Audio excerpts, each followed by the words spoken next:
Moin Leute, willkommen zum neuen Video auf meinem Kanal. Heute spielen wir auf dem Server OPSUCHT.net. Ihr könnt auch gerne reinjoinen. Einfach die Serveradresse OPSUCHT.net, wie es schon da stand. Und nutzt auch gerne den Code LeadCatchupYouTube, um mich ein bisschen zu unterstützen. Falls ihr gefragt werdet, wer euch gezeigt hat, wie man auf diesen Server kommt. Und dann fangen wir mit dem Video an. Und zwar, Leute, der OP-Pass ist jetzt seit exakt einer Woche draußen. Und Leute, ich habe sehr viel beim OP-Pass gegrindet. Ihr seht gerade, mache hier gerade ein paar Raids. Denn nämlich, ich verstehe nicht, warum die flüchten. Denn nämlich, die Quest mache 25 Raids, gibt euch 500 XP. Ich zeige euch gleich nochmal das alles genauer. Denn ich wollte euch mal die Experience schon mal mitten im Geschehen zeigen. Deswegen sind wir gleich schon mal hier.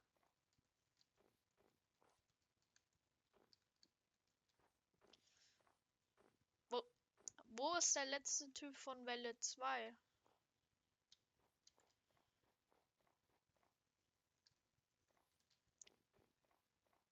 Letzter Räuber Welle 2, hallo? Oh. Du hast dich verraten.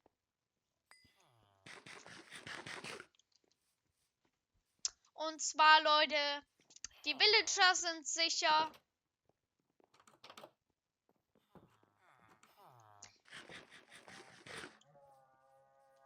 Übrigens, Leute, was mich einfach nur so nervt, die Raids starten auf dem Hügel 50% der Zeit.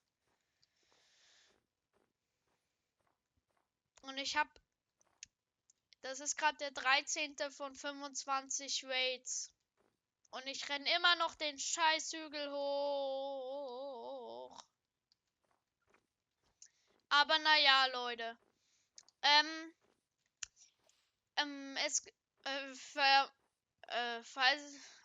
Wir müssen jetzt nochmal den Revenger besiegen. Oh geil, das ist ein flüchtender Revenger, der nicht attackiert. Geil. Ich verstehe nicht, wie es sogar sein kann, dass manchmal Dinger flüchten. Manche Räuber, aber ja. Vor allem, Leute, wenn der Revenger flüchtet, ist das ziemlich gut, weil der hat eine super Attacke, der das weit wegstößt, macht viel Schaden und hat super viel Leben. Sogar so viel Leben, dass er in der Anzeigenliste 50% des Raids ausmacht.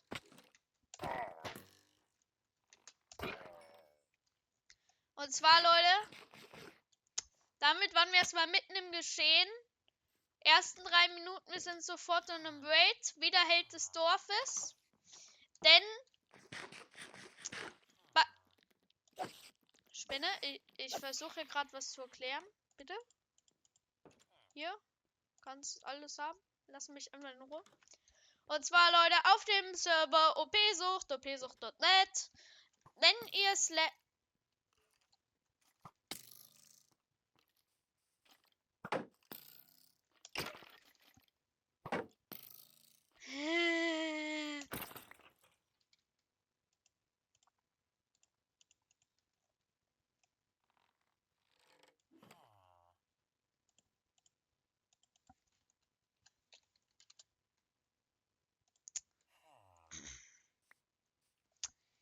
Wenn ihr auf OPSUCHT.net geht, könnt ihr ganz einfach /OP oder OP-Pass eingeben.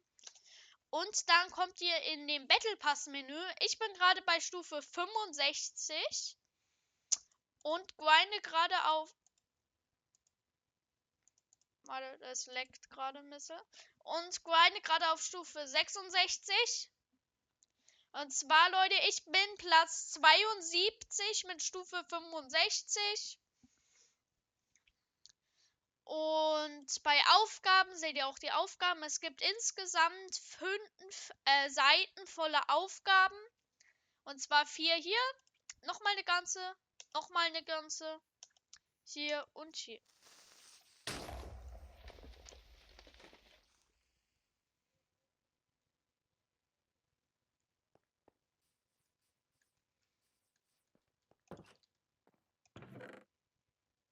Lol, hier sind Fässer drin. Und zwar, Leute, beim OP-Pass, den wir gerade versuchen zum 5. Mal anzusprechen, würdet ihr ganz hier hinten starten, wo ihr 4000 Geld gleich bekommen könnt. Wie auch sowas wie Magier in Lohnscheiben, die sogar signiert sind. Seelenanker, sogar Rechte für die gesamte Season. Aber auch Kristalle, die normalerweise echt Geld kosten, könnt ihr hier bekommen. Deswegen, Leute, ich zeige euch hier die ganzen Dinger. Zum Beispiel, ich kann auch bei Perk, kann ich jetzt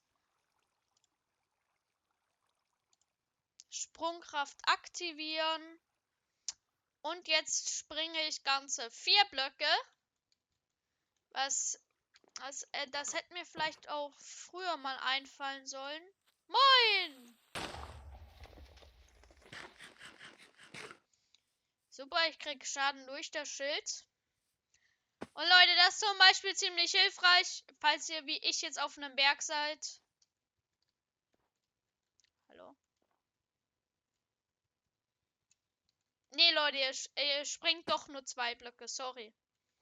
Wir können nämlich ziemlich einfach auf den Berg. Oder zum Beispiel auch sowas wie andere Sachen. Wie wieder Geld, Leichtsteine, Drachenköpfe, Full Enchant Bücher, wieder Geld oder weitere Kristalle, mehr Geld, sogar ein halbes Deck Notch Apples könnt ihr haben für nur 2680 Punkte. Kristalle, Schnüfflereier, sogar einen verzauberten goldenen Apfel, der euch plus 2 Herzen gibt.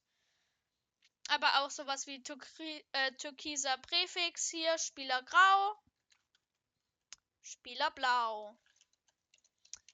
Also Leute, sowas ist es, was ihr da eigentlich rausbekommen könnt.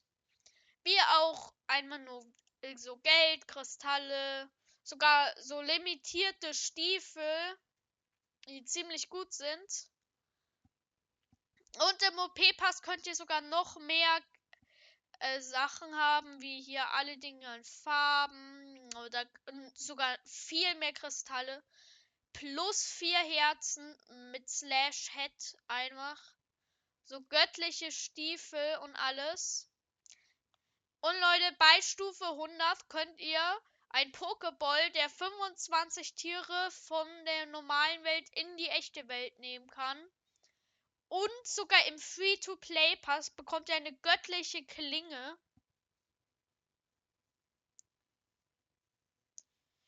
Die einfach euren Werkzeugen ein OP-Aussehen verleiht. Aber Leute, nur einmal verwendbar. Passt bitte ein bisschen dabei auf. Sogar OP-Pass-Trank, der super schnee aussieht. Deswegen, Leute, ja, das könnt ihr rausbekommen. Und wir tun heute mit euch die Quests durcharbeiten. Dieses Video wird wahrscheinlich kommen, nachdem ich den Pass durchgegrindet habe, weil keine Zeit zu verlieren. Und zwar, wir müssen jetzt noch 12 Raids machen für 500 XP. Das würde uns von hier zu hier hin boosten. Das würde uns ganze 3 Level bringen. Wie auch 100 XP für 50.000 Blöcke schwimmen. Oder 100 XP für 100.000 Blöcke mit Elytra. 100 XP für 100 Mal Elytra boosten. Und nochmal 500 XP einfach nur fürs Laufen.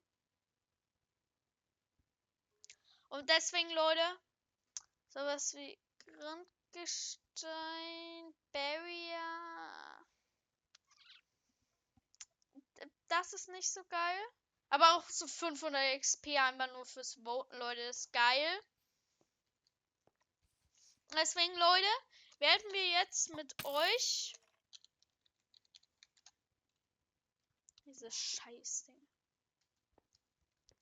Werden wir jetzt heute mit euch den OP-Pass ein bisschen durchgrinden. Ich wollte es nicht ganz am Anfang starten, weil das ein bisschen langweilig für euch gewesen wäre. Das wird auch ein XXL-Video, das heißt, holt euch euer Popcorn, holt euch nicht euer Popcorn, wie ihr meint. Und dieser Perk ist so gut. 1, 2, 3, 4, 5, paar Sprünge, ganzen Berg hoch. Eigentlich ist es eher ein Hügel, aber ja.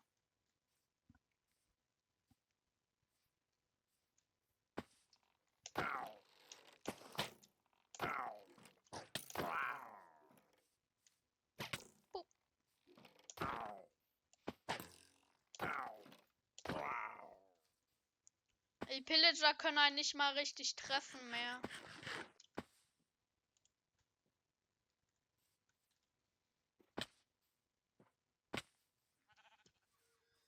Also Leute, wenn ich hier 2, das heißt, es wären 3 mit Sprung. Nee, Leute, alles normal. Hat mir schon gedacht. Aber Leute, dann gibt es jetzt mal eine kleine Timelapse, bis ich den Raid Captain bekomme.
Leute, first try.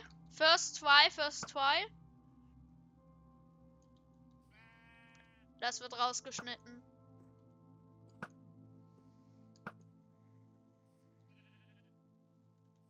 Zähle Leute, first try.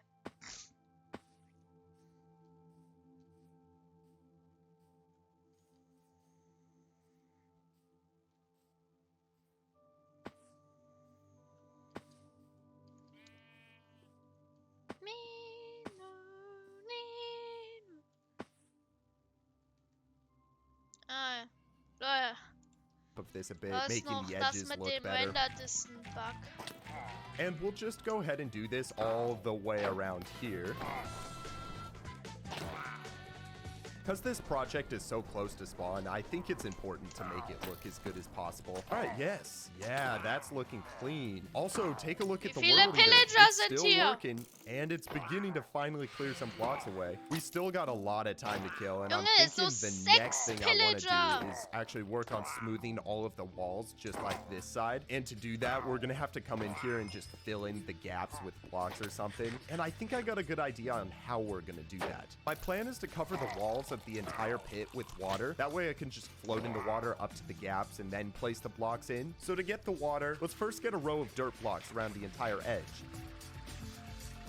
And then we're going to place ice on top of these and mine it. So let's go get some of that quickly.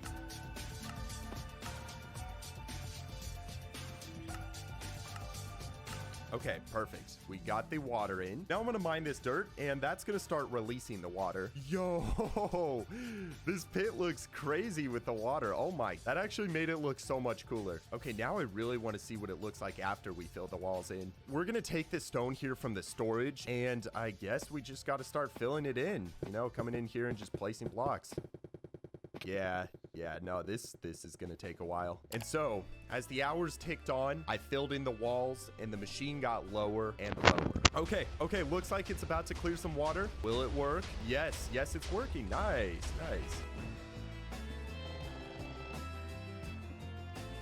And also, look at this first part I just flattened. It's looking nice.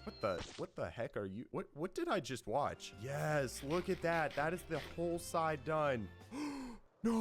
No, are you kidding me? Yes. Somehow, the entire machine broke, so I had to rebuild it. And then after that, continue work on flattening the walls and letting it run.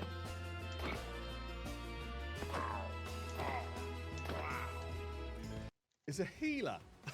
And he's got this big, like, sniper rifle. He's got his beak. He's got his sniper rifle. He's got his canisters. This is a marksman, right? Right? It's a healer. Inflicting anti-healing on foes whilst bestowing recovery upon allies. During the ultimate, locks onto enemies, dealing 160%, books up to 200% AoE damage to up to 8 enemies with each attack, and puts anti-healing on them.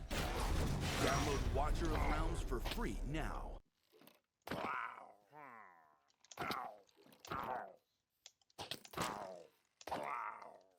85,89 € für 24 volle Mahlzeiten. Das sind Bio-Fertiggerichte von Löwenanteil. Wahrscheinlich versuchst du auch immer frisch und ausgewogen zu kochen, aber hast im Alltag einfach keine Zeit dafür, oder? Also bestellst du dir doch wieder eine Pizza und gibst innerhalb einer Woche locker 45 € aus. Auf Dauer ist das viel zu teuer und vor allem ungesund. Deswegen brauchst du Löwenanteil. So einfach, schnell und lecker hast du noch nie gegessen. Und in Shape kommst du damit auch noch. Alle Gerichte wurden von Spitzenköchen kreiert, enthalten. And eventually, just as I was on the brink of insanity, I finished placing the blocks and smoothing the walls, which meant I next needed to run in there with buckets and clear the water away, which did lead to a pretty cool pattern being formed. And once the water was gone, so were my thoughts of death. Dude, are you actually serious? Oh, okay. I was about to lose it. I thought it broke again. Thank the Lord those are just ghost blocks. Okay. So the machine is not broken and everything is looking pretty good too. Last thing, I just want to add some black and yellow concrete in the outline again because it kind of got blown up earlier. This time though, I'm thinking we're going to make a 3x3 pattern because it's just going to look cooler. And then finally, once the concrete was done, the entire pit outline was neatened, and the last remaining thing to do was to just wait for the World Eater to finish working over the next several hours. As the days ticked on, the machine got down to diamond level, and this was gratifying to get to mine a bunch of them. One notable thing that happened was that I was flying around when all of the sudden, I found 4 deep slate emerald ores next to each other. If you don't know, deep slate emerald ore is the rarest item in the game, and finding 4 of them is just unheard of. I genuinely want to know what the odds are that I found 4 of them, because from the research I did, there has only ever been one other person who found a 4-pack, and the people on Reddit thought he was cheating. Here is the seed and coordinates for proof. If you are good at math, please let me know what the odds of this are. I am just so curious how rare it is. After that, I waited and watched the machines for a couple more hours until eventually it made it to the bottom and finished clearing the entirety of the land. Unbelievable. Oh, guys, this was so much pain. All of the liquids, the time, everything. I do want to do one more thing. I want to flatten the ground here because we're going to flood it with water in a moment. So I'm going to quickly just get a bunch of cobblestone and then start filling in the gaps here.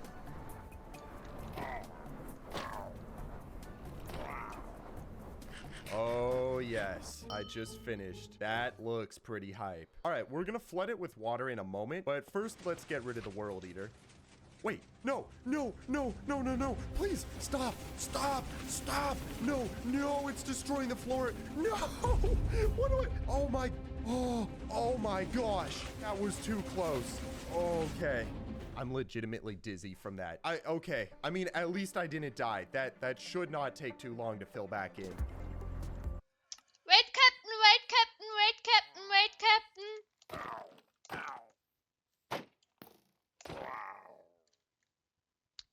das gedauert? 17 Minuten!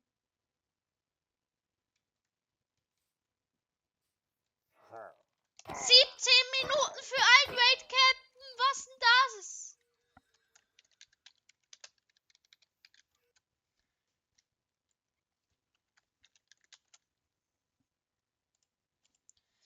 Was ist denn bitte schon das? 17 Minuten dafür! Noch nee, Leute! Leute, 17 Minuten für einen Raid Captain.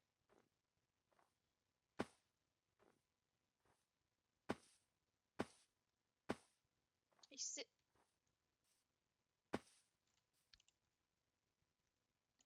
Ich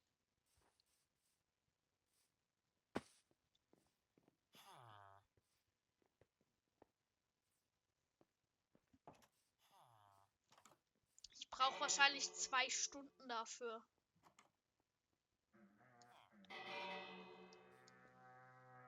Naja, wenigstens haben wir Jump Boost. Damit kann ich einfach den Berg hochgehen. Und wir sehen uns dann in einer Timelapse wieder. Das heißt, Timelapse on.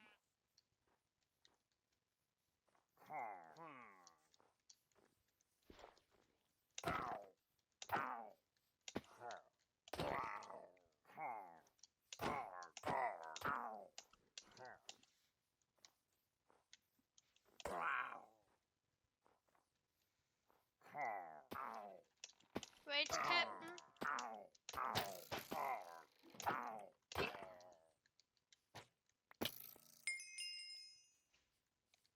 Geil, schnell abbauen, Booster. Farmwelt 3.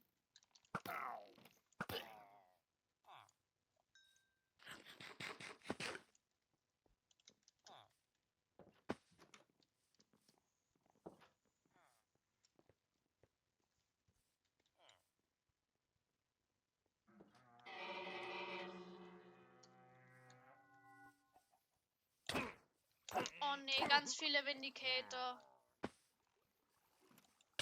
Vindicator, nein!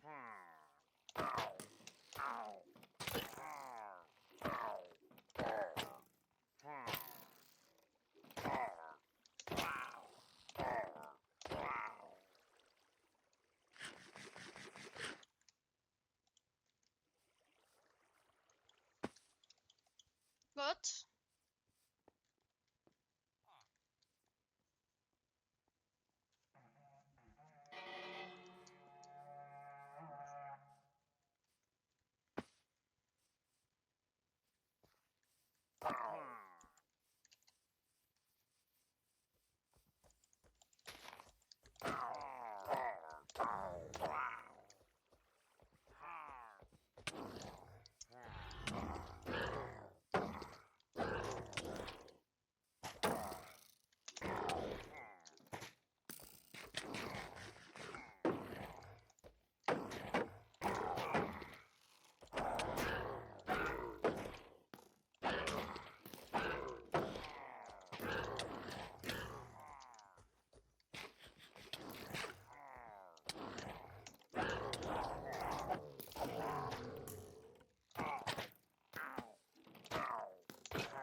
Bye, bye.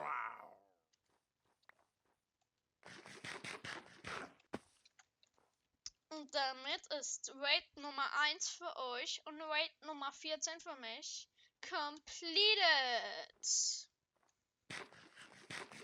Timelapse back on.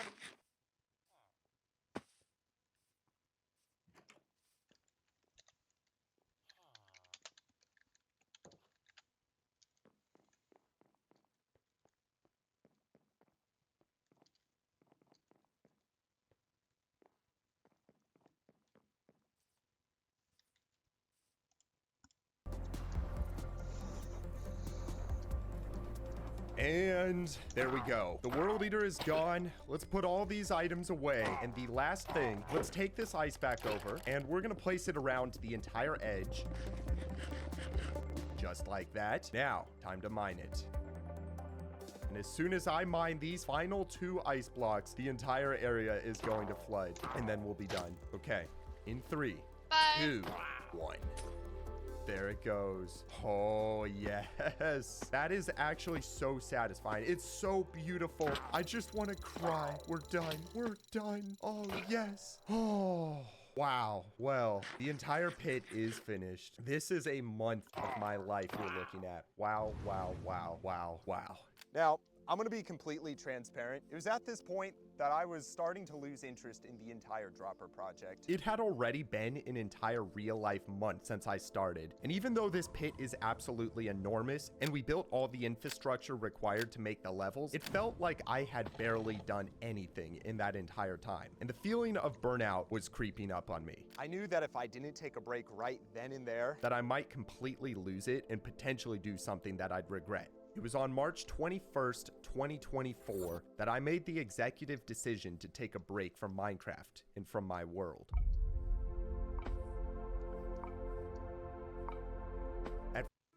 Erlebe die atemberaubende Welt von Final Fantasy XIV online.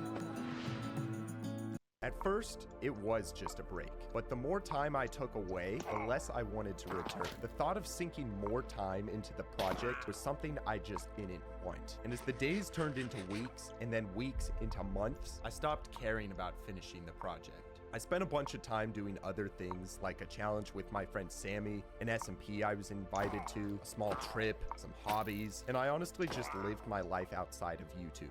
And after a while of this, there was a thought that began to grow. I was enjoying these other things more than I was Minecraft. I thought maybe I should just put it on pause and pursue something else for the foreseeable future. After all, was Minecraft really The one thing that I wanted to base my entire life around?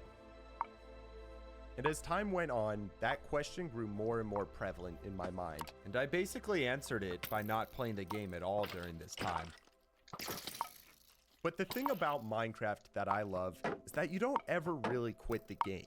You only take a long break, because 74 days later, on June 3rd, 2024, for the first time in a while, I thought about the hardcore world, and I thought about that unfinished dropper project. I thought about how I had gotten burnt out and why that had even happened. I had lost interest because I was working on the project way too much without any moderation, which led to not having much balance in my life. And that's why all those other hobbies were so appealing, because they were simply a change. And looking back at this, I realized that my old way of thinking was that it had to be one or the other, Minecraft or these hobbies. There was no in between. However, that's just not the case. That self-reflection made me realize the importance of balance, do a little bit of Minecraft here and there, and then also some hobbies on the side. with that new tenet to live by, I felt that I finally got to the root of why I had originally burnt out. And it was then that I once again began to notice the urge to play the game. And so on day 75 of my break, I, for the first time, logged back into my world and started work on the next chapter of the dropper. Okay, wow. I'm not even gonna lie, I sort of forgot where we were. But holy cow, this is pretty nice to be back. Being back was kind of jarring at first, but I took a second to look over all.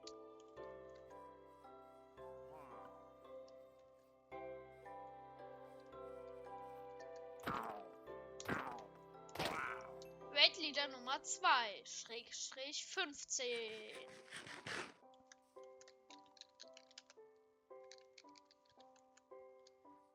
Village Timelapse.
Vindicator, nein! Scheiß Vindicator!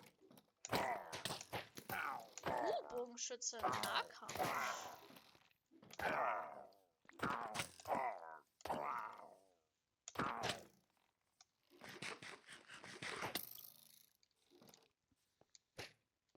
Jetzt, ich heil mich mal hoch.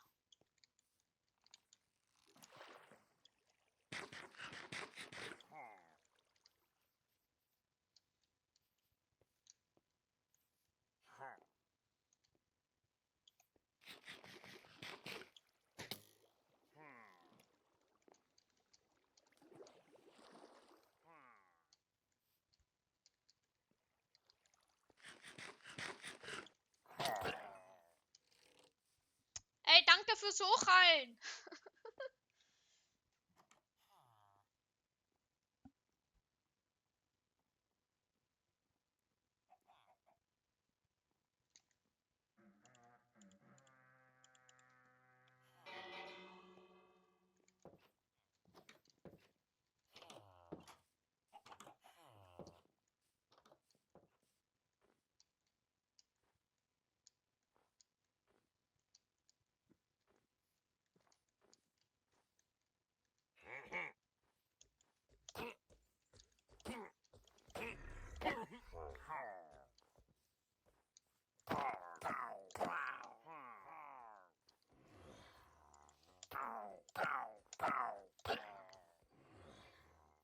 Zuerst kümmere ich mich um die anderen.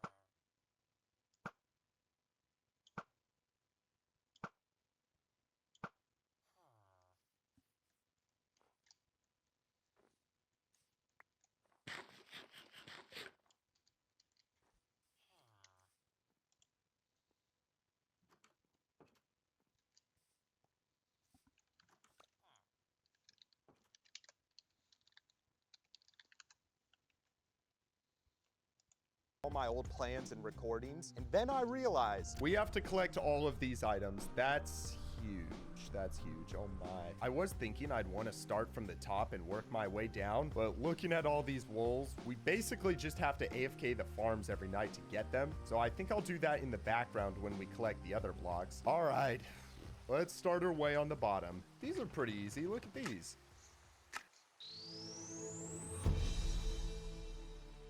Von dem Moment an, als ich diese riesige Welt betrat, wusste ich, dass ich für Größeres bestimmt war. Ich entdeckte neue Herausforderungen, die mächtige Belohnungen boten.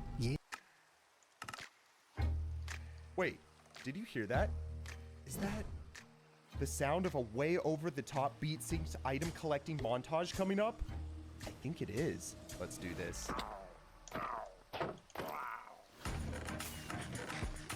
Lava. Signs. String. Gravel. Our first 1000 item, pink wool. Sand, rails, redstone torches. All right, hold on one second. I'm gonna take a coffee break. I'm gonna need it for these next few.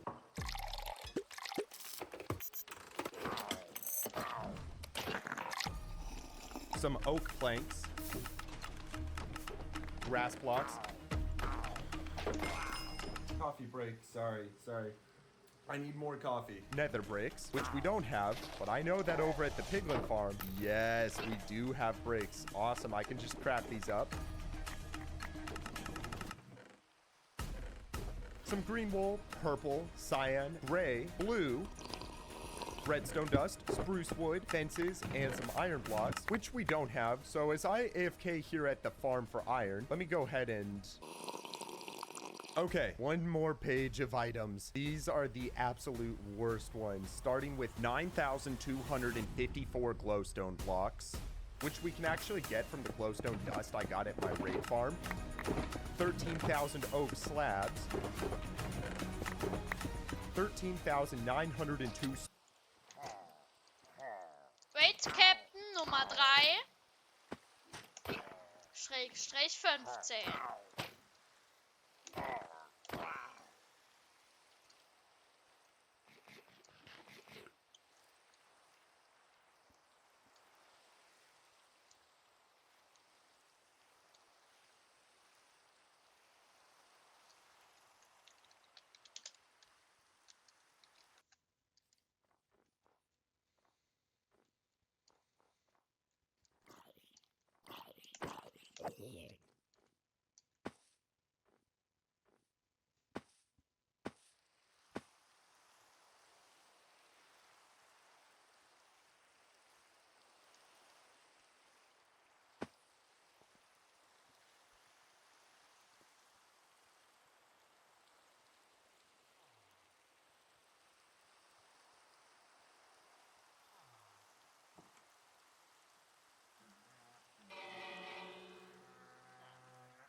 Droppen die nicht immer ein Emerald?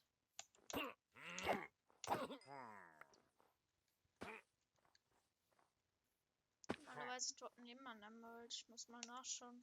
Ich habe gerade 2 besiegt. Nur ein Emerald.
spruce leaves, which we don't have many of. Now, way back in the day when I recreated the Avatar movie, we had to mine a whole bunch of spruce leaves, and as you can see, the forest is still pretty ugly. But yeah, this is the only way I know of to actually get all the leaves. So let's just go ahead and get mining.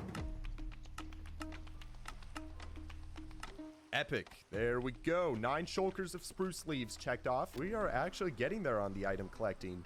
Wolf Farm has also been running this entire time. And as you can see, we got the next couple colors checked off as well. Oh, also, for now, I'm just putting all these shulkers of items here in the storage. Next, we need 14,000 water buckets. Okay. What the freak? 529 shulkers of buckets? Yeah, no.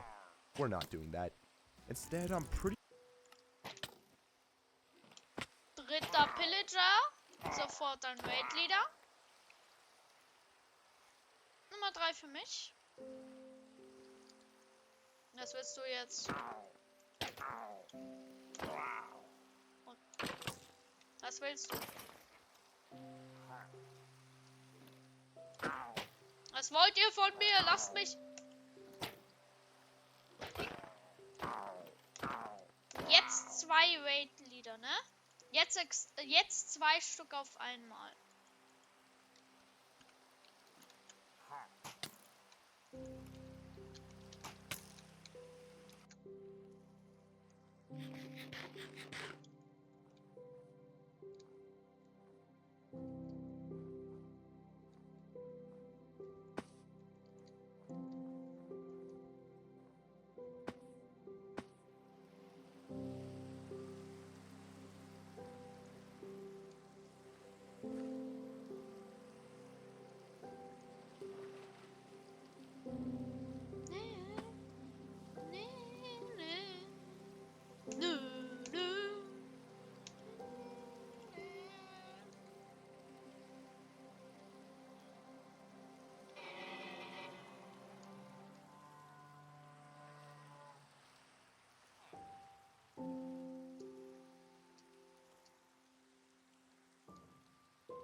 Noch eine Welle.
sure that if we just get a bunch of ice from the farm, that should be good enough.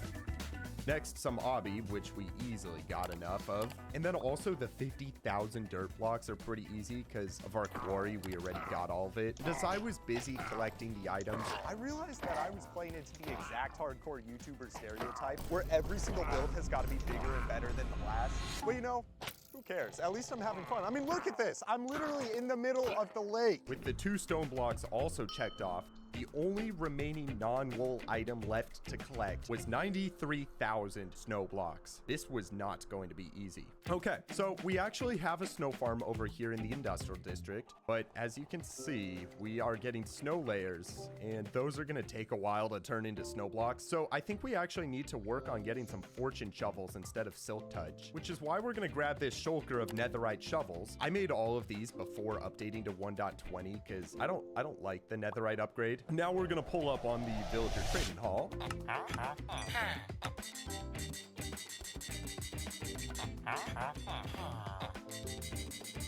Many people say that I don't need 16,000 levels. And you know what I say to them? Yes, I do. Just for moments like these. I just spent 1,000 levels making all of these shovels. Anyways, now let's get going on getting the snow. 93,000 snow blocks is equal to 54 shulkers full of snow. So we should have enough shulkers here and just have to spend some time filling all of them up. But it was only about 5 minutes into mining the snow that I realized this was gonna take hours. I had a 4-minute timer on my phone, and every time it'd go off, I'd stop mining and then craft the blocks. And each time, it wasn't even a full shulker of blocks. This was just not going to work. So insecure, afraid, and alone, thought about my life decisions. And then I did what one does, and I called my friend JV Han. Hello, yo. So, we both know that this is the dropper project at this point, so... Wait, what? You're doing a dropper? Well... So one of the levels, I think, is a snowy level. It requires 90k snow blocks. I think you're in dire need of an upgrade. This is 4 modules, obviously. If I turn it on... Oh my gosh. My frames are dying. He showed me the rest of the farm, and let's just say, it's good. This farm alone will get 300,000 snowballs per hour. And divide that by 4 to craft a snow block, this one farm produces 75,000 snow blocks per hour. I think this should do the trick. I also want to take 1 second to mention that I've been AFKing at the wool farm in between each of the days that I've been collecting the items. Right now, we have about 77,000 wool of each type, so we're about halfway there. I then went AFK for an entire day to get the rest because I had a scuba diving class. You see what I mean? I'm having balance. I'm trying not to get burnt out again. Also, does this count as going outside and touching grass? I'll let you go ahead and figure that out. And when I was back, I checked the farm and saw that I had 84 shulkers of black wool, which means every item is checked off except for the snow. All right, let's get this last item. We got to get the items for the farm, and it was pretty simple, so I won't show it too much. All right, let's start building this. I just got to follow the blueprint once again. Okay, so this layer I'm not too excited for. We have to get hopper minecarts on top of each one of these hoppers and then push blocks into them. It's gonna take a while, but I got an idea on how we're gonna do it. I'm gonna place some rails like this and then put the minecarts on. Now we gotta remove the rails and then push ice into them, just like that. Next layer. Oh, wait a second. How do we remove these rails? Okay, you know what? We're gonna temporarily get rid of these slabs, and now I should just be able to mine. Oh no. Are you serious? The minecarts in the back are pushing them out. Guys, what am I supposed to do here? How am I supposed to do this? I then, no joke, spent an hour trying all sorts of methods to get the minecarts in. First, I tried pistons. Then I tried changing the direction of the rails. I then even tried dropping the minecarts in. Until the GOAT, the man, the myth, the legend, JV Han. Let's review your medical history, shall we? Creed forged in hellfire which cannot be broken. I shall meet justice for all eternity! The arrogance of humans. A dead man's work is never done. The legions of chaos will tremble before my might. Download Watcher of Realms for free now.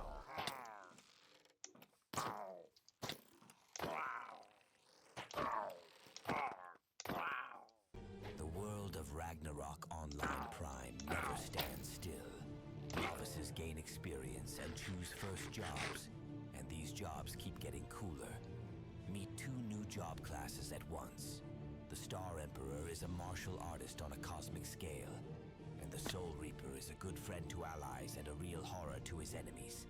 The Infinity Update is already in the game. Choose your path.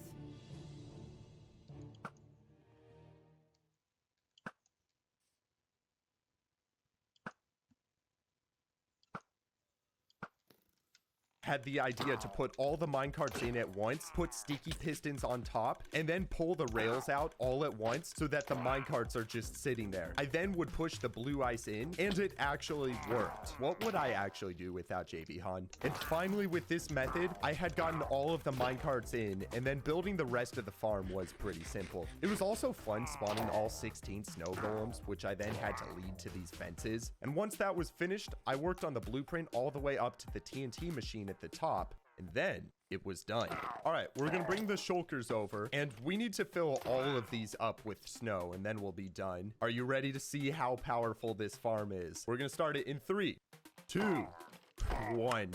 Okay, it's going. So this works by using pistons to push the snow golems into the middle, which they then cover the blocks in snow layers. The TNT explodes the snow and then drops the snowballs, which are then instantly picked up by the hoppers and shot out down below. Honestly, I don't even know how someone thinks of designing a farm like this. This is just insane. And look at how fast it fills up the inventory. This is just absolutely ludicrous. It's so stupid how quick this is. Okay, so I just have to sit here and craft the snow blocks up for the next hour or so. So I'll do that, and I will see you when it's all done. And there we are. That's the last one. Let's go ahead and turn this farm off and mine all these up. We're gonna bring these over to the storage and look at how many items we collected for these droppers. Here, you know what? Let's mine everything up.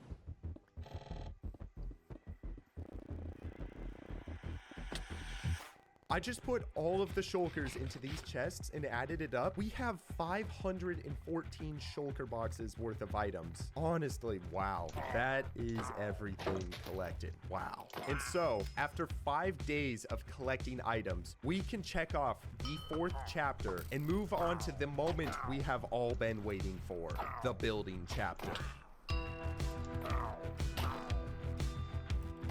Oh, it's finally time to get to use all the beacons we made the farm for. And we're gonna start by just getting these in, because again, speed 2 makes you 20% faster, and this will save us a ton of time. So that's the first beacon. Now, I have this mod called Mini HUD, which basically shows the beacon range, and we're gonna use this to place the beacons the exact right distance, just like this. And also, when we're placing the beacons in, I'm just making sure to check the dropper level schematics up above to make sure that they won't get in the way. Let me go ahead and quickly get the rest of the beacons in.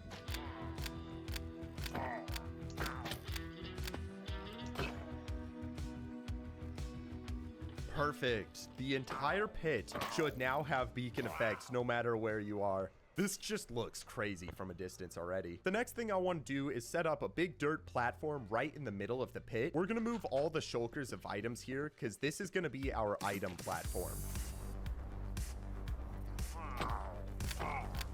And with the shulkers moved, I spent a little bit adding 1 block on top of each of the shulkers to make it easier to tell which items were where. Once that was done, I took a second to admire just how many shulkers there were before finally removing the box around our first dropper level. This moment felt really good. 4 months ago, I started this project, and now began the part that I was excited for the entire time. All right, so here we go. We have 9 levels in total to make, plus a pretty cool optical illusion at the end. But I first want to go ahead and just finish up the rainbow level. So for that, I believe we will need 1 shulker of each of the wools here. And then once again, just gonna follow the blueprint. Now, the thing about this level is that it starts quick, but the higher I go, 2 things begin to happen. 1, it gets wider, which means I slow down. But 2, phantoms start to spawn. And let me tell you, phantoms while building all of these levels made the entire process so Wait, Ketten besiegt.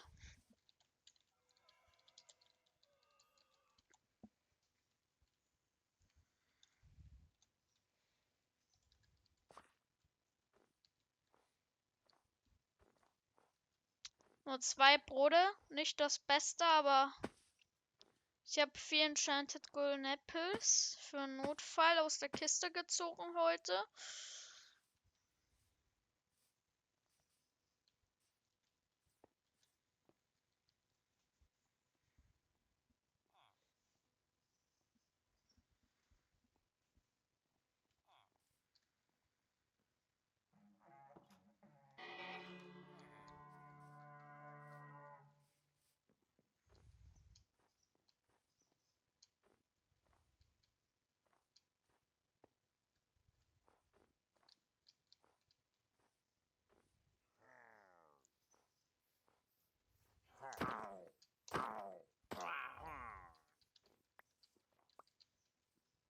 Lol, euer Raid-Captain ist von Fallschaden gestorben. Was habt denn ihr für ein Lieder, ihr Idioten? Ja, wegrennen musst du nicht. Du stirbst so oder so. Du kannst mir wenigstens noch Schaden zufügen. Aber nee, du rennst lieber weg, dass du gar nichts hinkriegst in deinem Leben. Leute, er attackiert mich. Dann könnt ihr vielleicht auch das Dorf einnehmen, aber so.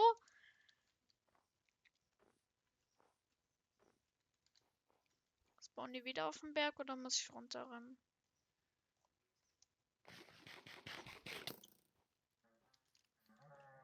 Spawnen wieder hier.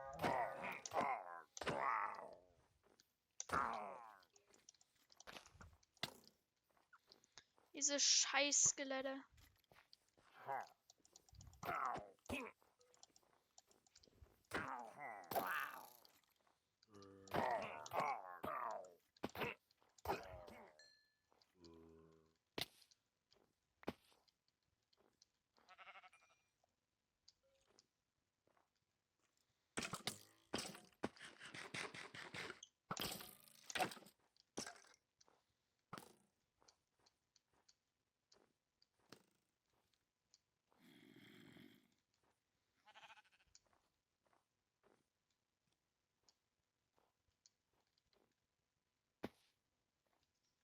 Oh nee, ich bin für ganz umsonst hier hochgelatscht.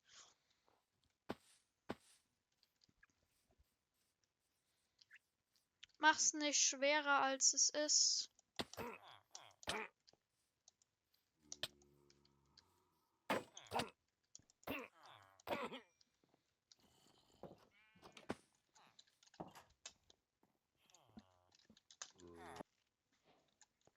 Markt.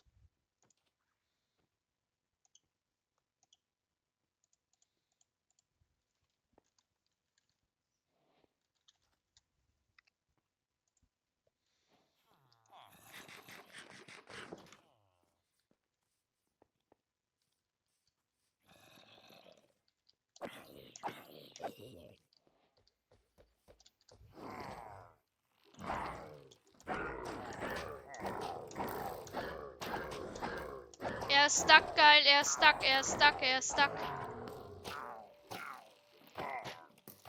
Ah nee, stimmt, ich hab Spawnschutz. Was wollt ihr machen? Spawnschutz!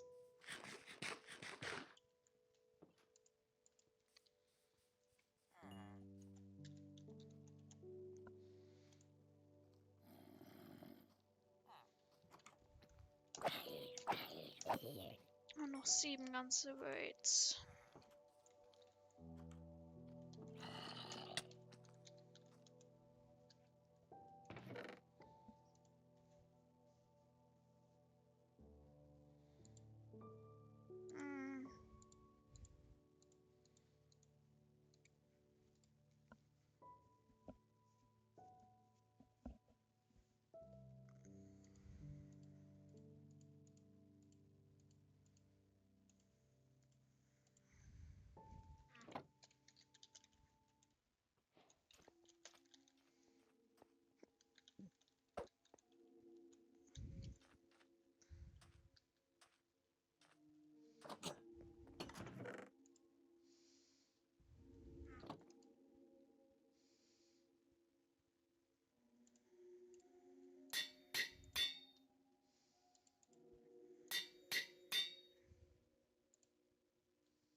ist die Pferderüstung hin?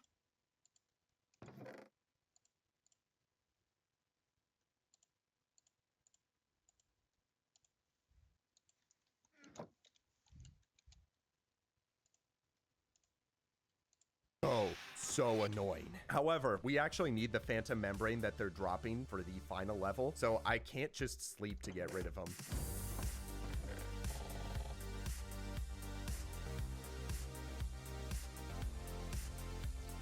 And we have an issue. Snow is spawning. Yay! That was sarcasm. Guys, this is looking so cool, but before we do any more levels, we need to figure out what we're gonna do about that snow. So, how would you get rid of snow that's going to spawn over the entire area? Yeah, it's not that easy. So I actually asked you guys in a community post how you would do it. And there were a couple of interesting suggestions. Crescent suggested adding torches everywhere to melt the snow. Mink Icy? Mink Icy? MN Icy said to add a glass layer at build height. That way you don't really notice it. USA Cyan suggested adding string at build height. Just Jojo said you can use bone meal on the whole thing of grass so that there are flowers and grass will block the snow. And then finally, Speedcat6993 said, your mom. Endlich vom Lauch zur Maschine. Dafür ist eine konstant proteinreiche Ernährung entscheidend. Wenn du das auch an Yeah, I don't think that last one is gonna work. Looking over our options, I don't want to place torches everywhere because that's going to look bad. String is a good one, but I suspect that placing it over the entire region would be very difficult, which leaves us with placing a glass layer.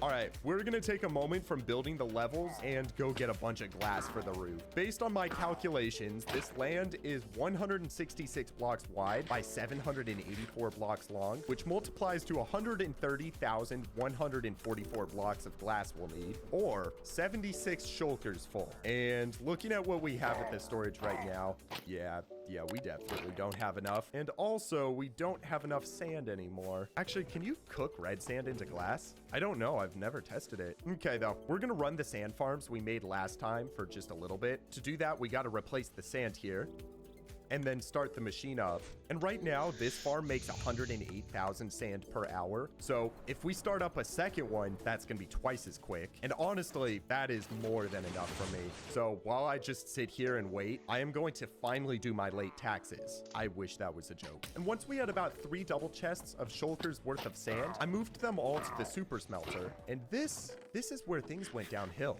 You see, at some point after I made this giga super smelter, it broke. Items were getting stuck in the system, shulkers weren't loading properly, and minecarts would mysteriously just stop. So of course, I right away fixed it. No, I didn't fix it. I procrastinated for the last 10 months since I built it. Now, I don't want to bore you guys too much, but I finally did lock in, and I spent about 3 hours clearing the system, adding new minecarts, and then running everything. And instead, I'll just show you the highlights. All right, I think I got it all working. I just have these 4 remaining shulkers of sand to cook. Now, theoretically, I should just be able to put these into the chest. And yes, okay, so it's unloading right now, and it is actually working. That's perfect. Oh my gosh, look at all of those furnaces working. This system can cook an entire shulker of items in 10 seconds. There are literally 1,728 furnaces cooking. And as Wait, Captain.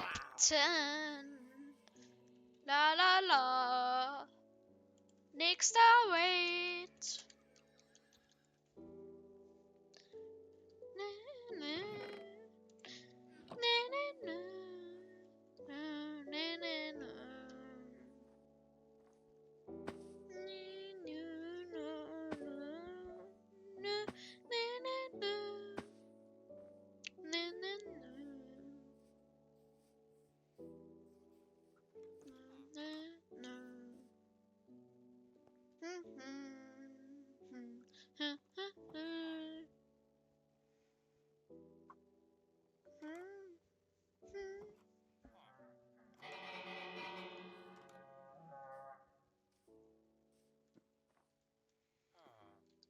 Schaf auf dem Berg ist es gefährlich.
ganzen Weight auf einem Hügel gemacht. Und jetzt fehlen mir, glaube ich, noch 6, oder? Ja. Oh, und dann kriege ich ganze 500 XP. Das wäre geil.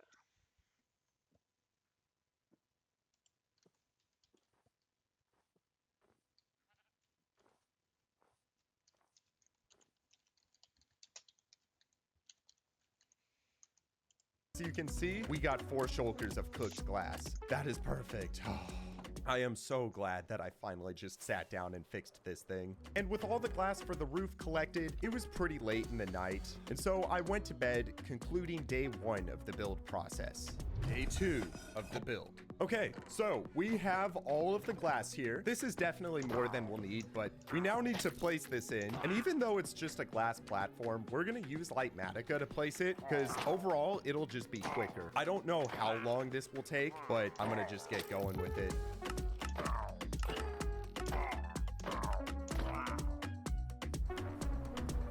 Placing the glass was rather easy, except for phantoms.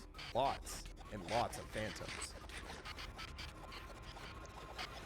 However, after just a couple hours of placing glass, I got to the final couple of blocks and then ended day 2 with the entire glass roof in, which now means there will be no more snow on any of the levels. Day 3 of the build. All right, we have 8 levels remaining, and my thought is we are gonna start on the easiest one and then work our way up. Yeah, some of these later ones are gonna take a while. Okay, but the first one is, drumroll, the first level of the original dropper, the glowstone level. And for this, we're gonna need a bunch of black wool, and we're gonna just start by placing this in at the bottom. Now, I'll explain my plan for these levels. They are already going to be intense to play on stream in front of an audience, but I have a plan to make it even crazier. I wanted to connect all of the levels together, almost as if you were falling continuously through all of the levels if they were stacked up on top of each other. Now, how can that be done? Well, I made it so that when you land in the water on one, you hit a tripwire, which activates some redstone and instantly teleports you up top and falling into the next level. This means I will have to learn all 9 levels by heart, and then on the final stream, play them all at once. I'm gonna be honest, I am getting kind of worried about actually playing the levels on stream. If I die, then everything leading up to this would have been in vain. As I built up the walls for the first level, it was rather easy, and once I was at the top, I decided to check the total build percentage of the 2 levels combined and saw that it was at 10%. So I then followed the blueprint on the inside of the level by first adding the glowstone, water, and tripwires at the bottom. And then I followed the spiral pattern all the way to where... This feels so cursed seeing phantoms in here. It just does not feel like they should be able to spawn. And there we go. That is the first level completed. All right. Let's play it. Here we go.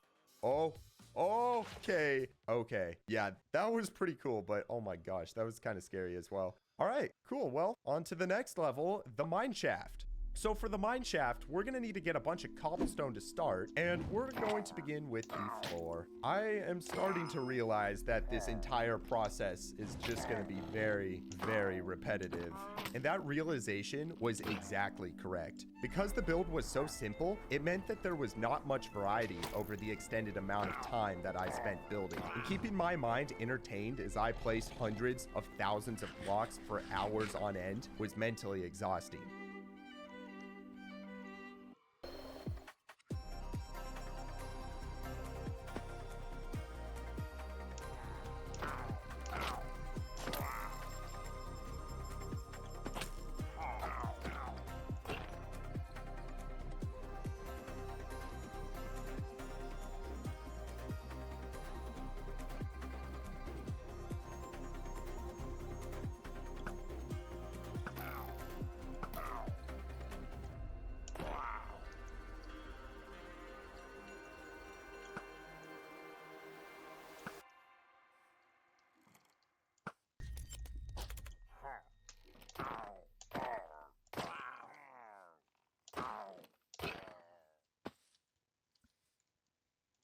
Towards day 4 and 5, waking up each morning and knowing that all I had in store was placing blocks, which was the same thing as the day before and the same thing it was going to be tomorrow, was starting to get tough. I do want to thank my friends who were on calls the whole time, JV Han, as well as the people on streams who were urging me on to keep me motivated. Finally, by also keeping my motto to take breaks whenever needed, all of these things helped me to not burn out. And so we were on day 6 of building, nearly 200 hours into the entire project. I had finished the artery level, the 4 quadrants level, and was on the sideways forest when I decided to check the overall percentage and saw that we had hit 50%. This was a feeling that I vividly remember because it was at this moment that I knew I was going to finish. It didn't matter how many blocks it took, nor how much time was invested. I was going to finally see the end of this project after over 4 months.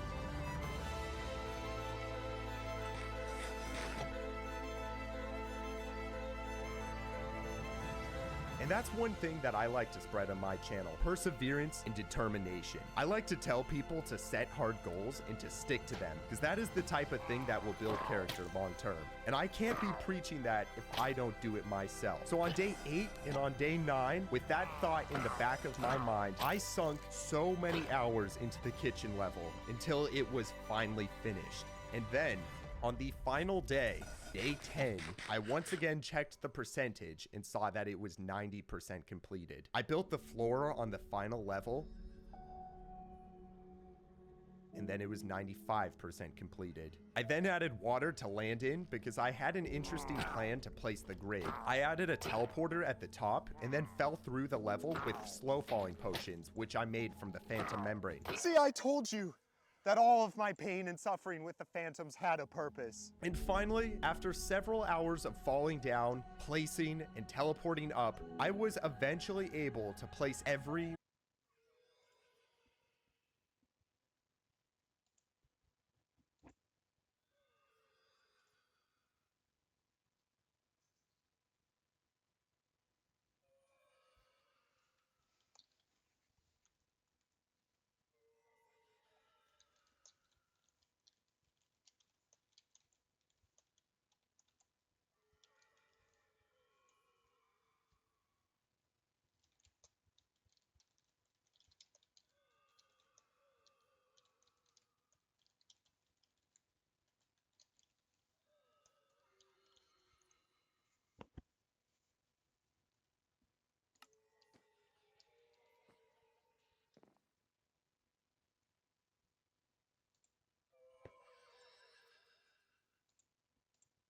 row of the grid.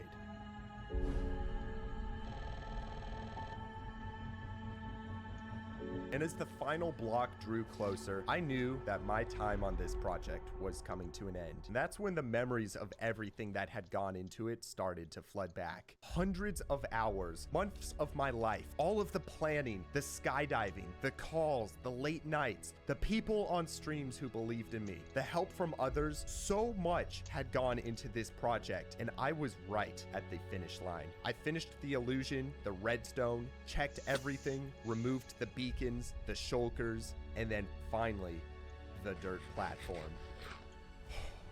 We are done. We're done.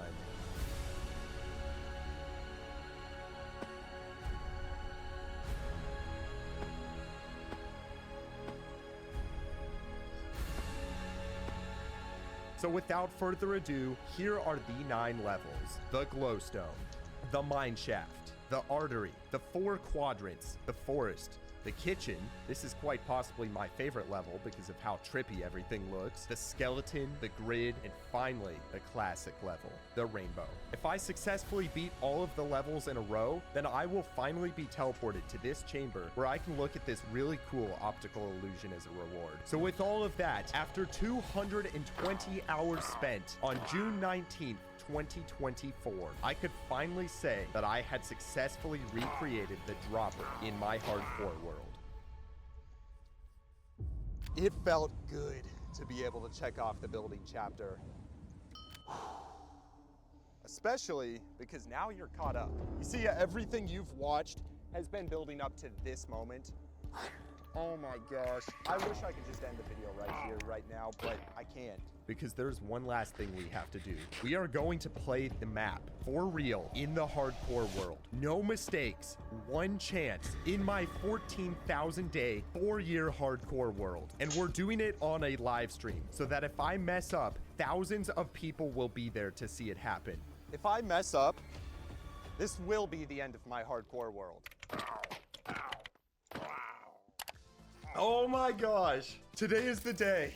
We'll wait a second for people to join in. Oh my gosh, I'm actually so nervous. Okay, I gotta hold on to my chair for like emotional support or something. All right, this is the real attempt. No elytra. We are getting rid of our elytra for this. Sip of water. All right, let's go. We're doing this. Level 1. Easy. We're chilling on level 1. We have to go get the diamond. Oh, yes. We got the diamond. We're good. Level 2. Got it. Gotta get the diamond. Okay, come over here, shift at the edge, go in, get the diamond. Good. Level 3. Here we go.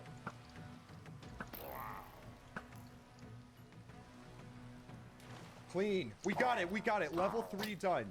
All right. The next level is the quadrant level. This is the one that I'm the most afraid of. I think we can do it, though. Here we go. We got the diamond. All right. All right. Here we go. 1, 2, 3, 4. Oh, my gosh. I thought I missed it on that one. We got it, though. We got it.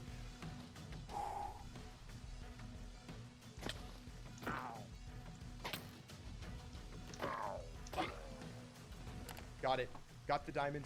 Level 5, the forest. Got it. That was so perfect. We hit the water just at the perfect time at the bottom to not take any damage. We don't even need to eat on this next level. Got the diamond. We're just going for it. We're just going for it, guys. We're not even eating. Come on. Glow squids. Got it. Oh, yes. We're cooking right now. We are actually cooking better than Gordon Ramsay can cook. 14,377 days. And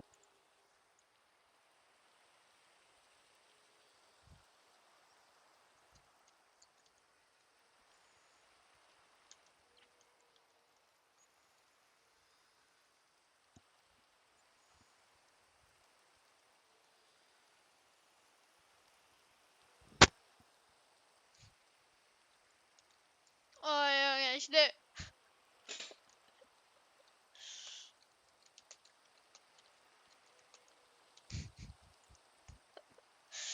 Oh ja, Leute, ich nehme Video auf einmal gehen die Clan-Chat crazy.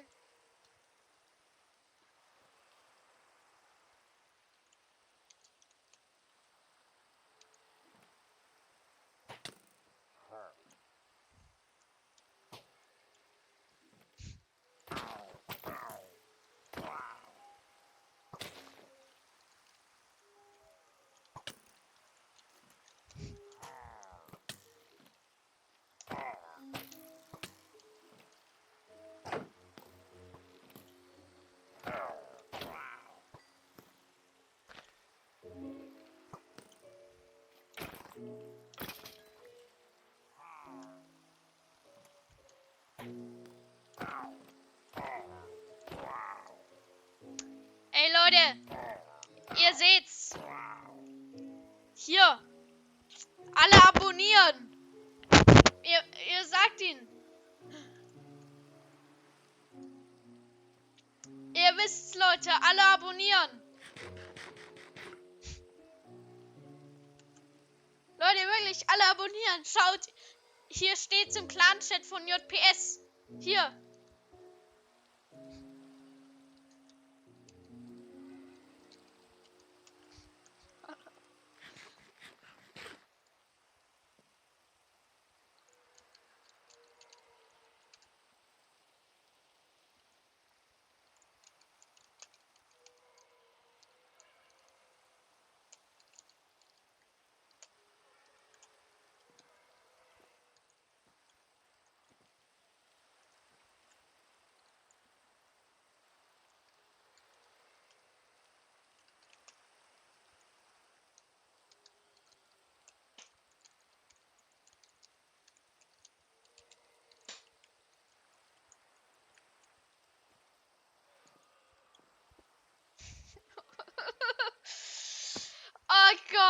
Hochgeladen-Chat geht crazy.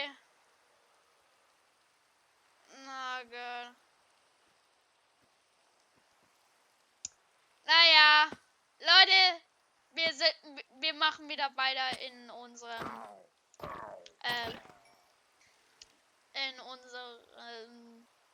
Timeloop.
Headshot.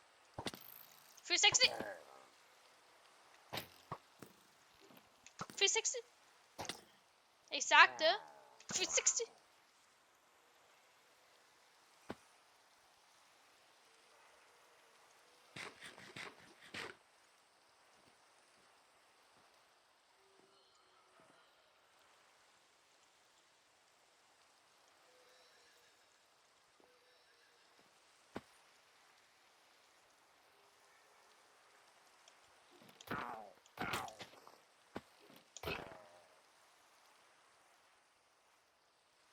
Wait leader, wait leader, wait leader, wait leader, wait.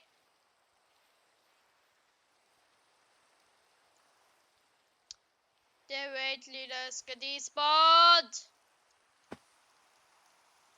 We're doing this. Got the diamond. Skeleton level. Got it. Clean. Okay, this is the perfect run right now. We actually have not had any mess ups. It's so perfect. Oh my gosh. Okay, getting the parkour. Got the diamonds. Let's go, let's go, let's go. Setting up for the next one. Here we go. Level 8 completed. Well, not quite. We have to get this parkour.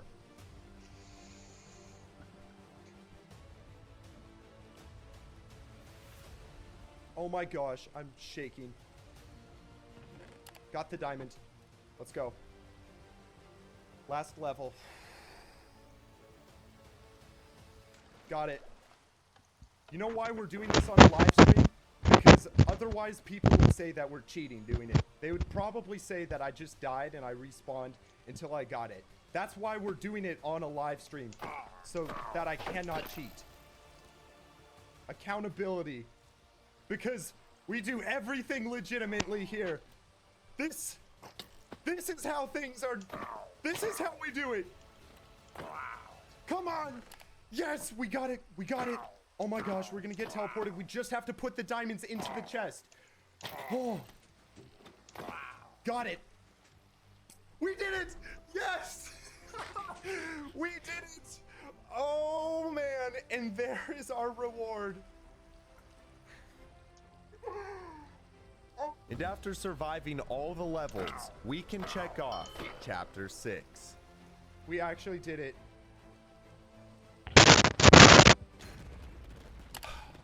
Well, this is awkward.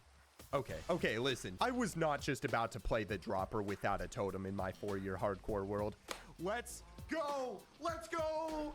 Totally. Oh my gosh, I am so happy. Not even close. We did not die. What is my heart rate right now? I actually feel dizzy, so it's got to be high. 137. Well, we better end this video before I have a heart attack. If you'd like to play this on my hardcore world, I'd like to mention that there's going to be a world download in my Patreon page, which is in the description. Finally, thank you for watching my journey of recreating the dropper in Minecraft. I'll see y'all next time. Huh?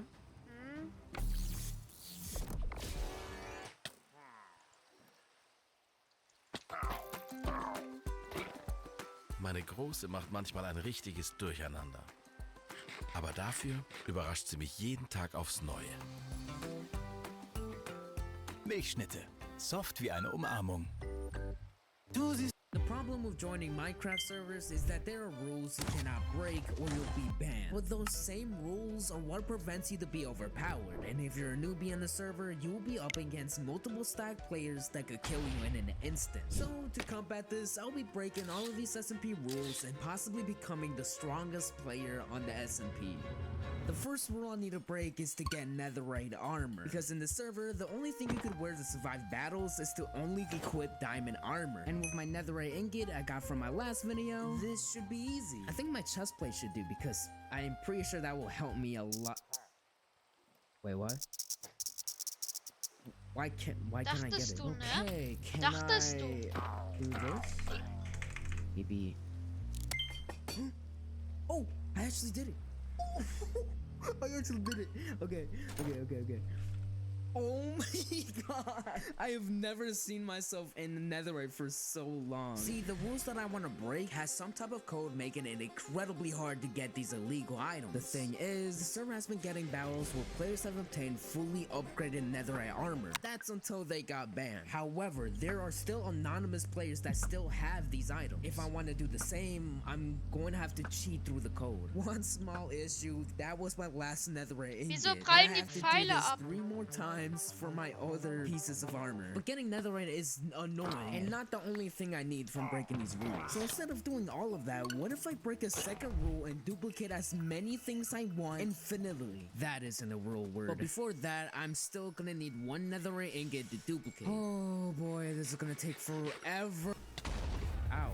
Nether. Oh, ancient debris. For you, that took about 3 seconds. This took me 3 hours. Either way, the second rule I need to break, one of its requirements needs to have an end portal. I don't know if this is going to work, but it's worth a try. With that in mind, I need to make sure that nobody sees me breaking these rules. Since if somebody sees me with netherite armor, they're most likely going to report me to the admins and ban me. I also know there are multiple strongholds the server has already found, meaning I'm going to have to find a completely new stronghold for me to use. The thing is, with the SMP I'm playing on, there was an announcement saying the server is going to end in the next 5 days. I don't know if that's enough time. And I did a few research on this, and I figured out the 2 strongest players on the server are gonna try to kill everybody. I don't know what they're planning, but either way, I'm not good at PvP at all, so I'm really counting my illegal items to do it for me. With 5 days left to break these rules, hopefully I can get all the illegal items I need to kill them. Oh boy. Alright, after a few thousand blocks, I'm pretty sure I found the stronghold. Oh, I actually found it. With that out of the way, I need to start making my duplication machine. The thing is, for the duplication to work, we're going to have to break the end portal frames. How am I going to do this? But now, whatever these blocks are, they're stronger than... Wait, Leader! Oh, ich habe 40 Minuten drauf gewartet. Ich habe ganze 40 Minuten drauf gewartet. Raid Leader!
View of the village. Perfekt.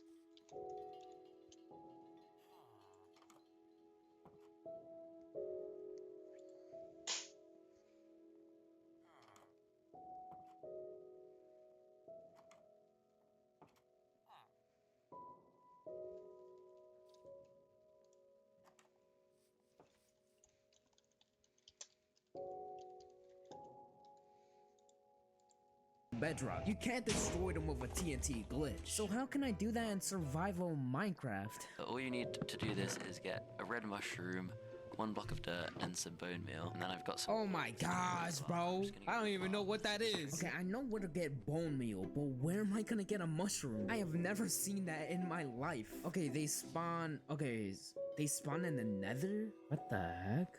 Okay, whatever. Basically, what I'm gonna do is to use a fully grown mushroom tree, or whatever they call it, in order to break this side of the ender portal. Another fortress. Oh, wait, is that a wither skeleton? I'm pretty sure they drop bones, right? Yeah, while I'm here, I'm just gonna go break another rule and get some blaze rods for some potions. Since it's a bit too overpowered, the server made it illegal. With this, I should have a big advantage against the players who want to destroy the server. I'll definitely come back to this later. After a few blaze rods, I got started to break this ender portal. It should be easy. But what's going on? I really need to stop saying that it's easy. I think I got the wrong mushrooms, so let me just... What I need is mushrooms, bones, and bone meal. Bro, what am I doing wrong? I'm pretty sure this mushroom needs dirt, so... Okay, this has to work. And... Oh! Werde in dem epischen Multiplayer-Action-Spiel War Thunder zum Meister der Lüfte, zum Donner der Meere oder zur Panzerfurie. It actually worked! It actually worked! Oh my god! Oh, look at that! I have never done something like this in my life. With my first step on my duplication machine ready, I'm going to be building a little platform in order for this machine to work. In case if this machine duplicates something into the void, I added a few hoppers, so if it does happen, the hoppers will just pick it up instantly. With a few pistons and redstone here and there, I think we're pretty much ready to test this out. Interesting. Instead of doing all those fancy slime blocks stuff, all this machine needs is a chest boat, because once the pistons push the boat in the end, it's my job to grab the shulker box once that happens. The downside is I have to do this perfectly, because if I don't grab the shulker box once it goes in the end, it's not going to duplicate anything. Oh gosh, I'm scared. Alright, let's try this out. Let me put something in the shulker box, duplicate, put the shulker in the chest, and... Bro, that was fast. Okay, let me do that again. Wait, I think it did it. Wait, what? Where did it go? Okay, my second try. Wait, it worked. Bro, where'd it go? Did the server just glitch my shulker box? Dude, this is gonna take a while. The downside about this machine is that I'm gonna have to keep picking up my shulker box. Since anyone can go in the end, it's very much possible that somebody's gonna find my shulker box and tell the admins that somebody is trying to break the rules. Okay, so I can keep doing this again until I get it right. Bro, dude, this boat is starting to piss me. Okay, yeah, after a few tries of trying to get that shulker box, I am not doing that, man. That is way too hard. I'm pretty sure that I know a player that could help me make this duplication machine work. Which, I should have done that from the start. While I'm waiting for you to come here, Lamphy, do you have any information about the final event that's gonna happen in a few days? Everybody's gonna play dirty. There's just like... Apparently there was a few players who was replacing every building at spawn with netherite blocks. Normally getting this much netherite will take me years. Whatever they're doing, I need to fix my duplication machine as fast as possible, because if this is what I'm up against, I don't know if I'm gonna stand a chance. Okay, I did a bit more research into this. From what I know, we could still use the chest boat to our advantage. What I'm gonna need you to do, Lamphy, you're gonna be inside the boat and log out while I'm trying to grab the shulker box. Yeah, okay. Please tell me it works. And guys, you're watching the only few videos I have on my channel. So if you subscribe right now, which is completely free by the way, I can guarantee my videos will be much more crazier in the near future. And if you want to play a public version of the SMP I'm playing on, you should definitely join the Discord server in the pinned comment. Once you join, you can not only play Minecraft on Java, but with Bedrock. Yeah, I'll see you there. 1, 2, 3. I didn't get it. Okay, join back. Wait, okay, I got it. Alright, join back. No Please tell me way. it works. No Please, way. please, please, please. Oh, wait. Please. Can I please light back on? No! Oh my god. Bro, I am not seeing any progress with this duplication machine. I really do feel like we gotta build another one. I just don't know how to. Like, oh yeah, Shulker Craft, like, that is a reliable channel. Well, what do you mean? But can you do any items with this? Maybe. After brainstorming a new duplication idea, I figured out a way how we can mess up the server's code. Since it's the whole reason why the duplication isn't working, all we really need to do is make this item go to a specific spot in our hotbar and spam it very quickly. I'm pretty sure this method will help us break this rule. Okay, so let's do this. Let's try From this. our research, in order to confuse the server, we're gonna need TNT and a lever. If I lit up the TNT and spam the block, we should be able to duplicate it. Yeah. Are you doing it? Careful with the TT.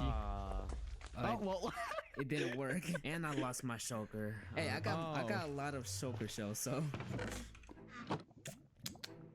Oh, actually, it just appeared in my thing. Wait, this is a good sign. Yeah, we're Okay. definitely confusing the server. All right, we just gotta keep going, I think. If I do this again, then my diamond block should be able to duplicate 2 things. Okay.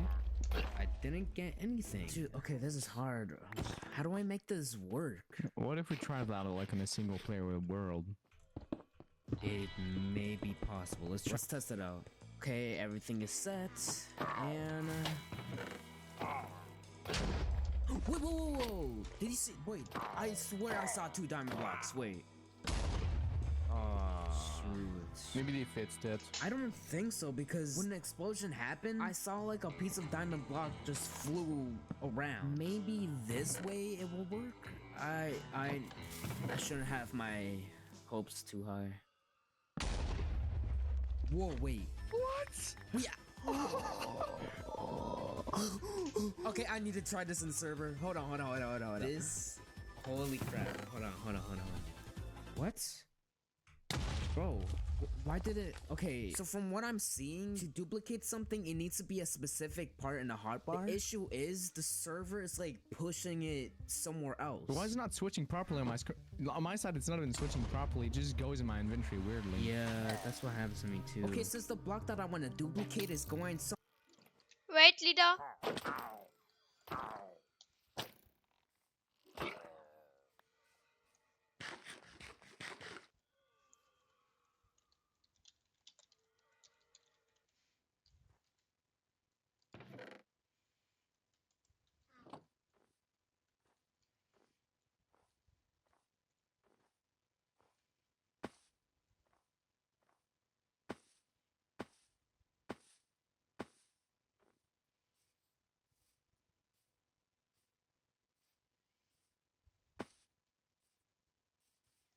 Hui, nächster Raid.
wusste ich's doch.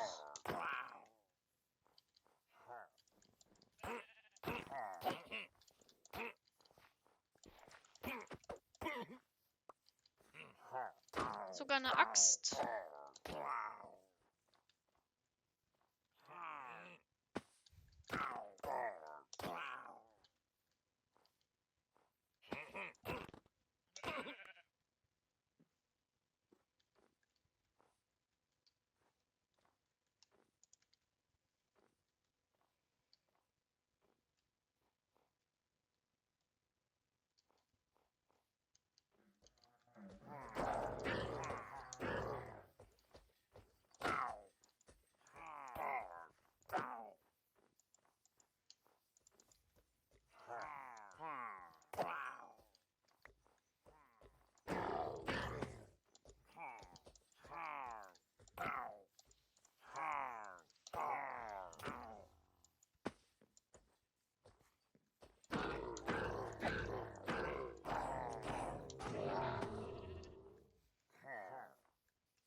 Bumm.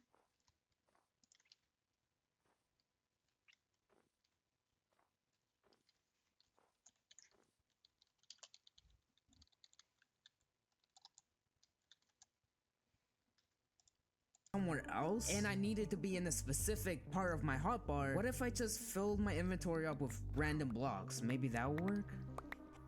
What? Okay, weird. What just happened? I just duplicated. What?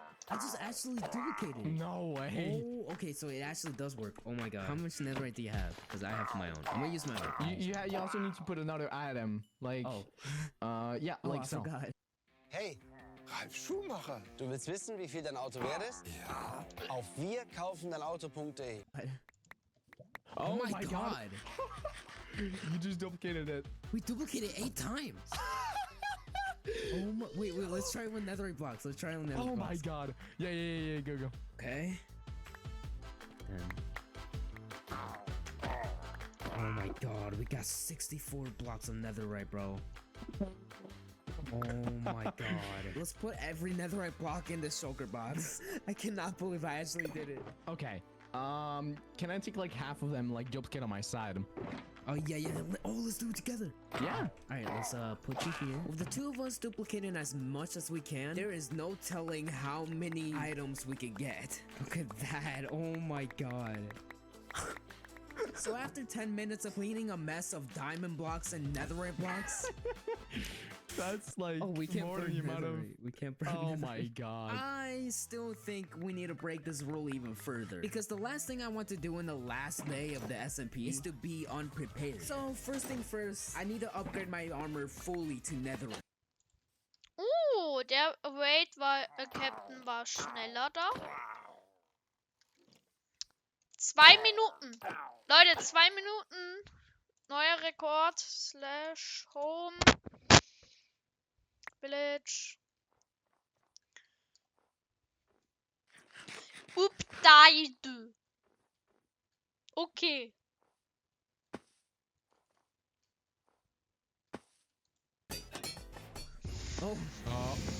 Hopefully nobody saw that, Bro, look at me. Oh my god, you look dashing, man. Thank you. What we could do to become the strongest player on the server is to get an infinite source of enchanted golden apples. Issue is,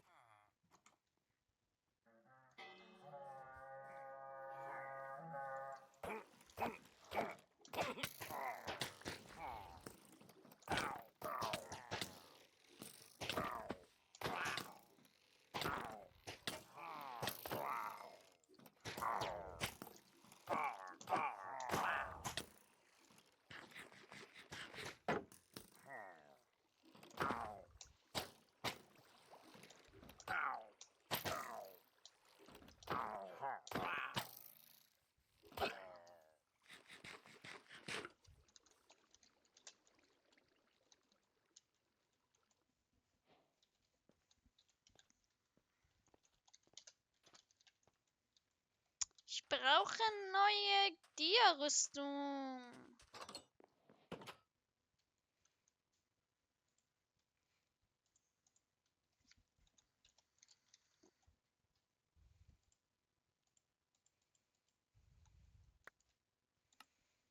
Boop. Bam, bam, bam, bam. Bumm. Bam, bam.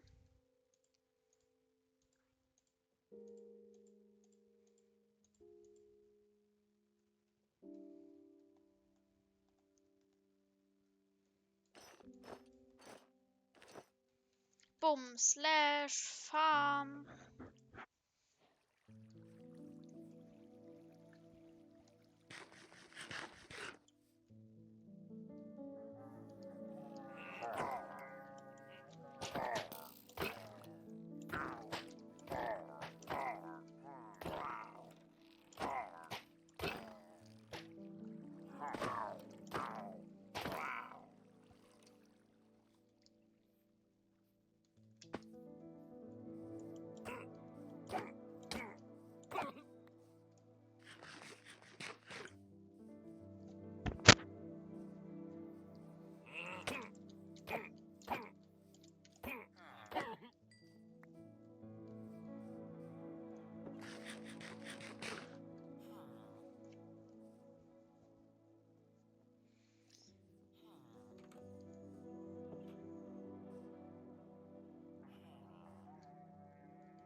Bumm.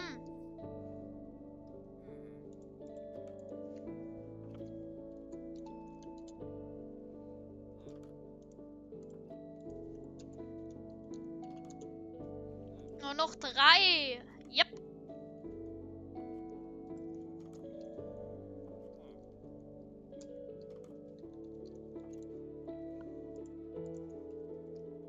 I don't have any. I have one. I have Oh one. my god, yeah, duplicate that now. Let me put blocks around you so the server won't make you drop the enchanted golden apple. Also, don't activate the lever or else it'll blow up to TNT. Yeah, I won't. Okay, let's go. It's working. It's working. It's working. It's working. It's working. Oh How my many god. how many are you getting? Oh mein Gott.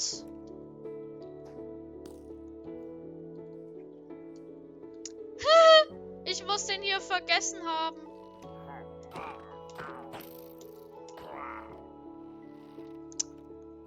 Eine halbe Minute. Eigentlich eine, aber ja. Eine Minute.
Yes. Wait. What the fuck? God. We can also do beacons, bro. You're getting so much. Oh my god, I just realized if I go check our advancements, we might get in trouble. Trouble? What do you mean? Holy crap! 2,000 netherite blocks. Bro, look at this. We can't die. We literally cannot die. Oh my gosh. Let me save these for later.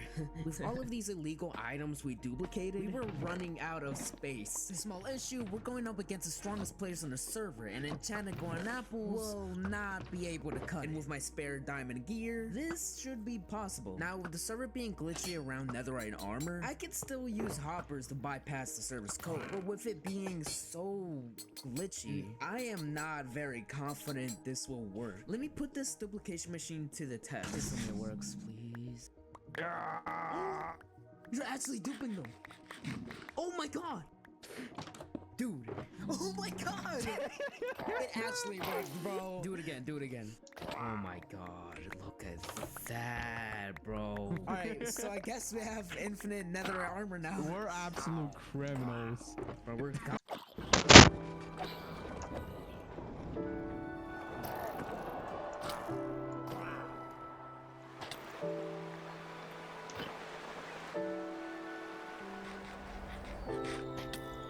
Wait, Captain in 2 Minuten.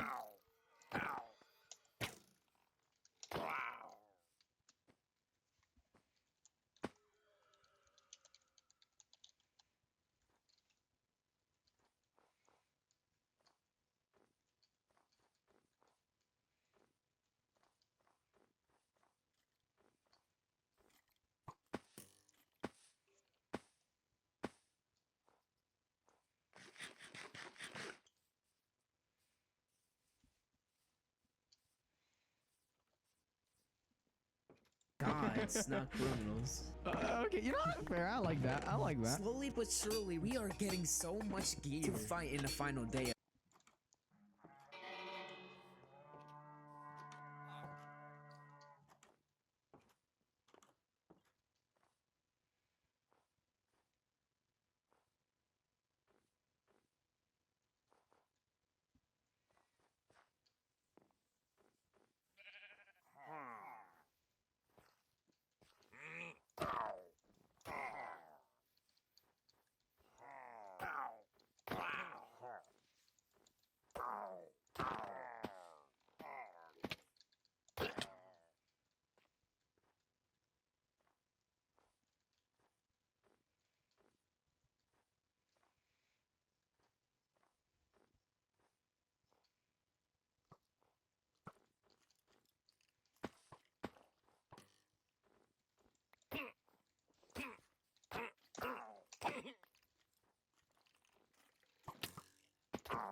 Und Leute, das ist der letzte Schlag vom letzten Raid. Leader.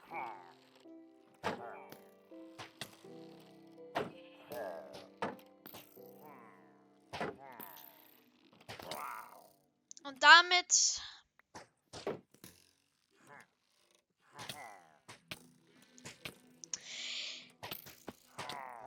ich krieg da. Oh! Ich wollte es dramatisch machen, dass seinen Gehilfen den von hinten killen, aber ja.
Und damit, Leute, der letzte Schlag.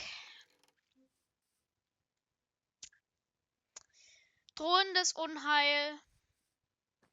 Das letzte Mal. Wir gehen nochmal in die Lobby. Holen uns nochmal was zu essen.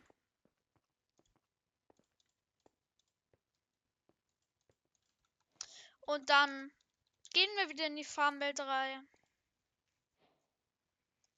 Heilen uns hoch.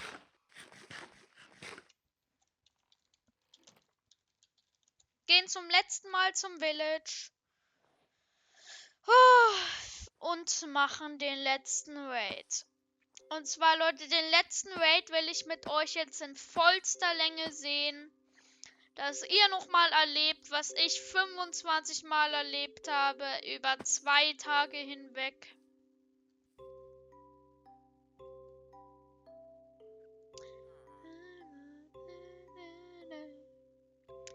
Die Iconic Minecraft Musik im Hintergrund. Ein paar Mal Glocke läuten, dass die Leute sichtbar werden. Und Leute, falls ihr Probleme mit dem Raid Quest haben solltet, ihr müsst die Leute spawnen in der Richtung, wo dieses Horn ertönt. Das heißt, ich habe gehört, es ertönt in der Richtung. Das heißt, die spawnen auf dem Berg. Und Leute, ich habe mich am Anfang über den Berg beschwert, aber eigentlich ist es voll geil, weil die AI ist nicht gewöhnt, nicht in einem Dorf zu sein, weswegen die nicht angreifen, sondern nur wegrennen. Das zählt sogar für den stärksten Mob, den Revenger. Der rennt dann einfach weg, weil der einfach auf der Suche nach einem Dorf ist.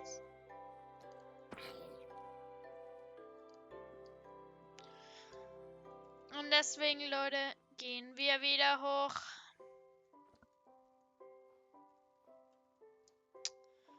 Oh ne, ist der letzte jetzt unten.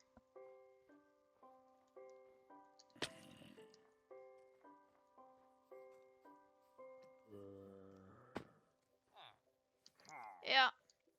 Kannst mal kurz wegbleiben. Ich zeige euch das, weil hier. Dann kommt ein Geräusch. Und dann bekommen die alle einen Glowing-Effekt. Das ist ziemlich hilfreich, um die zu sehen.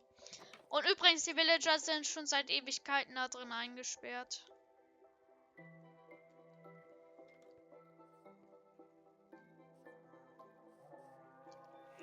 Jetzt, ihr müsst halt wirklich so Surround Sound oder irgendwie sowas anhaben.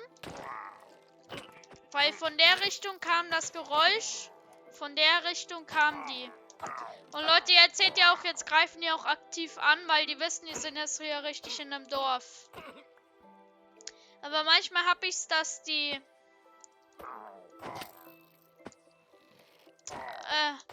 mit den Crossbows sind Pillager, das riesige Mobs sind Revenger. Ich weiß gerade nicht, dass sie mit der Axt... Leute, ich weiß den Namen, ich habe den 20 Mal ausgesprochen, gerade in der Timelapse. Ich weiß den wirklich halt dann auch im Dorf nicht attackieren.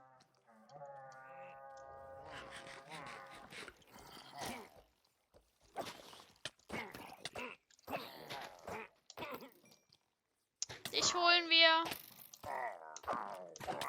An die Crossbows eliminieren.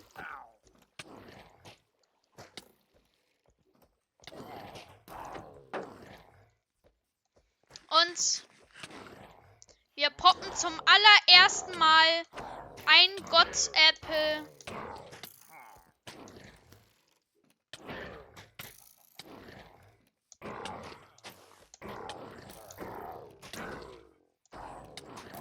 Killen den letzten Revenger.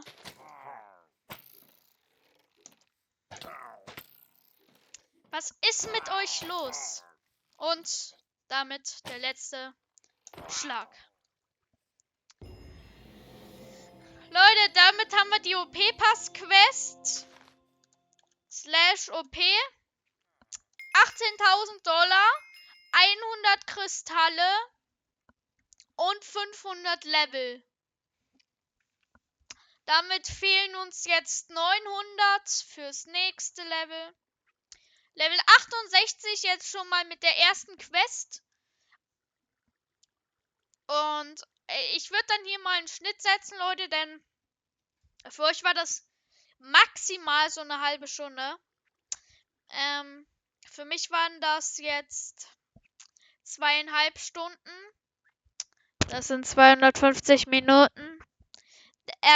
Deswegen, Leute, ich hole mir kurz was zu essen. Dann sind wir gleich wieder da. Und dann fangen wir mit der Schwimmen und der Reisenquest an. Das heißt, Leute, seid gespannt. Wir sehen uns jetzt gleich wieder. Das heißt, bis dahin und ciao, Leute! Bis in eine Minute. Okay, Leute, nochmal kleines Disclaimer. Aus den 25 Raids haben wir jetzt so viele Sattel plus 4 Mini-Sattel bekommen. 2 Haltbarkeit 0 Armbrüste. Dann nochmal 20 Armbrüste komplett repariert und nochmal eine komplett reparierte Mehrfachschuss-Armbrust. Plus natürlich all diese Banner, die wir jetzt dadurch bekommen haben. Nochmal super viele Smaragde, die 2 Äxte dort hinten. Das heißt, Leute, über diese eine Quest hat uns das Ding und das Ding beides komplett gebracht. Ich musste extra 2 Truhen dafür machen. Oh Gott, Leute. Aber, naja, ich will nicht so viel reden. Denn wir sehen uns jetzt gleich wieder in der Farmwelt. Wie wir jetzt nochmal den Rest machen. Deswegen, Leute. Bis gleich. Wir sehen uns sofort wieder. Für mich ist es jetzt wahrscheinlich so ein 90 Minuten, 100 Minuten, die ich weg sein werde. Für euch ist es vielleicht nur so 3 Sekunden ab jetzt. Aber Leute, wir können jetzt endlich mal... Sei mal leise. Die Elays freilassen. Weil die saßen da jetzt seit mehreren Dingern da drin. Deswegen, ihr seid frei. Geht in die große, weite Welt.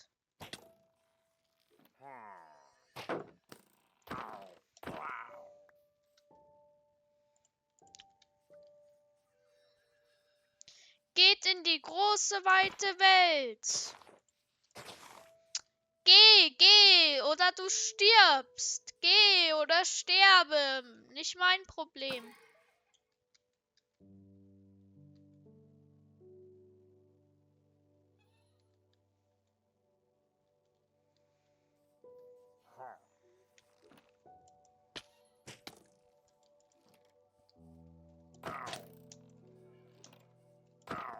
Leute, ich hol mal kurz meinen Bogen.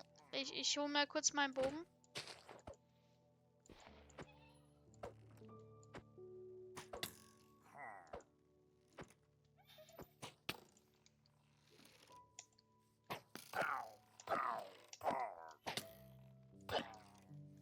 Wieso kann ich den nicht attackieren?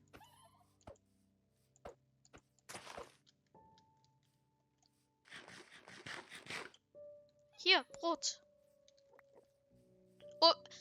OP-Apfel.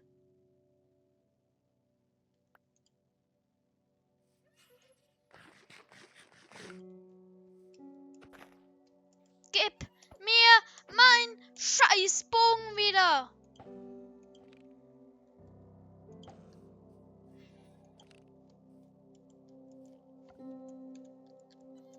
Wieso kriege ich meinen Bogen nicht wieder, Leute? Oh Gott. 5 Haltbarkeit habe ich.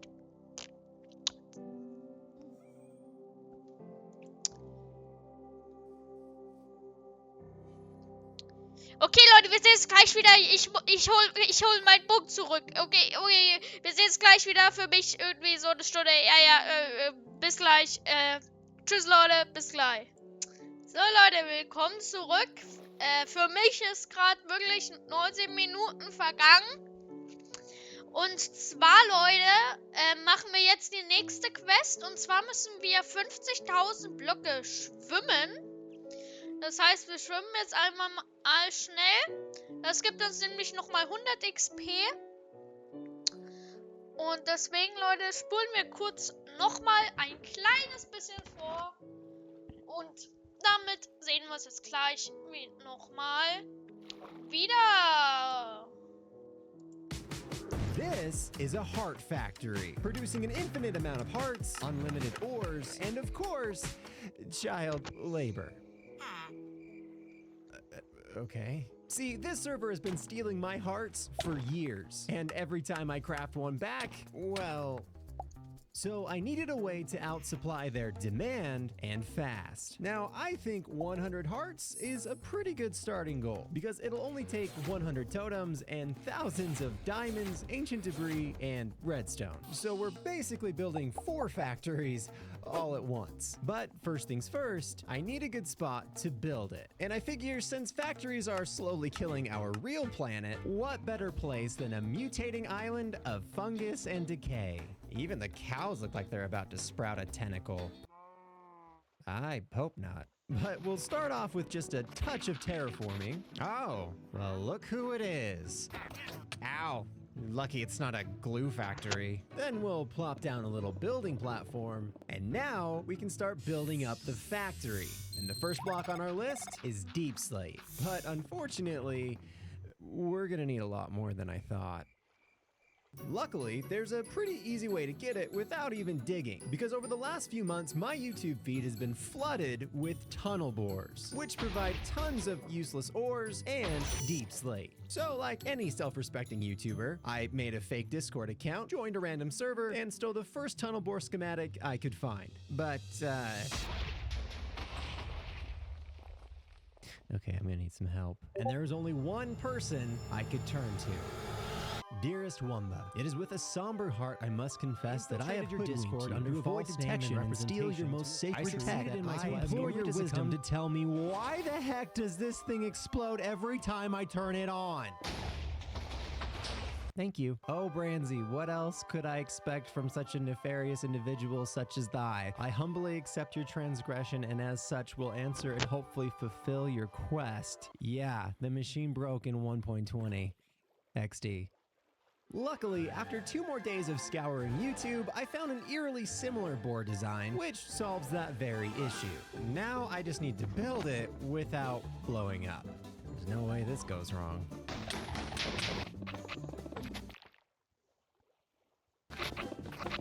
Okay, so I think it's done. It's going to work. I have faith. I have so much faith it's going to work and not blow up. Oh, please work.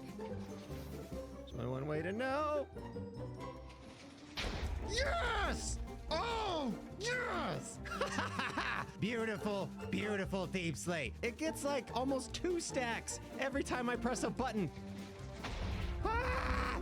It's so cool. I'm just gonna blow some stuff up and squeal like a child for the next hour. Oh look, trash. That's better. Well, I think that should be just about enough deep slate for this project. So let's go build ourselves a foundation. Stop spitting. I am trying to save you. All right, we're looking pretty good. The foundation is almost completely done. I don't think I've ever worked so hard to not work so hard in my life. But on to the next item. Copper. But since this thing takes almost 45,000 copper ingots to build, I'm gonna scam the other players out of it instead. And all good scams start with a commercial. Hello, friends, and welcome to Time's Running Out retirement home, where our research shows that companions are the best way to delay your favorite old person's inevitable death. And what better companion for an aging player than a block that can actually age with them? And by donating your useless copper to our facility, you'll be helping our elderly slip into that seemingly endless abyss of death with a smile on their face. So please, log on and donate your copper to... Oh no, where's Harold? You'll never take me alive. Harold has been neutralized. Over. Oh god, what have I done? Well, let's just send it to the rest of the server, build a little donation center, and hopefully by the end of the weekend, every single one of these chests will be completely full of copper. Okay, it's been a couple days. Let's take a look at what we got. Oh! See, this is exactly what good marketing... Wait, the rest of these are just freaking empty. So that means in total, we got about 8,600 ingots out of like 50,000. That is not great. But on the bright side, I also learned over the weekend that falsifying charities can land you 10 years in prison. So subscribe, and who knows, you may even get to be a witness in my trial. Okay, I'm just gonna go find a copper vein or like 20. 6 hours later. That took so much freaking longer than I thought it would. But still not nearly as long as crafting an entire fictional charity or its jail time. Anyways, let's get all this smelted up, throw down a few thousand copper blocks, and... What did you do with the other one? You're welcome. And just like that... wait, hold on a second. Whoosh. Now that is what I call a factory, which is also floating above an empty pit. But not for long, because no factory is complete without a moat of toxic sludge surrounding it. Luckily, I still have about 3 double chests worth of sand from the giant egg vault we built in my last video. Whoa, whoa, whoa, whoa, whoa, whoa. Where's all my freaking sand? What, your sand? What is your sand? What? 4C said I could have your sand. Sorry, I took it. Jumper. That's right. My own teammate is a thief. Oh, 4C. Ooh, you gelatinous, slimy little blue devil. And there's only one way to deal with traitors on lifesteal. Trifft die Welt, in der das Metall klappert, Motoren dröhnen und der Adrenalinwahnsinn auf den Straßen herrscht. Das kostenlose Multiplayer-Action-Spiel Crossout ist noch cooler geworden. Jetzt hat es sogar gepanzerte Flieger. Wo sonst kann man eine Säge an einen Truck befestigen, einen Raketenwerfer an eine Minivan montieren und in die Schlacht ziehen, um seine Feinde zu zerfetzen. Nur in Crossout. Erschaffe Maschinen der Zerstörung aus Hunderten von Teilen. Lass deiner Fantasie freien Lauf mit Hubschrauberpropellern, durch die du Feuer, Blei und Plasma auf deine Feinde regnen lassen kannst. Fahrzeuge auf dem Boden, gepanzerte Flieger in der Luft, sowas hat man in Crossout noch nicht gesehen. Neue große Karten und einzigartige Mechaniken verwandeln die Gefechte in ein verrücktes Feuerspektakel. Zerstöre Feinde, sammle Ressourcen und neue Teile, mit denen du deine stählende Bestie ausrüsten oder sogar etwas noch Monströseres erschaffen kannst. Und das alles mit atemberaubender Grafik und energiegeladenen Musiktiteln. Übrigens wird Crossout ständig aktualisiert und immer epischer. Lade Crossout kostenlos für PC, PlayStation und Xbox herunter.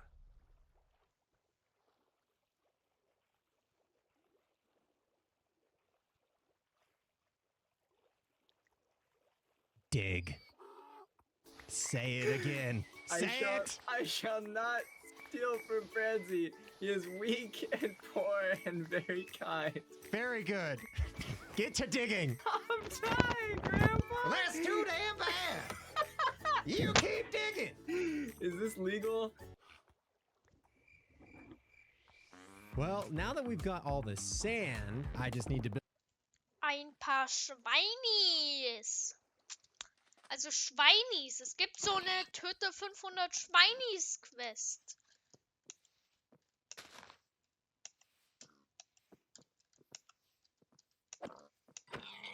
Oh mein Gott. Er ist der Auserwählte. Man kann ihn nicht treffen.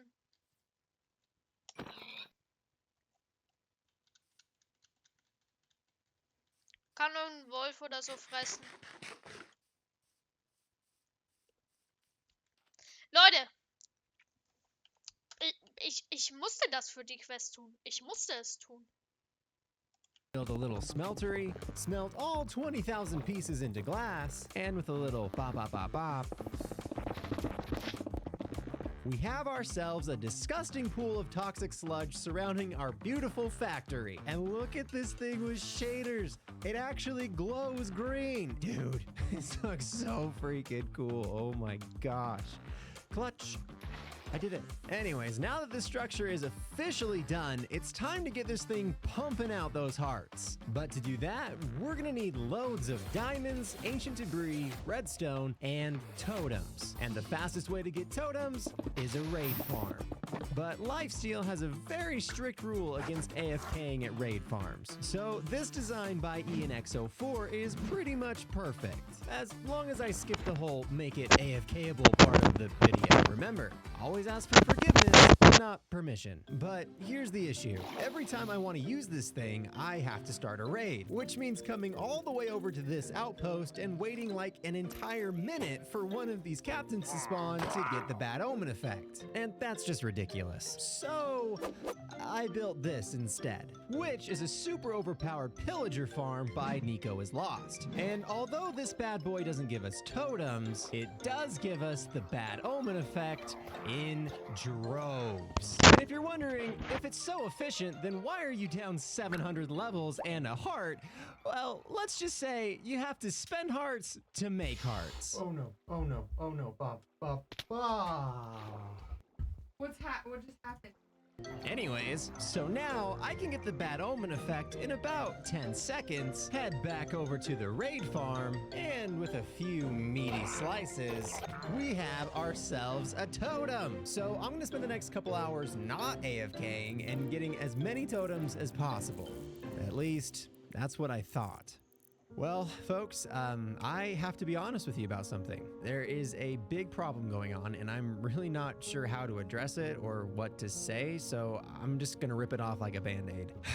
And that is that the raid farm is absolutely killing it.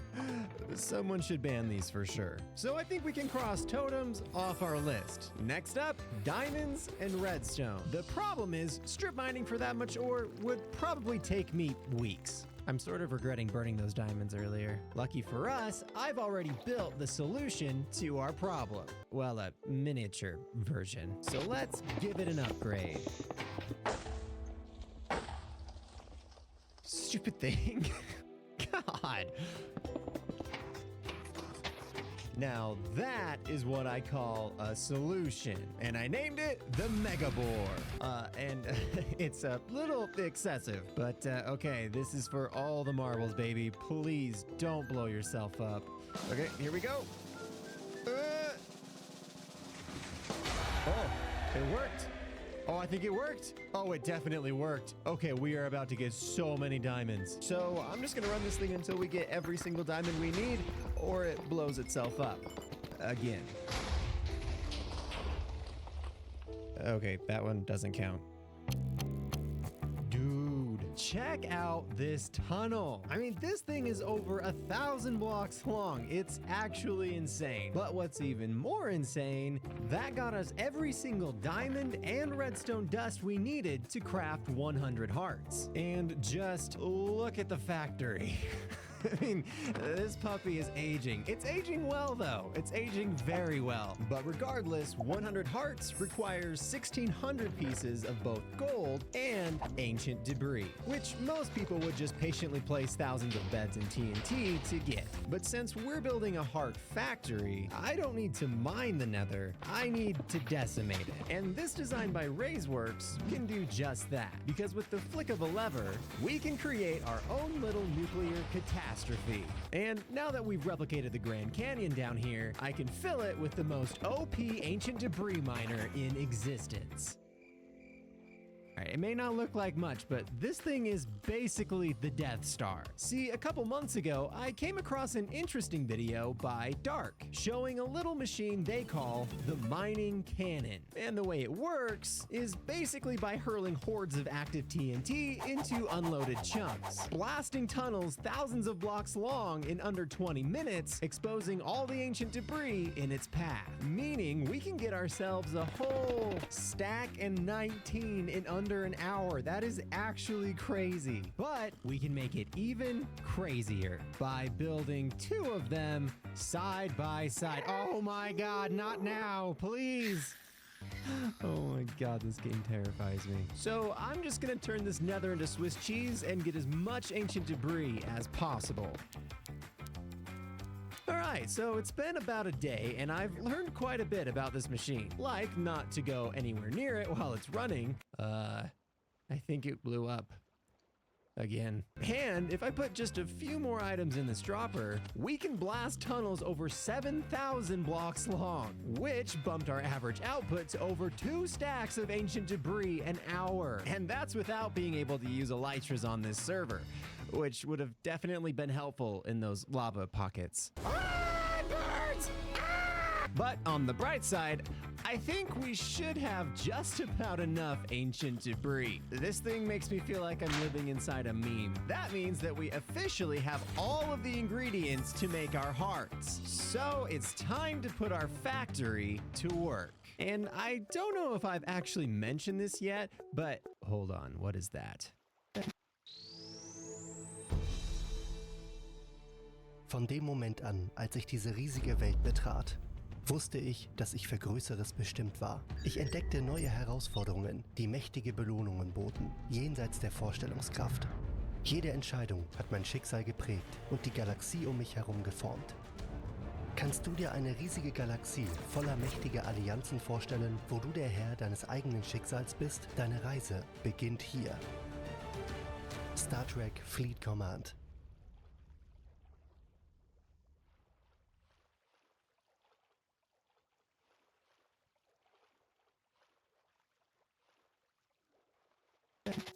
Kabam! How do I get you out of here?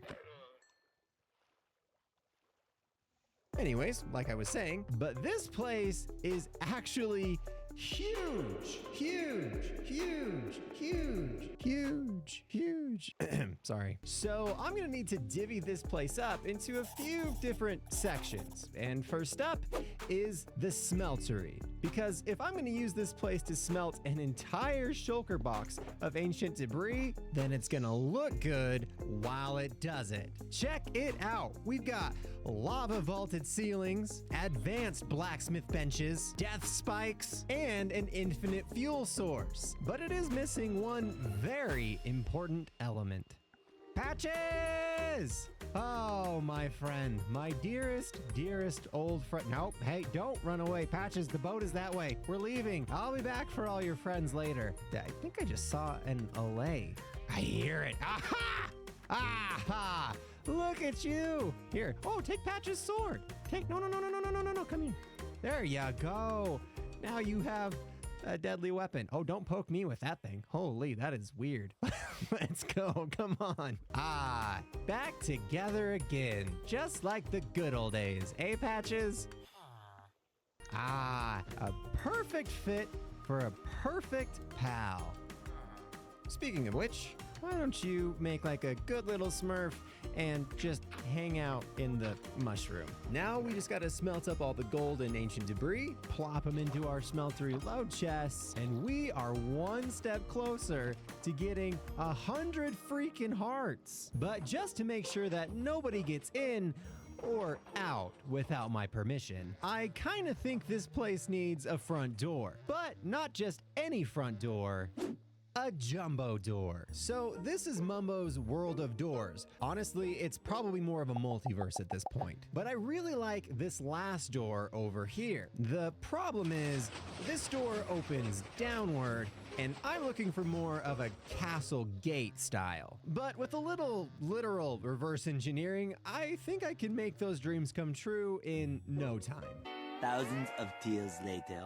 So that was supposed to be a cheeky little quick cut montage of success, but instead I have left a trail of failure in my path. On the bright side, I think I finally have a working version of this door.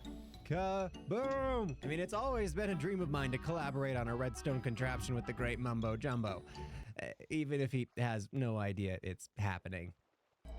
Anyways, now I just need to slap that bad boy on the server and perform one final test. Okay, Patches, this is it. If you can make it all the way to that door before it closes, you will be free to roam the world once again. Okay, Patches, are you ready?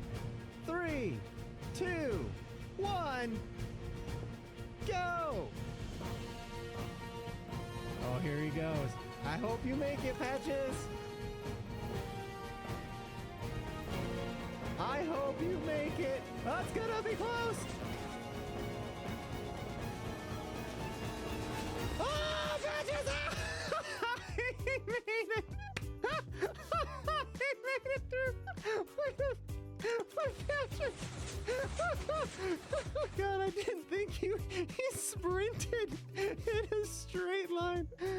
Oh, you're absolutely right. I was never gonna let you go free, but you did great, Patches, really. Congratulations, welcome back. Oh my gosh, that was a riot. Now it's time to get serious, because this place is still not looking very factory-esque. And when people walk through this door, I want to wow them. I want them to be inspired. I want to tell them a story with blocks. I want them to involuntarily exclaim things out loud like, holy cow, that is way too much copper. And they're completely correct. But let me give you the tour. We've got state-of-the-art reinforced walkways, a working conveyor belt system, toxic waste storage bins, vats, and overflow. It's also a glowing radioactive hazard. And it looks so freaking cool, dude. Look at this. And the most important element of all, sponsor signage.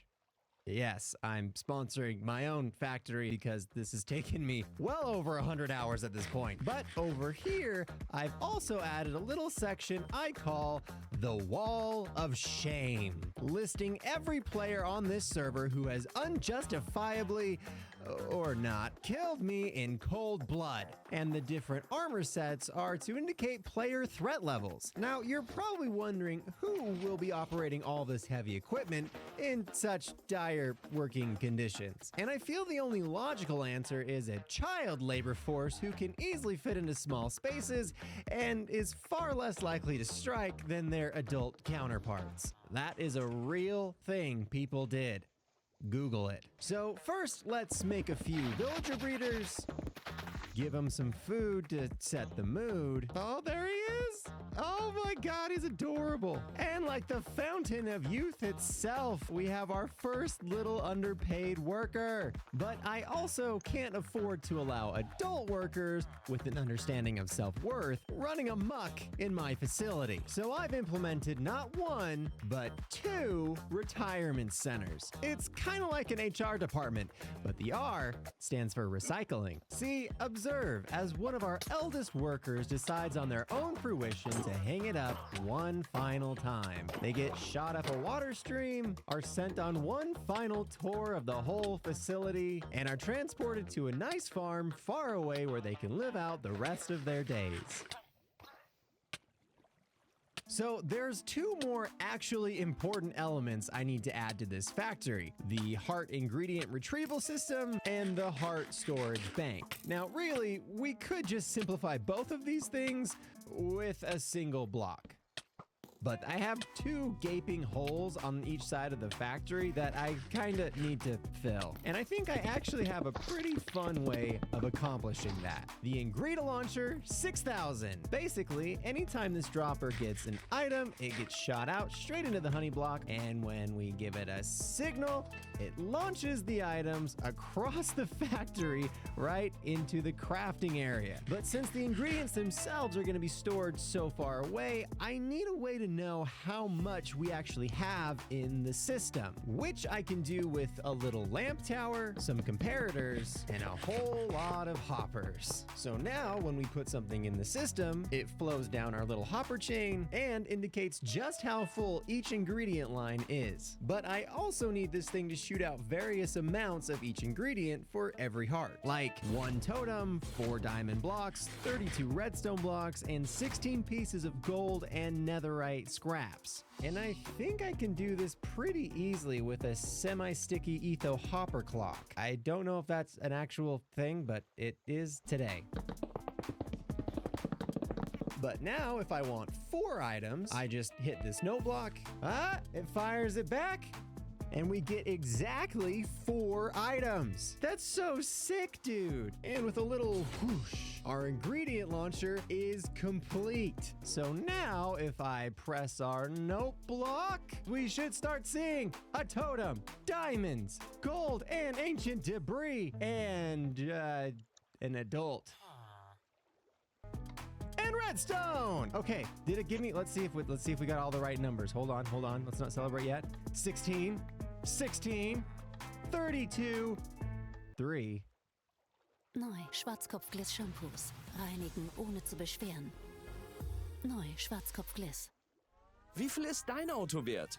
Auf wirkaufendeinauto.de findest du es schnell und einfach heraus. Gib And 1! Oh my goodness! Okay, a little bit of a problem with the diamonds, but wherever will I get a diamond block? I don't know. Found one, and with that, we can officially craft our very first heart. Kaboom! Back to 10. Woo! I have never been so happy to be completely average in my life. Now, we could use this thing to get all the way up to 20 hearts, but even still, we're gonna have like 90 extra hearts, which is where a heart bank comes in handy. Now, this thing pretty much uses the same concepts as the ingredient launcher, but with one very adorable difference. Yes, and bring your little friend too. There's unpaid labor to do. I would like you to take that, and you to take that. Basically, instead of using input chests, I can have these little cuties do the dirty work for me. And observe, I throw a heart, they come and grab it, and they take it straight into the system where it gets processed and counted. And if I want to get a heart back out, all I have to do is hit this note block, and after a couple seconds, a heart gets launched out, jumps across the toxic radiation right into my hands. So with that, I think it's time to finally see exactly what 100 hearts looks like on Lifesteal.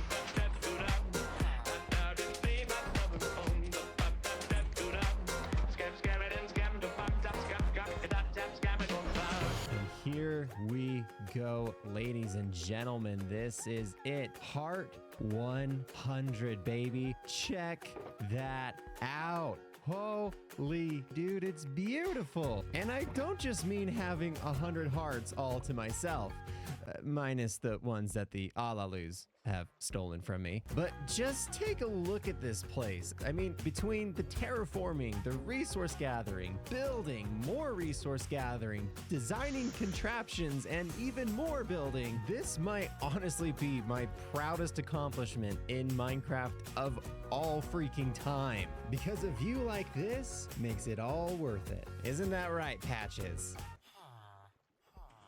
Well, that was rather rude. And after putting so much work into this factory, I had to show someone. Oh my goodness. Whoa. It aged a Dude, lot. this is so cool. Thank you. Oh my god. My mom always told me to avoid touching green toxic waste. Here we Boy, go. this is about to be...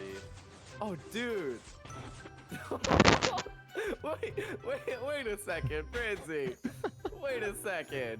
What are the child labor laws like on this island? Don't worry about child labor laws. See, when they grow up, there's actually a retirement center, as you can see. Oh, really? So, like, he drops down here, and then, like, there's water at the bottom, and he falls through, and it's like this really... Oh, nope, never mind. Okay, no, he's just dead. Okay.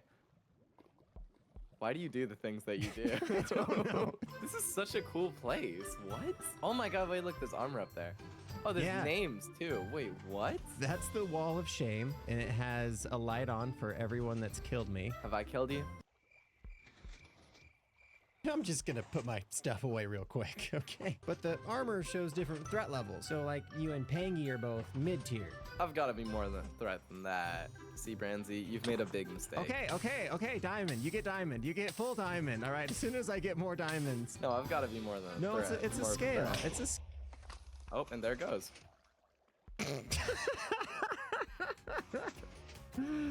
So, what do you think I should do with 99 hearts? Don't try to undercut the pirates, Branzy Craft. You'll end up, hurt. You'll end up heartbroken. Wow. My bad.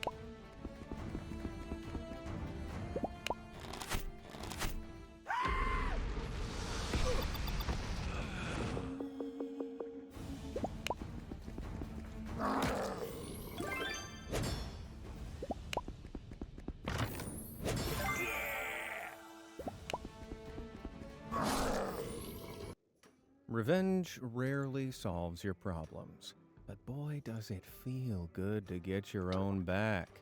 You want to steal my lunch? Then enjoy the sick burn I'm about to leave on this sticky note, except not all revenge is plotted equally. While I'm a huge fan of passive-aggressive messages, they don't compare to getting someone arrested, costing them millions of dollars, or leveling their entire life with a single revelation. With that said, put those sticky notes and witty quips away, because we're about to take a look at even more tales of revenge that wreaked nuclear levels of destruction.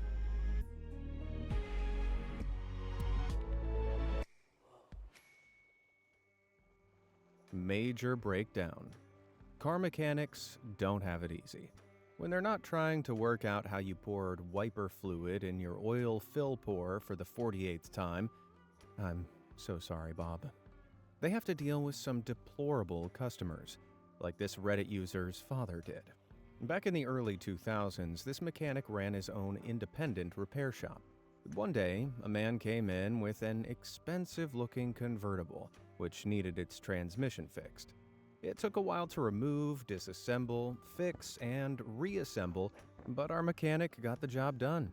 However, when it came time to pay up, Mr. Convertible suddenly couldn't afford it. He said he could pay half now and the other half in a week or so. Now, being a stand-up guy in a small town, our mechanic agreed. But a few weeks go by and Mr. Convertible is nowhere to be seen. After 2 months, our mechanic called him and asked when he'd be paying the rest of his bill. And here's the kicker. Mr. Convertible simply said he wouldn't be paying. There was nothing wrong with the repairs, but now that he had the car, he just didn't see why he should pay the rest. At first, our mechanic got mad, but then he decided to make an example out of Mr. Convertible. He called up a towing company, told them the situation, and explained that under state law, he had a mechanic's lien on the vehicle, which is the legal right to sell it for compensation of unpaid debt. The rules of this vary from state to state in America, but our mechanic was able to get the tow company to pick up the convertible and take it away. To his shop? Oh no, to the local recycling center. The car was crushed, scrapped, and the remnants sold to the center, making our mechanic his money back before Mr. Convertible could do anything. Obviously, he was furious and turned up to the repair shop with the state patrol the next day. However, after our mechanic explained the circumstances of the lien, the troopers declared it a civil matter, not a criminal one. And when Mr. Convertible tried to sue our mechanic, the judge dismissed the case. Moral of the story? pay your mechanics, unless you'd prefer your car scrap metal shaped. Oh, brother. We all know that one person who has a habit of making someone else's special day all about them. Your birthday party? Well, they just got a promotion. Your big announcement? Well, they just bought a new car. Now don't worry though, you're not alone. One Reddit user, who we'll call Ben, had a younger brother called Todd, who just had to be the center of attention no matter the occasion. So much so that at their sister's baby shower, Todd and his girlfriend announced they were expecting. Like, come on, man, hold your own event. But he wasn't done there. The day before Ben's wedding, a receipt for an expensive ring fell out of Todd's pocket. It was clear he was planning to propose to his girlfriend during Ben's special day. Ben kicked him from the groom's party, but Todd started crying about how unfair it was, and that he would never propose during someone else's wedding. So Ben allowed him to come to the wedding as a guest, but warned him if he tried anything, he'd regret it. Sure enough, during his new wife's dad-daughter dance, Todd got down on one knee and proposed to his girlfriend in sight of everyone. But Ben wasn't angry. In fact, he was excited. Because, as Todd was stealing the spotlight, a heavily pregnant guest walked over and began to make a scene. She was screaming at Todd for lying to her, crying and claiming she was pregnant with his baby. She even called his phone, proving they'd been in contact. Distraught, Todd's girlfriend flung the ring down and left in tears. Ben was also in tears. From laughing. With the green light from his soon-to-be wife, he'd hired a woman to pretend to be Todd's side piece, asked her to be at the wedding and to act out if she saw him make the move to propose. Ben had even given her his number to make it convincing. And it was so convincing that Todd's girlfriend threw him out. Well, we can only hope that after all that, Todd figured out that he is not, in fact, life's main character. A dish best served ice cold. Have you ever been cheated on? Nothing hurts quite like it, trust me. But stories like those from Reddit user Kermit D. Frog are a tonic for anyone who's ever had their heart broken. Kermit was married to his high school sweetheart, Sue, for 23 years. With 2 grown kids together, a nice house, cars, and dream vacations, they were living the American dream. But while Kermit was recovering from knee surgery, Sue began acting differently. She'd started working late, wasn't as affectionate, and changed the passwords on all her devices. Initially, Kermit didn't suspect anything, but as he was scrolling through social media, he saw a picture of Sue with a male coworker who she seemed close with. Very close. Willkommen bei Star Trek Fleet Command. In diesem Spiel musst du wichtige strategische Entscheidungen treffen, die sich auf dein Gameplay und dein Spielerlebnis auswirken. What was weird, though, was that despite having never met him, he'd blocked Kermit. Now he was suspicious. Using his family data plan, he downloaded an app that displayed all text messages being sent and received on all connected devices, one of them being Sue's phone. And that's when his heart sank.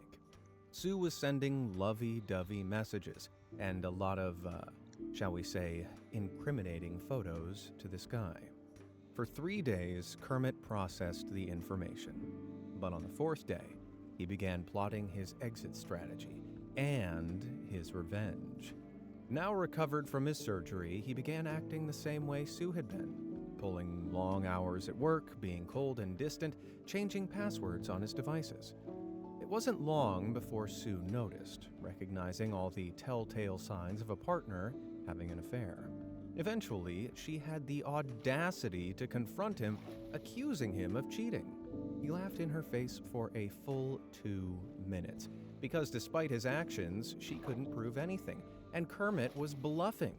He'd been acting that way purely to make her paranoid. All the while, he was gathering evidence, making sure he was financially independent from her, stealthily moving his possessions out of their house, and shopping around for a new apartment, all without Sue knowing.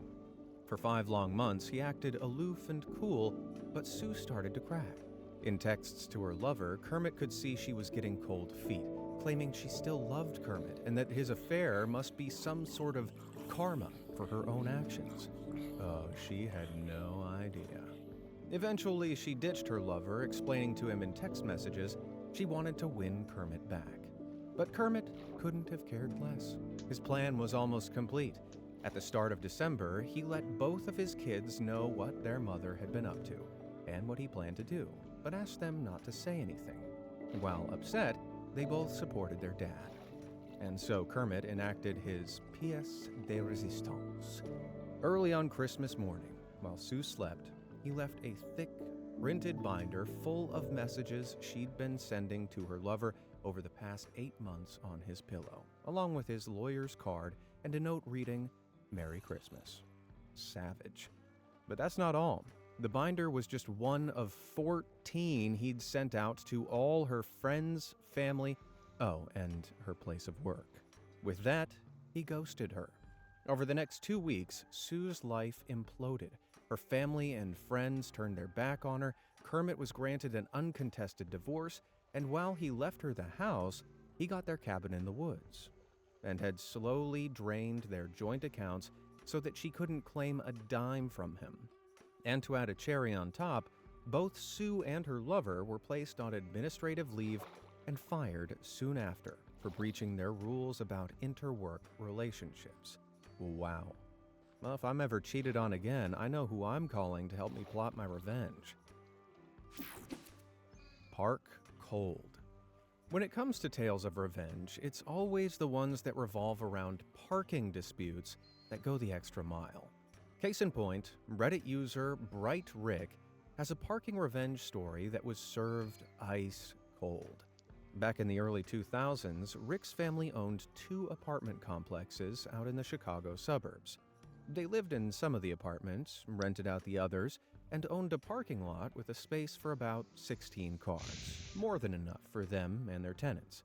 But one day, cars started parking in the lot that didn't belong to them or their tenants. Rick blocked one of the cars in and called a tow company, when suddenly the owner came around and drove off over Rick's yard and bushes. Annoyed, Rick hired a local tow company and had them put up signs warning people that any car without a parking permit would be towed, and left it at that. But then, one freezing New Year's Eve, Rick arrived home to find every single space in the lot filled with cars that didn't belong to his family or tenants. There were so many cars that they were spilling out of the lot and lining the roads, blocking all the entrances to Rick's building. Someone was having a party, but he checked, and it was none of his residents. He rang the tow company, but they were too busy. So he decided to take matters into his own hands. He quickly gathered up 3 of his lawn sprinklers, attached them to his laundry room faucets, and ran hot water through them. Being below 0 degrees out, the hot water stopped the hoses from freezing up, but once the water hit the cars and the sidewalks, thick layers of ice began to form. He moved each of the sprinklers every half hour or so, making sure the ice would get in between the window seals, handles, even the locks. Once every car was completely coated in a solid layer of ice, Rick packed everything up and went to bed. At 4 a.m., Rick was woken up by a group of very cold-looking people furiously pounding on his door and ringing his doorbell. They couldn't get into their cars for all the ice. Apparently, all these people had been told to park here by their friend who owned a building several blocks away. The very same guy who'd run over Rick's yard earlier that year. Rick just smiled and pointed out all the signs, telling them to move their cars or get towed, knowing full well they couldn't get into them. The cops showed up shortly after, laughing at the entire situation, before, with Rick's consent, ticketing every single illegally parked car, which were then all towed. What a way to bring in the new year. A business transition. In-laws. Some are good, some are bad, and some are downright rotten, as Reddit user LivingBunch6371 discovered. Some time ago, at just 18 years old, Living Bunch's sister-in-law came out as a trans woman. Like the loving, caring people they clearly were, her parents immediately threw her out. They denied her access to the car they'd bought her and her money, which was in their joint account. So, late at night, she had to walk 8 miles to reach Living Bunch's house. Stunned, Living Bunch's husband tried to talk to their staunchly conservative parents, but they were resolute. Their now daughter was not welcome in their home because of who she was, and all her possessions, including cash she'd earned working at a part-time job, were theirs now. This didn't sit well with Living Bunch, who loved her sister-in-law regardless of who she was. She and her husband wanted to cut all ties with the in-laws, which suddenly gave her an idea. Her father-in-law was a small business owner, and his biggest account just so happened to be with Living Bunch's employer. She told her boss what happened, and after mulling on it, he agreed that if she could find another supplier offering a similar rate to her father-in-law, he'd close their account. This is where it got tough. Her father-in-law offered a great rate that was practically impossible to beat. But Living Bunch looked down every avenue she could, and eventually, 6 months later, she found a different company offering a similar rate. During this time, her father-in-law had begun major renovations on the family house. So to make sure this sudden loss of income would hit hardest, she waited an extra month when his renovations were well and truly underway, before informing her boss. Another month later, and the father-in-law's business was suddenly crushed. He had to scramble to find new clients and ended up having to sell the house to keep his business afloat. But because it was halfway renovated, it didn't sell for much.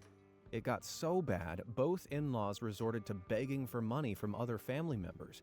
But after the barbaric treatment of their own child, all of them resolutely said no.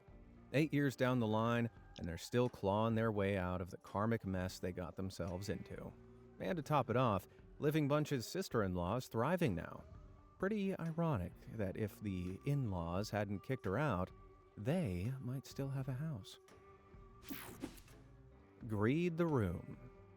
Nothing starts a family argument like the topic of inheritance.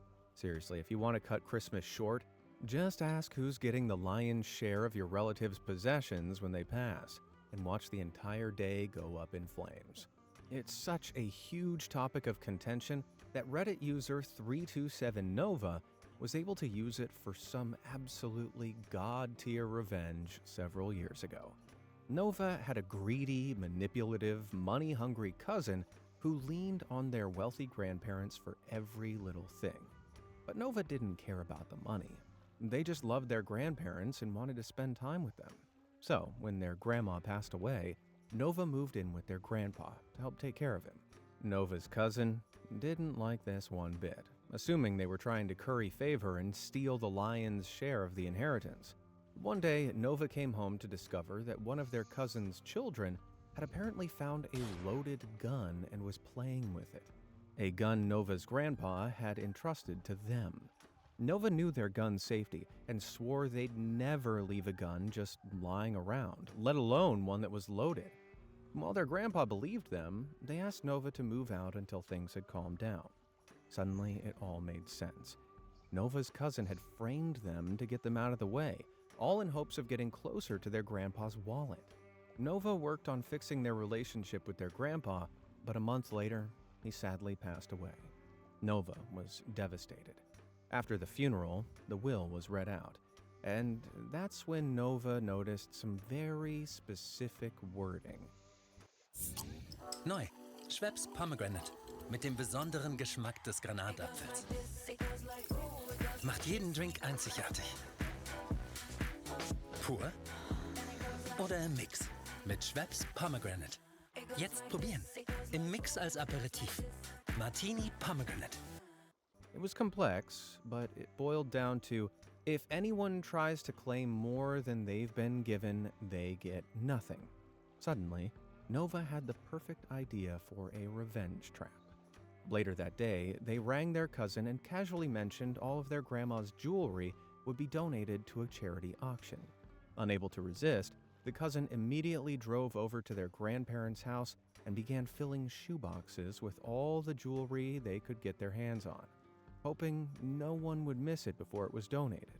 As they were doing so, Nova's father and the family lawyer walked into the house to do some final admin, catching the cousin red-handed trying to make off with 4 shoeboxes stuffed full of jewelry.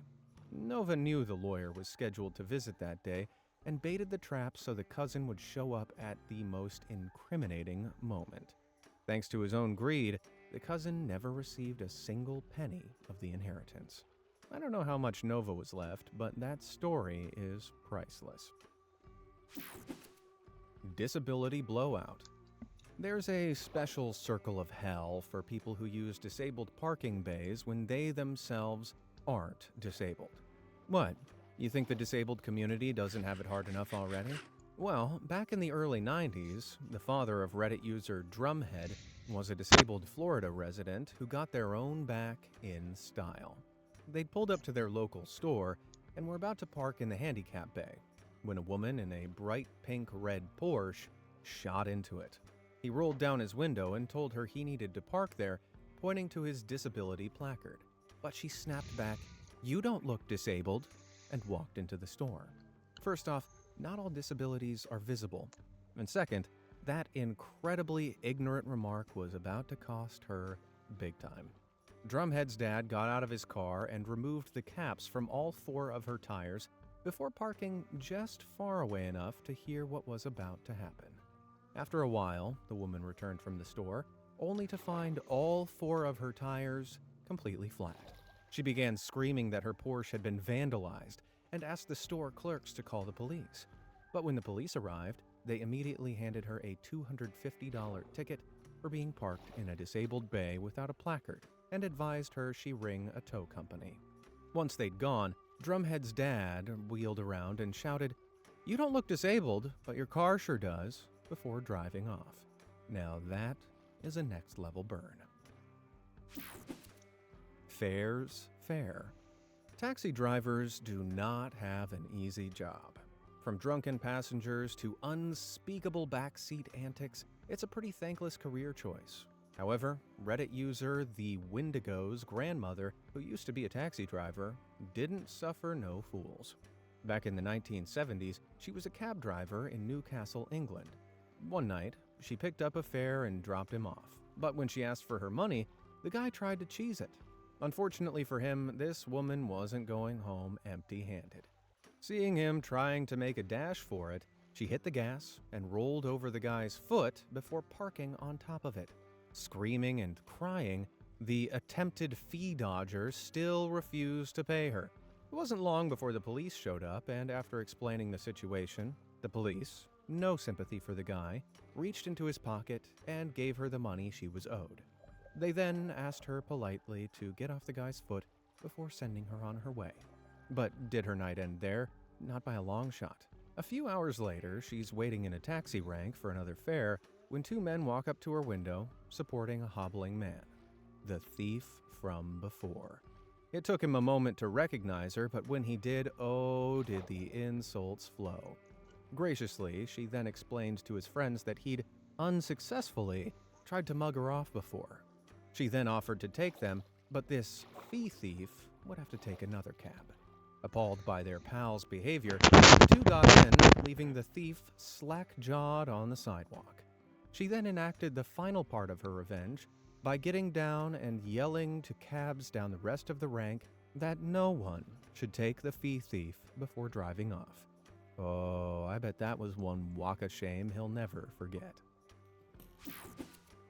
Don't mess with grandma. There are sleazes, there are scumbags, and then there are people who prey on the elderly, like this next pair of despicable idiots. According to this story posted on Reddit, someone used to know a sweet old lady from their local church. She was a retired nurse, had never married, and had no children, but did have family in the form of her niece and nephew. One day, she suffered a major heart attack and was rushed to hospital. She wasn't expected to survive, but before she had officially kicked the bucket, her niece and nephew decided to act like she had. They rocketed up to her apartment and began loading up her possessions, including all her fine crystal and silverware. The only problem was that despite her fatal prognosis, she survived. And when she returned home, her furniture, utensils, even her dishes were all gone. Who would steal from an old woman like that? They may as well have taken her purse from the hospital bed. Well, her neighbors wasted no time informing her they'd seen her greedy niece and nephew carting everything away. They denied it furiously, and she never pressed charges. A few years later, she finally did pass on, but after her heart attack, she'd made a few adjustments to her will. Prior to the thievery incident, everything was set to be left to her beloved niece and nephew. Now, they were each to receive just $1, and the rest of her estate would be going to the church. How much was the estate? Oh, just a small, humble $9 million. Yeah, hope the dishes were worth it, you ungrateful dolts. Boy toys. The only thing that feels worse than being cheated on is meeting the person you're being cheated on with. It really gets the inadequacy complex going. However, Reddit user PurePepper3666 had the opposite of this problem. Several years ago, Pepper's girlfriend told him she was cheating on him, and to rub salt in the wound, she informed him that in order to still be friends, he would just need to grow up and deal with it. Initially, because he did still want to be her friend, Pepper said yes. But she kept sending him pictures of her and her new boyfriend being all lovey-dovey together like a complete sadist. Hurt and depressed, Pepper tried to get on with his life in a grounded and healthy way. What, with therapy? No, Tinder. But while he was swiping left and right, he came across a very familiar face. Lo and behold, it was his ex-girlfriend's new boyfriend, the same one she'd been cheating on him with, and the one she was still dating. Realizing he could enact a little revenge, he swiped right and matched with him. The two began talking, and he revealed he was bisexual, and also he had no idea who Pepper was. Their conversations became ever more flirty, and after a few weeks and a couple of dates, he was falling deeply in love with Pepper, while still in a relationship with his girlfriend. Eventually, Pepper told him that if he was serious about their relationship, then he needed to leave his girlfriend for good. Next thing you know, Pepper was getting messages from his ex, utterly distraught, saying she'd just been dumped and that she regretted ever leaving him.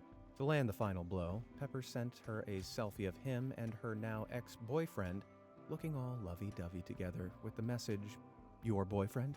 You mean this guy?" After that, he went full scorched earth and dumped his new boyfriend as well. It was all an act. He hated cheaters and figured he could get back at both of them by playing them against one another, and boy, had it worked. Moral of this story, cheaters never change their spots. Which of these stories gave you the most schadenfreude? And do you have any nuclear revenge stories of your own? Let me know down in the comments below. And thanks for watching.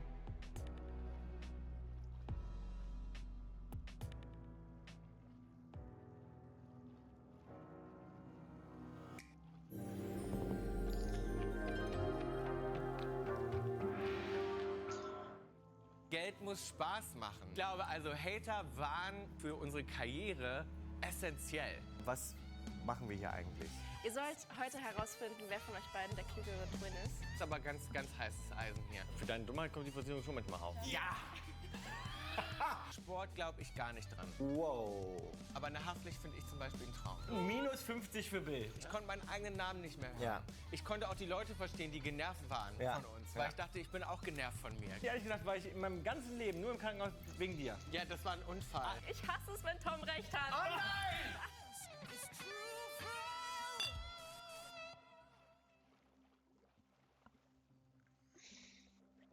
I've been on roller coasters, swum with dolphins, and even piloted a plane. But nothing beats the sensation of getting revenge. But there's more than one variety of revenge. There's utterly ruthless revenge, calculated revenge, and life-ruining tales of revenge that you could argue go too far. Well, in this video, you'll find them all. So get ready for the schadenfreude as we take a look at yet more extreme cases of revenge that went practically nuclear.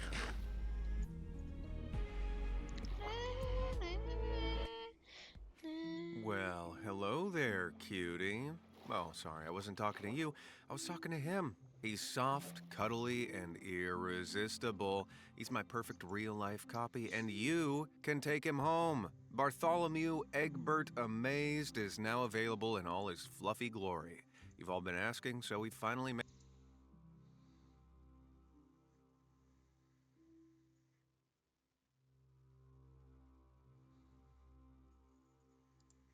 Today I am setting out on a mission to get the craziest OP team in Pet Simulator 99 that I've ever had. For almost 3 years I've played Pet Simulator, and in that time I've obtained hundreds of huge and titanic pets. But the thing is, these pets aren't created equally. Different variants and sizes mean some of these pets are more powerful than others. I've done extensive research on finding the best pets, and today we spend 25 billion gems getting as many as we can. Why? I wanna be the very best. And so we start our journey to get the best team that we possibly can get. You're probably asking, why now? Well, it honestly has to do with the fact that I've got 25 billion gems at my disposal. I had saved up these gems solely for the purpose of buying a Titanic SpongeBob. It just sucks because at the time, everybody was selling their Titanic SpongeBob for way more than 25 billion gems. They wanted 25 billion and a Titanic, or 2 Titanics, or 3 Titanics even. So I just said, forget them all, I'm keeping the gems. How awkward would it be though if I went to go look for one now and it's actually at a decent price? Because as you can see, most of these Titanics are going for around 12 to 15 billion. The Titanic SpongeBob says it has a 14 billion wrap, which means I should be able to hop in the trade server and find one selling for that much. But upon doing so,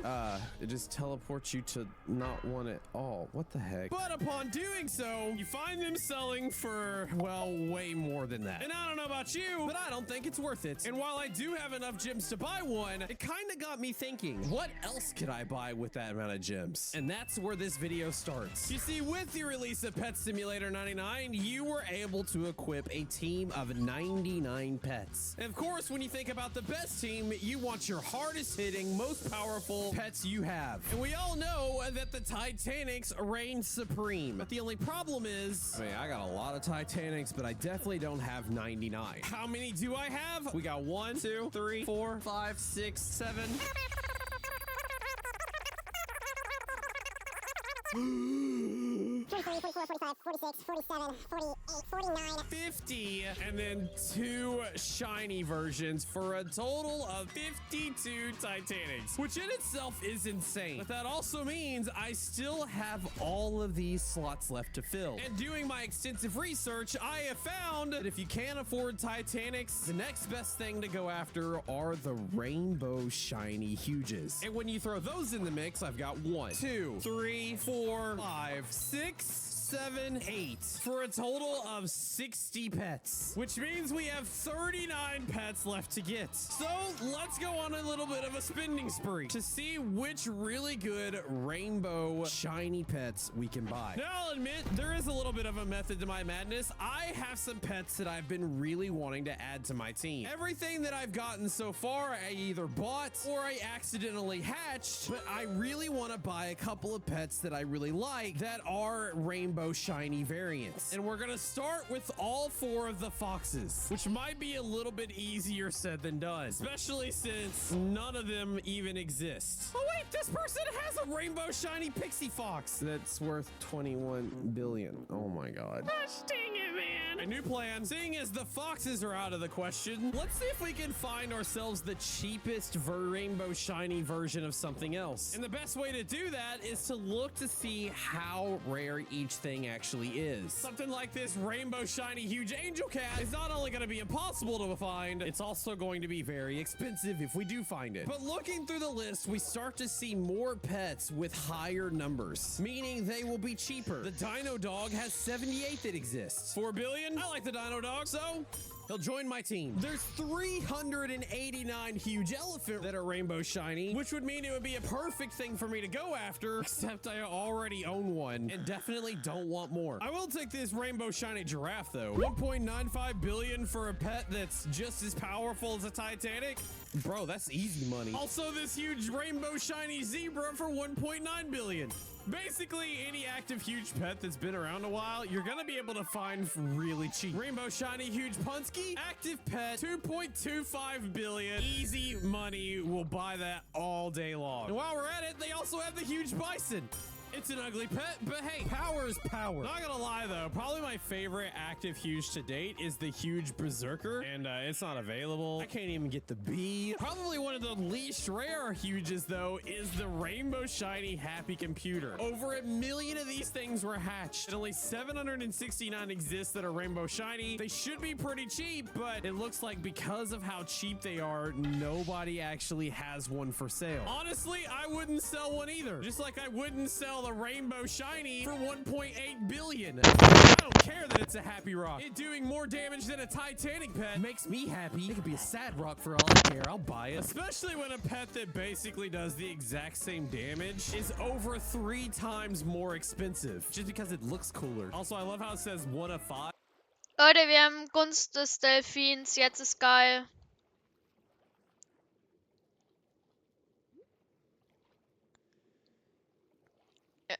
Wir müssen den Delfin zu uns holen. Und Leute, jetzt können wir durchstarten. Jetzt geht's schnell. And literally there's 2 of them in the server right now.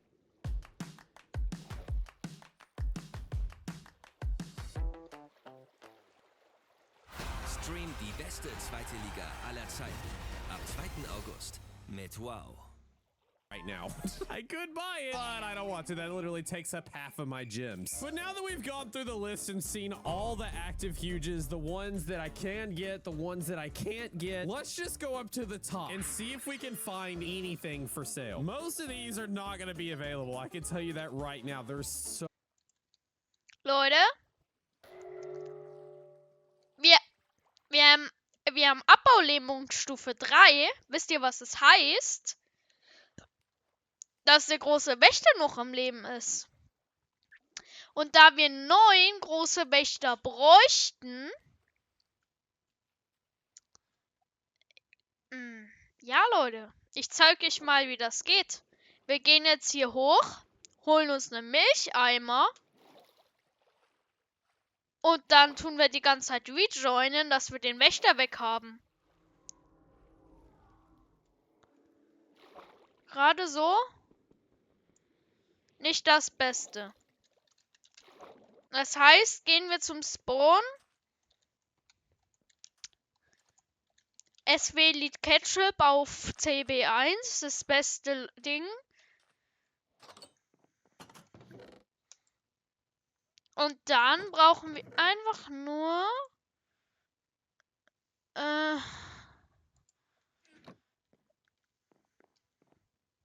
Leute, ich farm für uns mal kurz Milch, okay?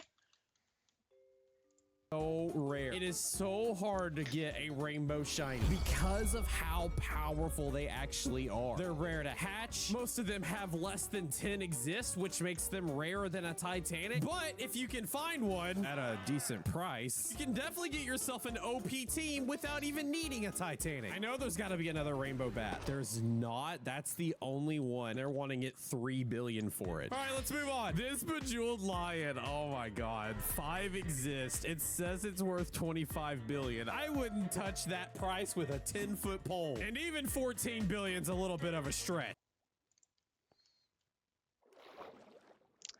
Leute, jetzt kriegen wir einen Ozean.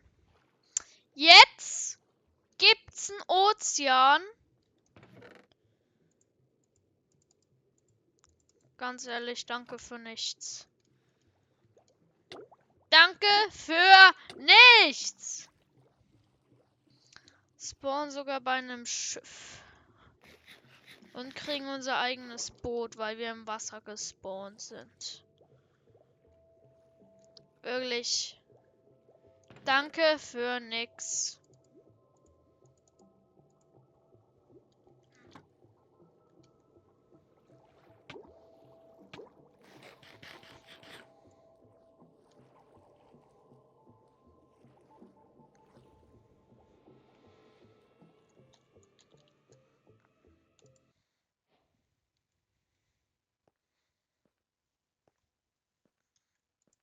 He's also selling a Titanic SpongeBob SquarePants. Well, can't afford it now. Let's keep searching. Montage, baby. No, man, are you kidding me? 9 million for that? All right, I'll take it back. I will take this huge bet. No, man, I just can't. This thing here says it's 2.69 billion, 65 exist. Let's see if we can get one a little bit cheaper. This is a pet that actually has probably a lower wrap than what it's worth. And yeah, the person is actually selling it for a decent price. It's not really a pet I want, but dude, I will take that any day, especially how in 2 months, that thing is gonna skyrocket in value. The pet economy in Pet Simulator 99 is sort of a weird thing because when you can actively get the huge pets, you'll find them a lot cheaper than what they usually would be if they aren't active. You see, whenever the update first come out, everybody is crazy selling the new huge pets at a premium. Costs a lot to be one of the first ones to get one. But then as the week goes on, these drop in value tremendously. And if you can wait till right before an update hits that makes these no longer be actively hatched, that is the time to buy them. If I were to wait 2 weeks and try to buy this pet right here, it says it's a bad deal now. It will be worth about double in a couple of weeks time when this isn't even available anymore. Currently 9 exists, which actually makes this a pretty good deal. But do I want to buy it? When I do that, it's going to put me down to just 2 billion left. We'll come back to it. That one might be a good one to try. Here's a rainbow shiny evolved cupcake, but it's worth 8.7. I definitely like the Hydro Dino better than that one. Not to mention the evolved ones are kind of a weird case because everybody thinks they're worth more, but in Pet Simulator 99, the evolved just became regular huges, which means you're paying a premium for no reason whatsoever. So I think we'll skip that one. What else we got? Next up is a huge goblin. For the longest time, the huge goblin was one of the easiest pets you could get from the huge machine egg. That huge machine egg was actually the active huge machine egg for months and months and months, which means everybody had a goblin. And when everybody has it, nobody wants it. And when nobody wants it, you can actually get them at pretty decent prices. However, this guy apparently missed the memo. Maybe there's another one somewhere. Nope, that's it. 4 billion for this, or 5.7 billion for something else. I don't think I want anything that's gonna say I have a bad deal for a long time, and the goblins are just not one of those things that people go after. So our search continues. Cool. Boop, boop, boop, boop. Und dann gehen wir in Farm.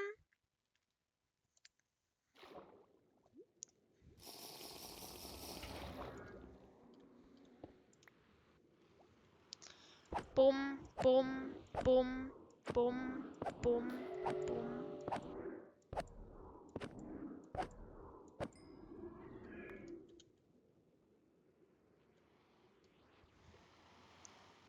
Und bumm.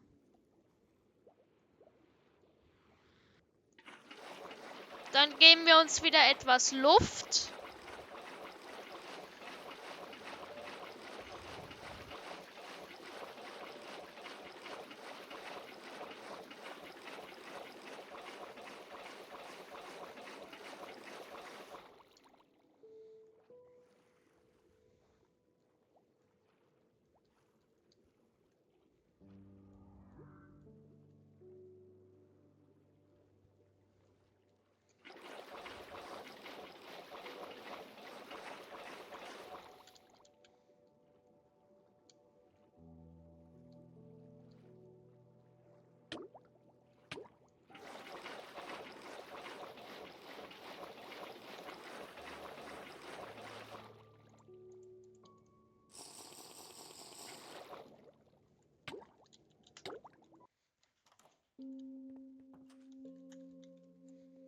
Okay, wir gehen weiter. Huge shiny koi fish worth 2 billion. Don't mind if I do. And because I did that, I think I will go back to this guy who is selling his for 5.6 billion, which is just so happened to be how much I have left. And there it is. I have spent 25 billion gems. I didn't get a Titanic SpongeBob, but what I did get was 1, 2, 3, 4, 5, 6, 7, 8, 9, gain 10 more rainbow shiny pets that are arguably more rare and more powerful than a Titanic, bringing my total number of pets to 70 Titanic and rainbow shiny pets. And that number continues to grow every single day. But we're not stopping there, because recently, Big Games released 2 new Titanic plushes, the Nightfall Pegasus and the Nightfall Wolf, both of which glow in the dark and are now sold out. But not before I got 4 of them. And if that wasn't crazy enough, 2 more pets are coming in just 3 days, and I'm gonna buy 2 of those too. So that will bring my total up to 78 pets. In the meantime, I might as well just fill it up with the gold shinies instead, as things that are really good now, but will be ended up being replaced later. What else I'm gonna do is get rid of one of my Titanic pets. This one right here, the Titanic banana. As you can see, it's untradeable. The only way to get rid of it is to sell it on the marketplace. It's a limited item. Only 99 were sold, and buying this item allows you to equip and own one of these things in the game. The only problem is it doesn't level up. You can't put any charms on it, and so it's kind of just a wasted space. I bought this pet when it first came out almost an entire year ago. And in fact, I own the number 5 version of it. Coder Mitchell owns number 1. Zlib here owns the number 4, both of which are on sale for millions of Robux. And well, for anybody that wants mine, you can have it for the price of 750,000. When I sell that, I'll have more Robux to buy eggs. And with those eggs, I can try to hatch a Titanic of my own. Like this one, like this one, like... I just have to get lucky first. Should I just try to open these up real quick? It would be sweet justice to spend the 25 billion gems that I had saved up for a Titanic SpongeBob, only to turn around and hatch one. I want a SpongeBob. I've been waiting for so long, man. I've been so patient.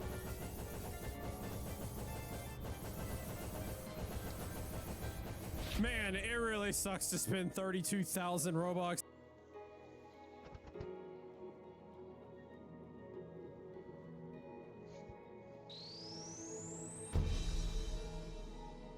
Von dem Moment an, als ich diese riesige Welt betrat, wusste ich, dass ich für Größeres bestimmt war. Ich entdeckte neue Herausforderungen, die mächtige Belohnungen boten, jenseits der Vorstellungskraft. Jede Entscheidung hat mein Schicksal geprägt und die Galaxie um mich herum geformt. Kannst du dir eine riesige Galaxie voller mächtiger Allianzen vorstellen, wo du der Herr deines eigenen Schicksals bist? Deine Reise beginnt hier. Star Trek Fleet Command.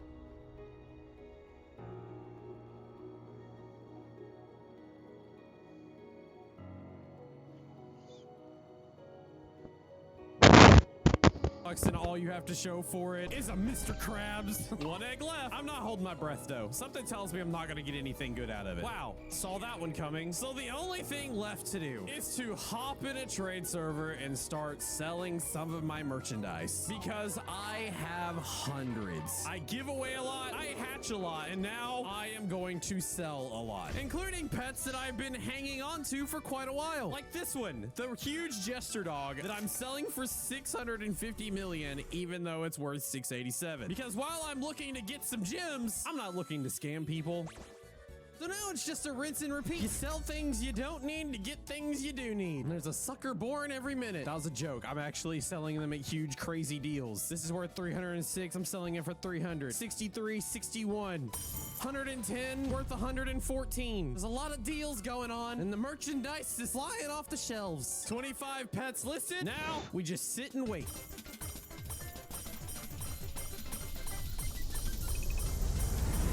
Oh wow, would you look at that? Almost 9 billion gems again. And I still got all these pets. Well, guess it's time to rinse and repeat. Can grab me another one of these.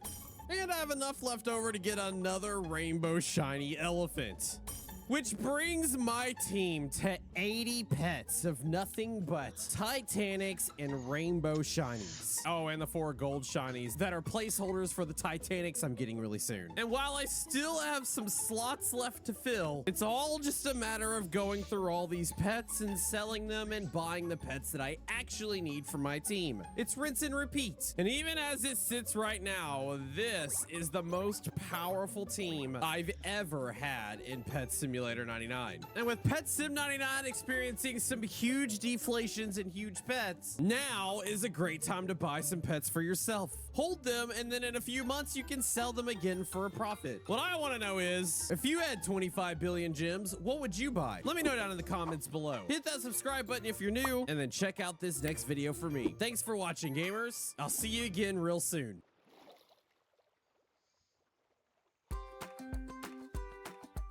Meine Große macht manchmal ein richtiges Durcheinander. Aber dafür überrascht sie mich jeden Tag aufs Neue.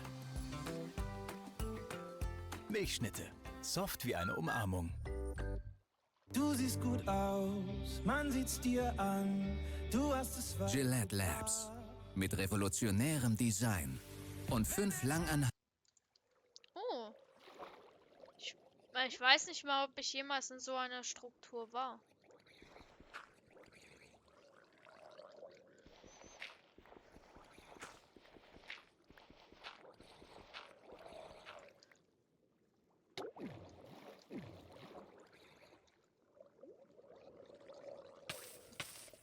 Excuse me, please let me in your castle.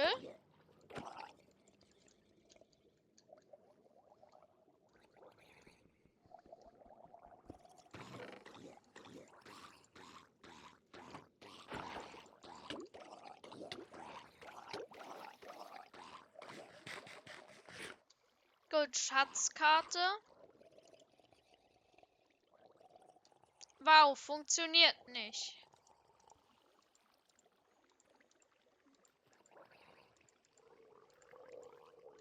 Haltenden Klingen für außergewöhnliche Gründlichkeit in jedem Zug. Gillette Labs für das Beste im Mann. There are currently 153 mobs in Minecraft, and I want to capture them all, which includes the basic ones, as well as the bosses like the Warden, Wither, and Ender Dragon. And then on top of that, I thought it would be fun to get every variant of every single mob. And we're gonna do this all in 36 hours without sleeping in real life. 3, 2, 1, go. Hey, we got a wandering trader over there. Oh, should we go kill him? Sure, let's start off with a banger. Yeah. If you're wondering who the other person is, that's my friend Scavio, and he's gonna be helping in the mob collecting quest. This is so goofy. Bro, you're going down, dude. Scavio got the wandering trader, and I got the trader llama. And these are gonna count as the first 2 mobs because they're unobtainable. It doesn't matter if you name tag them or put them in a boat, they will always disappear. In total, there are 7 unobtainable mobs, and we said that if we kill them, that's gonna count as getting them. And with 2 mobs down, we then started to venture out into the plains biome. Dude, it looks like we got a village over here. Should we go get it? Yes, let's go. Do you want to go to separate ones? I think there's 2. I think there's one on the left and one on the right. And after splitting up, we each ventured to a village. And to make things even better, I almost instantly found a blacksmith. Ooh, iron and 2 iron pickaxes plus an iron sword. As I was gathering wood, I realized the true scope of this project. All right, ladies and gentlemen, we're 3 minutes in and I'm already drinking coffee. I'm on my second one. Now, why is coffee important? Well, that's because we said we're gonna do the entire challenge without sleeping or taking breaks. So that means we're gonna be awake for the next 36 hours straight. At that point, Scavio looted his village, and then we each spent some time crafting up tools, gathering the wheat, and then killing the iron golems. How much iron did you get? I got 5. With the new iron, we each made some shields, I made a bucket, and then started mining gravel to get a flint and steel. And the reason I'm getting these items is because our first plan is to just beat the game as quickly as possible. And with the plan in place, I left my village to go meet up with Scavio and begin caving for iron. Okay, right. Let's try not to take some fall damage here. I don't have any blocks. I got you. Okay. Hallelujah. I was having a lot of fun with the beginning stage of the game. Bro, there's so many. Dude, I am not dying. I refuse to die. What? Scavio, not so much. It wasn't a problem though, because he was quickly able to get back, and then we started our grind for iron before this happened. What? I then made my way back, got my stuff, and then we were able to head deeper into the cave where I tried to get some ender pearls and Scavio found some diamonds. Oh my gosh, dude, I'm gonna die. I need some help. I need some backup. I'm coming right now. How about you pick some on your own side? I'm running, bro. I'm going to die. These guys are insane. So the beginning was proving difficult, but things were about to change because we just got iron armor. You don't do so much damage to me now, don't you? Huh? Now that we had armor, I made iron tools and then got a diamond pickaxe from Scavio before we headed out of the cave. And after sleeping through the night, I then made my way over towards a lava pool where I converted it into obsidian and then began mining it up. From there, we both ventured back to our world spawn where we were going to begin our base. Okay, I'm not stopping. I'm calling my Uber. I'm not Where's stopping. my Uber? Ah, there it is. Eventually, we made it back where Scavio started clearing land, and then I made some space so I could start building a sugarcane farm. This required me to get some wood, place some water, and then Scavio and I both planted the sugarcane we previously got. And one nifty trick I learned is to place half slabs over the water sources, that way you can walk over everything. Once our base was situated, I set up the nether portal, that way we could head on in. Okay, yep, we are in the nether. And so we began our search for a nether fortress. We went through a soul sand valley, through a massive wall, and then we found a group of pigmen that gave us a little scare. I almost said pigmen. With the adrenaline pumping, we boated down from a massive ledge, and then we saw it, the nether fortress. Now, even though we have 36 hours to complete this challenge, we wanted to make this as optimal as possible, which is why when Scavio was getting blaze rods, I started to go to a warped forest so I could get ender pearls. But the blazes were proving to be even more difficult than we had expected. Bro, oh my god, man, are you serious, bro? Not even 10 seconds later, I almost died to a blaze as well. Oh, crap. I'm gonna die too. Bro. Oh my gosh. As I was searching for the warped forest, Scavio made his way back to the nether fortress when he thought it'd be fun to swim in lava. Fortunately, he did make it back, and then he farmed the rest of the blaze rods while I began farming the ender pearls. And while I'm getting all the ender pearls we're gonna need, I'd like to tell you about the sponsor of today's video, Honkai Star Rail. Now, if you know anything about me, it's that I freaking love space. I mean, can you tell? So when I saw that Star Rail literally begins in a galactic spaceship, all I could say was, it's a spaceship, let's go! I mean, that ship looks sick. I might have to build it in Minecraft someday. Now what's cool is you get to explore the vast worlds and environments while completing missions, solving puzzles, and figuring out tactical strategies. And you know what the best part is? It all takes place in spaceships! Can you see the common theme of what I'm liking? With the new 1.5 update, you can play on computer or mobile anytime, anywhere. There's also this new character called Argenti, and he's a 5-star character, so he's extremely rare. And you can train to get really good with him in combat. And then he also has this spear which can spawn roses and stuff, and it looks pretty cool. So if all this sounds interesting, you can use my link below to download the game. And trust me when I say it's good, the Google Play Store and App Store both voted it top game of the year. And right now is the perfect time to start playing because you'll get a bunch of free rewards. Thanks Honkai Star Rail for sponsoring today's video. Alright, so once Scavio got all the rods, he went back to base and began work with the villagers so that we could get a head start on the trades we're gonna need later in the run. It was on hour 2 that I got the last ender pearl. Yes, I got 14 pearls, let's go. And with everything we needed to beat the game, I made my way back. Oh my gosh. Oh, not without a few hitches, of course, but I did eventually make it home. Oh, okay, that was stressful getting home, man. That night we farmed creepers for gunpowder. That way when we get our first elytra, we'll already have fireworks. The next morning, we right away got started with collecting flint so we can make a bunch of fletching tables. We then placed the fletching tables. That way we could trade with the villagers to buy some arrows for the end fight. Once we were sufficiently prepared, I crafted the Eyes of Ender, and then we were off. While we were traveling, I made sure to get some food. We also found this cool sunken ship with some treasure inside of it. After that, we slept through the night, but still ran into some mobs. Oh, hallelujah! And then we continued journeying until we found a ruined portal, and we made sure to loot it. We found the location of the stronghold, and then began mining down to enter it. Oh, yo, okay, I'm in. From there, we explored a couple of rooms. Geil. Slash TPA need Bumm. Lohen Farm, geil, gratis.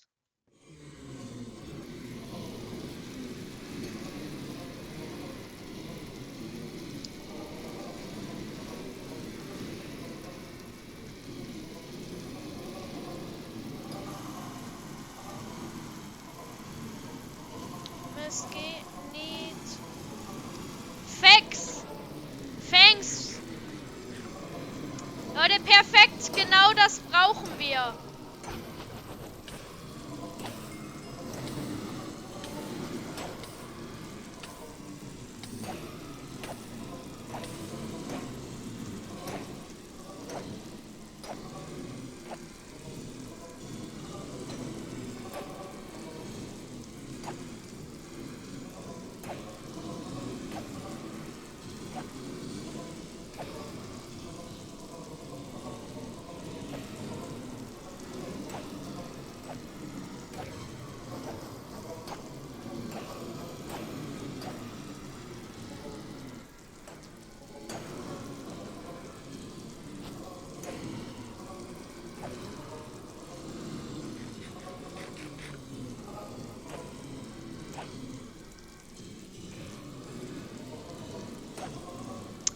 Leute, das ist, was ich jetzt machen werde.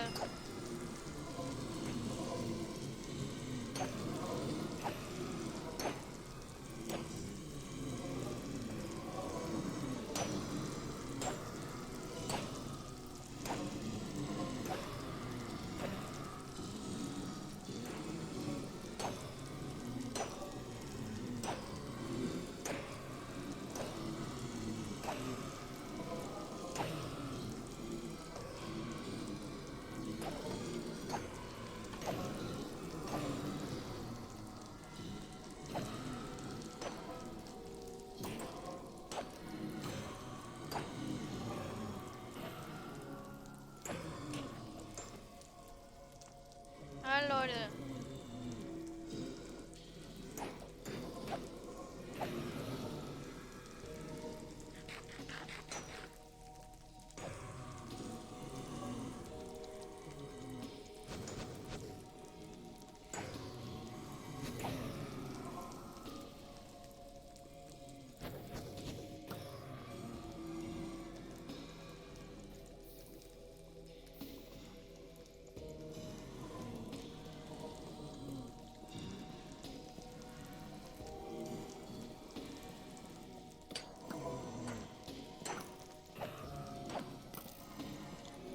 Leute, ich glaube, das ist richtig gut.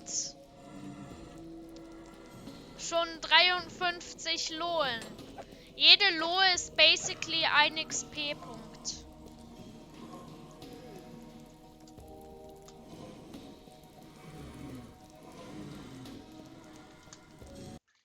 Okay, Leute. Ich muss wirklich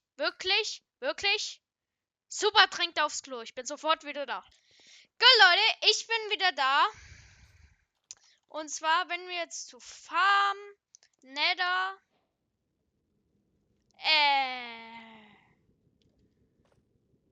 ja. Deswegen haben wir uns ein Home gesetzt.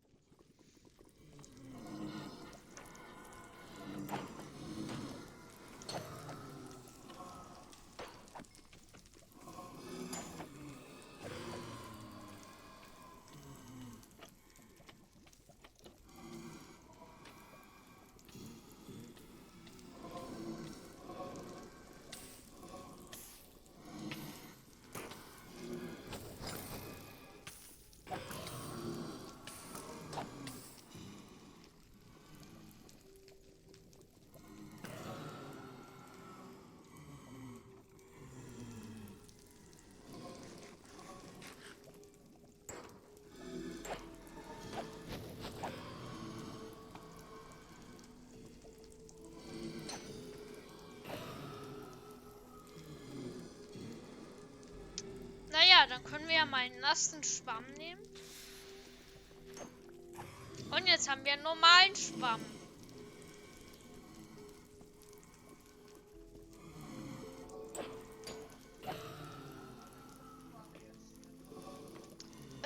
Leute, ich glaube, ich mache jetzt mal die andere Quest weiter, weil mit so vielen Leuten ist es echt schlecht. Gut, Leute, auf zur anderen Quest. Back to the swimming grind. In search of the portal. Found it. Yeah, I mean. Oh, fudge. And then we had a fun time getting bombarded by loads of silverfish before I just broke the spawner. We lit the portal, set our spawn, and then before entering, we searched the rest of the stronghold for a library. That way we could farm tons of books, which are gonna come in handy later. We made sure to put everything unnecessary away, and then it was time. We are through. Let's defeat the Ender Dragon. The first step, like always, is to destroy the crystals. And this was rather simple until I needed to get on top of one of the pillars when something insane happened. Uh-oh. Oh my gosh! Water bucket clutch! That was crazy. What up? Got it. And with all the crystals destroyed, the last thing was to kill the dragon. Perfect. Alrighty. It was hour 3, and we had defeated the Ender Dragon. Now, because Scavio was gonna go end busting, we also figured it would be less risky if I picked up all the levels. From there, I picked up the Ender Dragon egg, getting the achievement, then I hopped through the home portal, and Scavio went through the new gateway. And let me just say, Scavio had no clue the pain he was about to endure. While he was searching for an elytra, I went back to spawn and harvested the sugarcane farm. That way, after getting some leather and wood, I could craft lecterns and then start trading with villagers. So at this point, it was about 10 a.m. on Thursday morning, and when I was AFK getting breakfast, Scavio was in the end mining blocks and killing Endermen. You know, Ein Boot!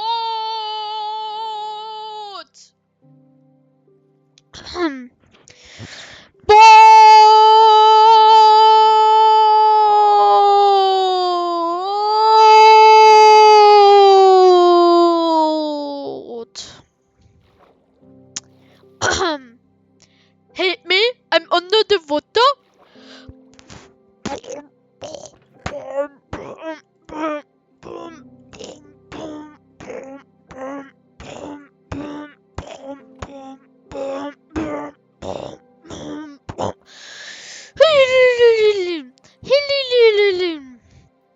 Help me, I'm under the water.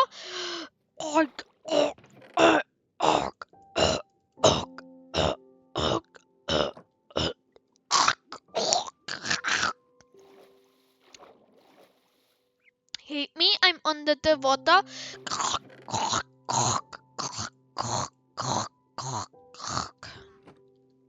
Gut, und wegwerfen. Warte.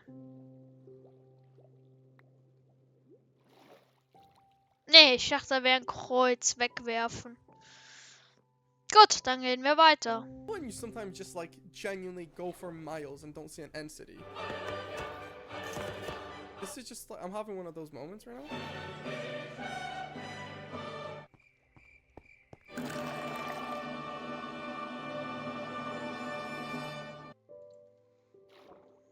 Wie viele Sachen ich hier finde.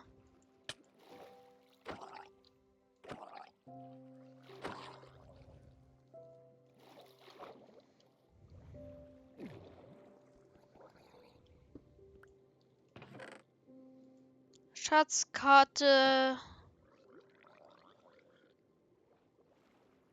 Gut. Das weg, Schatzkarte nehmen, klicken und wegwerfen.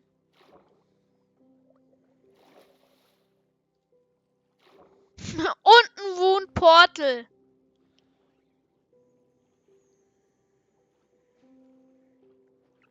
Gebt mir den Loot heraus. Gebt mir den Loot heraus.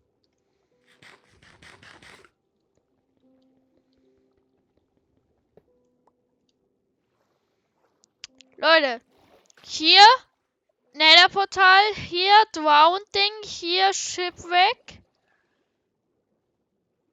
Das ist echt crazy. Ich versuche keine Schimpfwörter zu verwenden, aber es war schlimm und deshalb sind wir zu Shopify gewechselt. 80% unserer Bestellungen laufen quasi über das Mobiltelefon.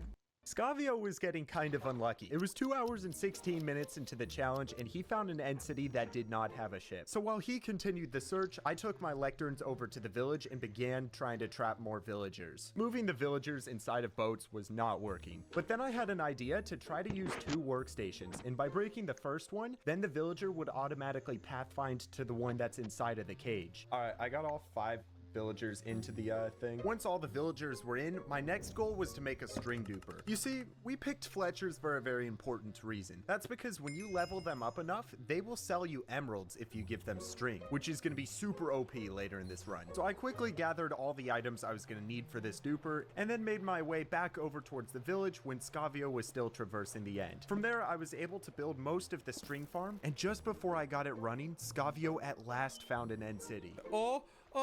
Okay, please, I beg you. Well, Womba, that's a dud. No luck for him yet. Me, on the other hand, I got the string duper up and running. Oh, I got it. Okay, I got it. Once that was done, I gathered a whole bunch of wood and began trading with some villagers that were getting on my nerves. The stupid villager got out because I accidentally placed a block. I don't know what kind of sound that was, but what I do know is that I got some emeralds using sticks, and then I leveled the villager up to the string trade. From there, I harvested the sugar cane and killed some cows for food, just as Scavio arrived at the end city. All of the time he spent, everything had built up to this moment, and now it was time for him to shine. Okay, I feel like if I'm going to die one more time in this world, it'd be right now. Womba. What? No! This was the worst case scenario. He found an elytra ship and then died. With no choice but to re-gear and head back, the time was ticking closer to 3 hours and we still had no elytra. Despite the setback, I made it to the new village and then set up some more lecterns, that way I could start trading with villagers. And I basically just had to cycle the villager trades until I found one of the 6 enchantments we were looking for. The first one I did get was channeling, which I instantly locked in, and then I put the villager into a boat. And then I started separating the villagers, that way I could trade with them a little easier. Oh my gosh, I want to scream at this villager. He keeps getting in the same boat. Stop! After I got my gamer rage out, I was eventually able to separate both of the villagers. Ooh, wait, Prod 4. That's what we need. Oh, okay. I'm gonna call you Barry. Thank you very much, Barry, for Prod 4. Soon after I managed to bring a couple more villagers in, I got Unbreaking 3, which was another one we needed. And on hour 4, Scavio began his trek back for the elytra, which meant he had to head all the way to the stronghold again. And once Scavio was back in the end, I was presented with a moral dilemma. Oh my gosh. Wait, Prod 4 for 22 emeralds? Barry's selling it for 55. What are you doing here? I don't know, Barry. Just don't trust me here. And why are you selling the same book I saw? I told you not to sell the same thing. I don't know. Is this just replacing the lecture? Oh, money. Okay, I'm gonna take it for 22. Oh, no. No! What? Did you see anything? Oh, darkness, my old friend. I come to talk with you again. Soon after I departed Barry, I found a looting 3 villager, which I quickly locked in. I then went back to the string duper, got some more emeralds, and then listened to Scavio ask his Echo Dot some Minecraft questions. Alexa, does endstone drop when you mine it with a stone pickaxe? Here's what I found on the web. In the vast expanse of the end dimension, endstone stands as a testament to the mysterious nature of Minecraft. Well, after that, I gathered some iron from the caves, smelted it up, and then made myself a smithing table. The smithing table was going to be helpful because this would allow me to get a villager trade that would sell us diamond tools. So that meant the next step was just to accumulate as many emeralds as I possibly could. After that, I trapped the toolsmith villager and then built a wall around him before I began trading. Okay, he takes iron or he buys bells for... No way. Okay, I gotta get a bunch of iron to level this guy up. So when I was busy gathering the iron, Scavio was mining up some endstone that he crafted into slabs so he could bridge across the void. And once I had enough iron to trade with the toolsmith, I began with leveling him up and actually found some pretty decent trades. Yes, I'm breaking 3 diamond pickaxe, dude. Wait, that's actually so clutch. Does anyone watching know if this is a rare trade or not? Because that's actually a steal. After getting those godly pickaxes, I once more traded with the Fletchers, and then I realized my string production was not fast enough, so I set up an additional string duper. I slept through night 15, and then in the morning, I left for the other village to find one that would sell me diamond armor, as well as to just get the remaining enchantment books I needed. After that, I left to go craft a blast furnace, which I then placed, and then we got the armorer villager. Eventually, I traded him to the point where I could buy diamond leggings and boots, and then I left to go get more emeralds, buy some more tools, build another string duper, gather some food, and then I came back to buy the rest of my armor. But pause real quick. So we're playing Minecraft for 36 hours straight, and that got me curious about what the world record was. So I looked it up, and in 2021, Alexandre played Minecraft for 38 hours in 1 second. So I'll make a deal with you guys. If we can get this video to 250,000 likes, mark my words, Scavio and I will beat that record and play for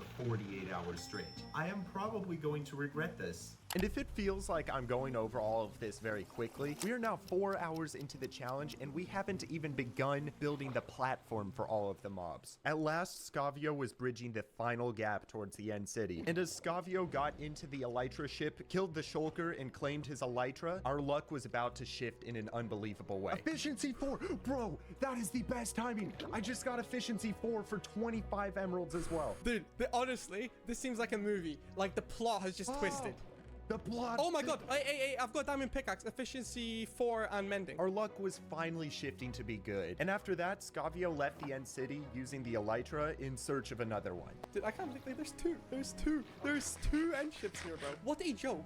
I can't believe this game, bro. There's 2. Imagine if I spawned here. Oh my god, we'd be done by now. I think Scavio was beginning to go a little crazy, but fortunately, he was able to find some insane loot inside of these ships. While Scavio was busy with that, I was in the caves mining for iron. That way I could make some anvils so we could combine all of this gear. And then before we knew it, Scavio was on his way home. And I can only imagine how good this must have felt for him after all the pain and suffering he went through. Right, this is, okay, I just want to let you know, blood, sweat, and Red Bull went into this, and a lot of it, okay? There you go. Yes. Actually, have to, there you go. Thanks. It felt so good. At last I had gotten my Elytra. And then I also gave Scavio an additional set of diamond armor that I had traded for. Going into hour 6, we had most of our gear, but now the main focus was going to be to enchant it all. So we got to get a lot of emeralds. I'll help you out right now. But before we went to get the emeralds, Scavio gave me his diamond sword, and then I put looting on it, so that way we could kill creepers and get gunpowder for fireworks. Roll the montage. We got to get the Sandiction, the juice jam. Yes. How do we both know that song? What the heck?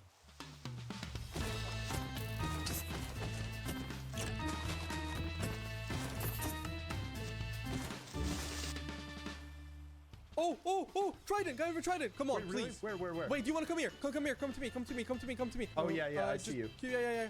Okay. It's in the water, He's on you? Yes. Got it. Please. Did I get it? I got it! Let's go! Yes! Let's go! Let's get it, dude! I got it! Now, the reason the Trident was so important is that after I put channeling on it, this is gonna allow us to get all the Thunderstorm mobs. The morning after that extravagant night, I crafted a whole bunch of fireworks. I went to go trade with the villagers to get the remaining books we needed, while Scavio began construction of the platform where we are going to put the mobs. And the first step to this was just to clear out a whole bunch of land. While he did this, I bought a bunch of mending books, and then I put mending and unbreaking on our Elytras. Alright, here you go, man. With the Elytras enchanted, I joined Scavio in clearing the platform. And you might be wondering how we're doing this. That's because we have a mod called Lightmatica, which is showing us a blueprint of where we need to put all of the mobs. This is going to ensure that we don't accidentally skip anything. So we cleared the blocks, filled in the holes, and then once we got most of that done, Scavio left to the Dark Oak Forest to go get a bunch of wood, which is one of the main building blocks in this platform. Also, at the same time, I did a whole bunch of combining of my armor and tools and stuff. And then we once more farmed creepers through the night. Oh yeah, Scavio died, but was able to get his gear back. Alright, so that's like 350 fireworks from one night. Fireworks are going to be very important to this challenge because they're going to allow us to get around much quicker when we're collecting the mobs. And now we were about to reach hour 6 with still only 2 mobs, and I realized there was something that was going to make it even worse. Oh, bro, we have to buy name tags. I forgot completely about that. The reason why this was so bad is that without name tags, the mobs we capture are just gonna despawn. So we have to get one for every single mob, and on average, a villager sells a name tag for 21 emeralds, meaning we will need 3,213 emeralds to buy all the name tags we're going to need. With no choice but to continue, I leveled up a librarian villager to the point where I could buy name tags. And then after that, I joined Scavio for another night of clearing the platform and killing creepers. Although halfway through the night, I realized I could probably cure the villager to sell those name tags for cheaper. So then I traveled out to go get the ingredients I needed to do that. Anyways, after that I made a fermented spider eye, a golden apple, and then while Scavio was expanding the sugarcane farm, I went back to the stronghold portal room, got the blaze rods, and then made a brewing stand so I could brew a weakness potion to cure the villager. Once I got the weakness potions, I went over towards the name tag villager, put him in a a boat, and then my next goal was to find a zombie. During the day, I found a zombie that had armor on, which meant it wasn't going to burn, and then I brought it over towards the villager, which was quickly converted into a zombie villager. From there, I used the weakness potion and golden apple to convert it. And if you're wondering where Scavio was, the entire time he was grinding out mining that platform. Once the villager was cured, I checked the name tag price and saw that they were indeed cheaper. And it was really strange. I tried curing the villager again to make it even cheaper, but for whatever reason, it wouldn't go lower. If anyone knows why, I would love to know.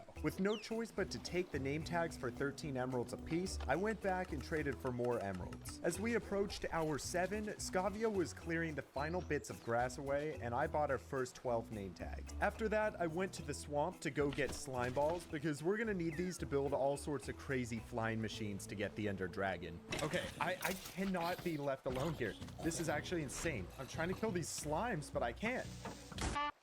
Na, Lust auf eine sommerliche Pause? Genießt die kleine Abkühlung für zwischendurch. Jogurette Eis.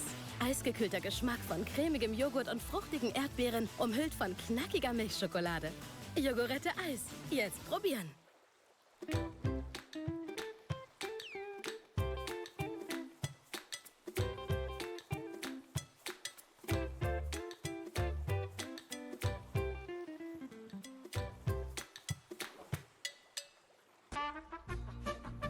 And after that entire night, I got a total of 39 slime balls and 42 gunpowder before I harvested the sugarcane farm to make more fireworks. Following that, I got all the dark oak that Scavio had chopped, and I turned it into stairs so I could begin working on the chambers for the mobs. I started placing the stairs, but then I realized it would be easier to place them if I had the glowstone in the middle, so I left to the nether to go find some. I started mining glowstone, but then I noticed a piglin down in the corner, and if you remember, this is one of the unobtainable mobs, so I killed it, and then we ticked the number up to 3. And after that, I found a hoglin, which was another unobtainable one. Okay, I just killed a hoglin, tick it up. I mined the rest of the glowstone I needed, and then also managed to get returned this ender. Yes!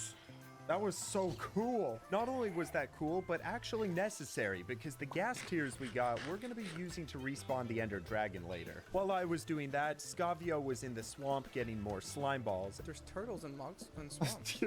I wouldn't say there's turtles in mog swamps. What? And while we were having fun, I also managed to find a bastion. And this allowed me to kill the unobtainable piglin brute, bringing our total to 5. I then came back from the nether and began with placing the glowstone into the proper positions. I then placed the stairs around the glowstone until we hit hour 8. 8 hours, man. 25 to go. Now, even though we're 8 hours into this challenge with only 5 mobs, I promise you the pace is about to pick up, because everything we just did was preparation, and it's going to allow us to go so much faster once we start collecting the mobs. So on the beginnings of hour 8, I got some sand that I then placed into the aquarium for all the fish. After that, I traveled to the nether to get some quartz, and while I was there, I found a nether fortress and figured I might as well start killing wither skeletons so I can try to get the skulls that we're going to need for the wither. And it was not even a minute before I got my first one. Scavio! I got a wither skeleton skull, and you're not gonna believe this, but on the very next skeleton, oh yeah, I got another one, literally right after that one. What are the odds to get 2 in a row? And my good turn of Die letzten 400 Blöcke. Oh, Leute, die letzten 400 Blöcke mit euch gemeinsam.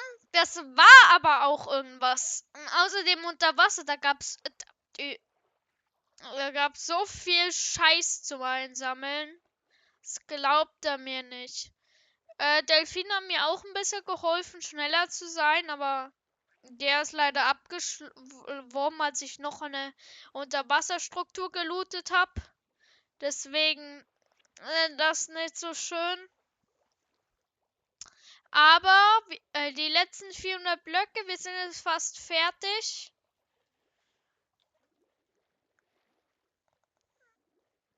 Und deswegen, Leute, diese Animation hier musste ich gerade so lange ausweilen. Leute, ihr glaubt's mir nicht, wie schlimm das ist. Wir gehen noch in den kleinen Tunnel mit rein. Damit sollten wir auch... Ja. Wir sind drin. Wir haben die OP-Quest. Gehen in den OP-Pass. Nächstes Level. Level 69. 61. Das muss ich erstmal aktualisieren.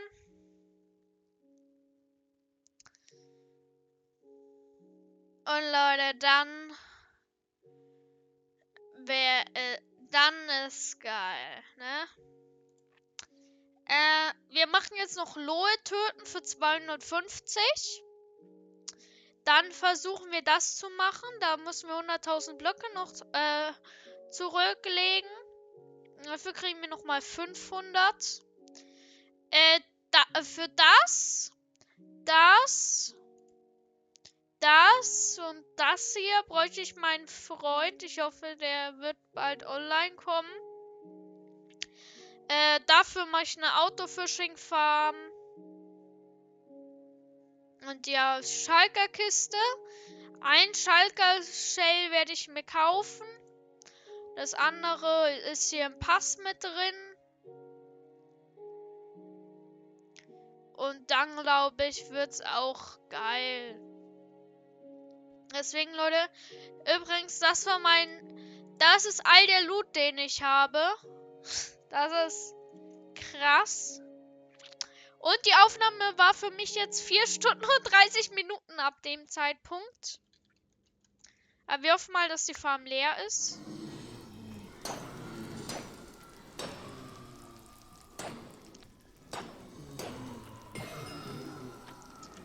Na Leute, ich hatte gehofft, dass der Spieler AFK ist.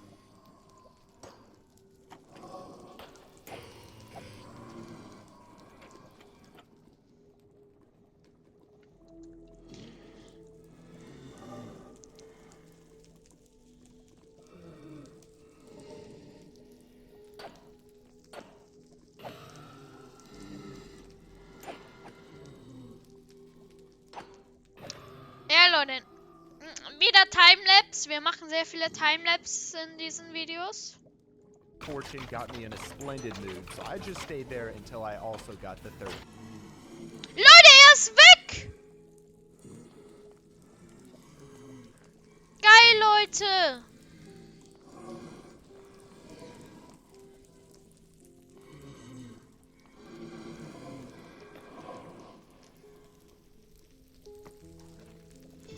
Scheiße! Ja, Leute, damit wird die Farm aber jetzt viel schneller verlaufen, da er weg ist. Und deswegen, Leute, wir sehen uns gleich wieder. Ich stehe einfach AFK, bis die Lohn sich ansammeln. Und dann, ja. Oh, I got one. Let's go, man. We're good. We got all 3 wither skulls. While I was getting the skulls, Scavio was lighting up the platform with torches. That way we wouldn't need to worry about mobs. After that, I searched the nether for bastions and ruined portals because I needed 36 gold blocks to build 2 of the cages for our most special mobs. Oh my gosh, dude. I almost just died. It wasn't all sunshine and rainbows, but what did matter is that I got the gold blocks. While I was doing that, Scavio traveled to the end. Bro, you're joking me. You're joking. Not without a hearty jump scare, of course. And then he went to the end where he began to mine an obsidian pillar. Once I got the remaining gold blocks, I was very far out in the nether and I needed a quick way to get back. So I used some ender pearls and ladders to glitch on top of the nether ceiling, and then I flew all the way back home. Scavio took that obsidian that he just mined, and then he came into the nether and also glitched on top of the ceiling. Now we need to talk about the gameplay. Oh, I'm not that flexible. Please tell me somebody got that reference. Okay, so there are all of the mobs that vary from different spots around a Minecraft world. Now, we have to bring all of these mobs to our central build platform. Now, because the nether ceiling is so flat, if we set up portals in all of the different biomes where they spawn, we can then very easily bring the mobs back through the nether. Which was why setting up a nether portal on the ceiling was our top priority, and all we had to do now was light it. One buff. Yes? I wish I was joking. Remember the flint I was looking for? Yes. And you distracted me. Yes? Oh boy. You didn't forget it, did you? Right, so who's killing you? Turns out he was just playing a prank. Very funny, Scavio. You got the whole squad laughing. Once I was home, I filled in the gold blocks for our 2 special mobs. After that, I placed the observers in the warden cage, and these are gonna keep him from despawning. And then I placed the pressure plates in all the other cages. Next, I got a whole bunch of sand for all the glass we're gonna need. And while I was doing that, Scavio was busy gathering a whole bunch of materials he was going to need to break bedrock on top of the nether ceiling. We were officially 25% into the challenge, and on hour 9, the first time Scavio exploded the TNT, it unfortunately did not work. However, he was successful on the second attempt. Wumba. Yeah? I'm a man. You did it? I'm a man. Congratulations. I'm a You're man. a man. I'm a man. You're a man. I finally had enough coal to fuel all the smelters, and then once I had glass, I crafted a bunch of panes. This now meant that I could go through and fill in all the walls for our mob cages. I gave Scavio a bunch of panes so he could help me with that, and then I also proposed a plan. Alright, Scavio, our goal is to have these enclosures up by 10 hours. Sir. So with our plan in place, we worked tirelessly until we got to the special cages. What are these for? Us. Sorry. I had, bro, dude, I like.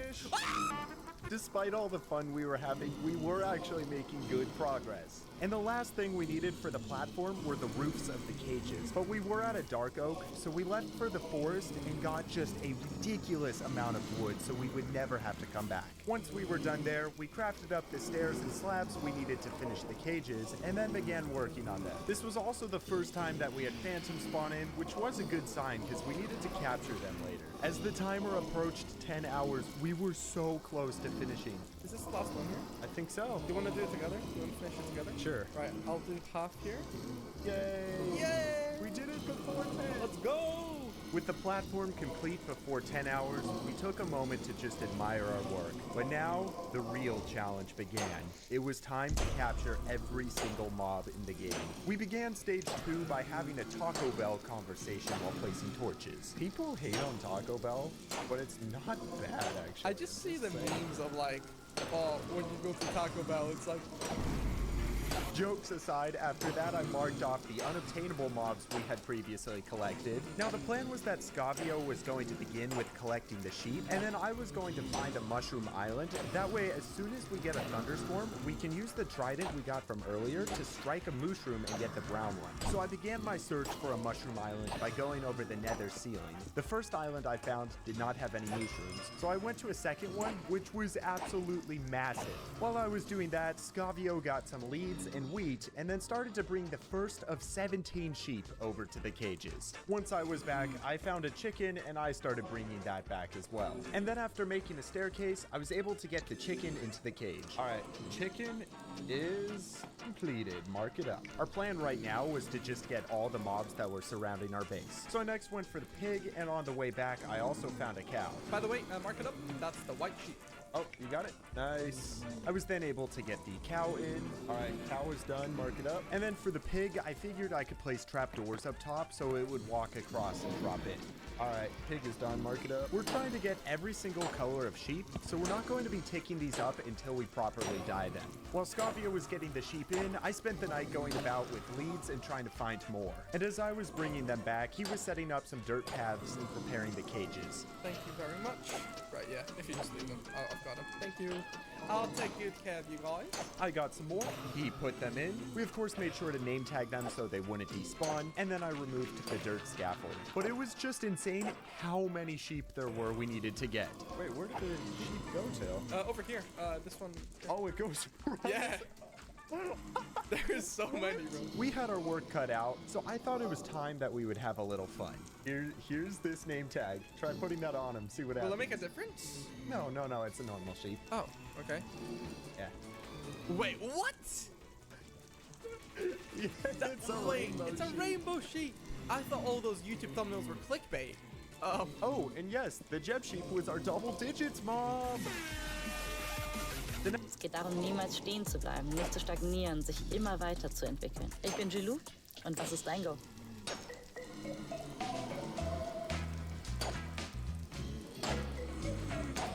The next step for the sheep was to get every single color of dye so we could color them properly. So I first went around collecting the basic flowers. I then crafted the dyes that I could and had to go farther for the remaining ones, such as the squid. I returned back with 13 different dye combinations and just needed the cactus and cocoa beans as the remaining ones. And then it was just a matter of dyeing the sheep the correct colors. With our mob count at 21, I then set off for a jungle so I could get cocoa beans and get the brown sheep. And at that point, Scavio traveled through the nether so he could find a desert so we could get cacti and get the green and lime sheep. Bro, why is there a cacti that's literally 12 blocks in length? Is it really? No. Oh. Gotcha. POV, you've just watched that one more short. After that, Scavio found a pillager outpost that had allies inside of it, and he figured this would be a good opportunity to try to bring them back. Now, up until this point, we've done a whole bunch of easy mobs, so we decided we wanted to try something a little more challenging. Okay, so for the raid, these are gonna be the first mobs that are chasing us. I began by clearing out the roof where we were going to trap the Ravager. And then I put trap doors in, so when it was chasing us, it would just fall right in. At that point, Scavio got the allies to go through the nether portal, and then he was able to get them on a lead again and bring them back. By using the slime we got from earlier, I began setting up what was going to be a rail duper, and this was going to be very helpful in transporting the raid mobs. And at that point, Scavio was back with the ally, and we were trying to figure out how to get it into the cage. Okay, unhook him and jump out. Right. No, he went up. Wait, is that not? Bro, I have my schematic on. Oh my gosh, I thought that was closed. Yeah, follow me, mate. Yeah, come on, nice one. Okay. You gotta get out. Out. Got him. Yes! That's a mob up. And because we were being constantly bombarded by phantoms, we figured we might as well try to get that one out of the way as well. Okay, here it comes. Oh, wait. That was so close. No. Okay. Yay! I got the phantom into the boat and then started bringing him over towards the cage. How are we gonna get him up? Oh, a piston will work. I'm gonna drop that to you. Piston lever. We placed the piston under the phantom boat and then were able to push him up and scoot him into the cage. Once the panes were in place, we just had to break the boat by sneaking underneath and using the axe. After all that craziness, Scavio then got the final dyes and colored the sheep. That's the green one done, that's the cyan done, and that's 28. Nice. 28. We hit 11 on the clock, which I thought was pretty cool, and then it was time to prepare for the raid. The first step was to set up a rail that went all the way to the village. All right, I got the rail here. Oh, it's a thunderstorm. It's a thunderstorm for sure. This was the moment that we had prepared for, and now it was time to see if it paid off. Where's the trident? Trident's right here. Yep. Okay, I got a charged creeper though. So I'm gonna let you deal with the charged creeper. Okay, he won't die, right? He will despawn, so just get him in a boat as quickly as possible. Scavio then got the creeper into the boat, and I quickly traveled towards the mushroom island so I could get the brown mushroom. Our preparation had paid off, and now Scavio was bringing the brown mushroom back while I got the red. After a couple minutes of traveling over the nether, we brought them through the portal and then put them into their cages, bringing the grand total to 30. We also prepared the cage for the charged creeper, broke the boat, and then brought him over. Okay, here he comes. Yeah, imagine he just like walks in. Bro, is he in? Yes, sir. He's in. Yes, sir. Once we got the charged creeper in, we cleaned up the space and took a nice look at it. Dude, look at how much progress we're making now. We're already 31 mobs in. That entire thunderstorm gave us a great jolt of energy. Because you have to remember, we've been playing Minecraft for the last 11 and a half hours straight. Now it was finally time for the raid, and we began by first trying to trap a pillager from the outpost. I handed the pillager off to Scavio when he did this. I just thought that noise was so funny, it had to make it into the video. And when he was working on that, I began with getting the bad omen for our raid. All right, I got it. I'm out. Level 5. And for the raid, Scavio and I each wanted to have bows so we could kill them easier. So I set up an enchantment table, that way we could get some good enchantments. However, I didn't have enough levels, so I went to go trade with the villagers, and I forgot that I had the bad omen. Oh no, I started the raid. Did we just abandon everything we're doing? Yeah, let's just start the raid. We'll see if we can do it. After sleeping through the night, we began fighting the raid, but it wasn't off to a great start. Bro, I got freaking stuck. I avenged Scavio by bringing the Vindicator over to a boat where we then captured it. And now that we had warmed up, it was time for war. And we flew through the waves until we got to the first one with a Ravager. He's gonna be deadly. If you attract him onto you, I can work on the other ones. So as Scavio brought the Ravager back to base, I cleared up the remaining raiders and was able to put a name tag on him before Scavio brought him all the way back to base. No. Is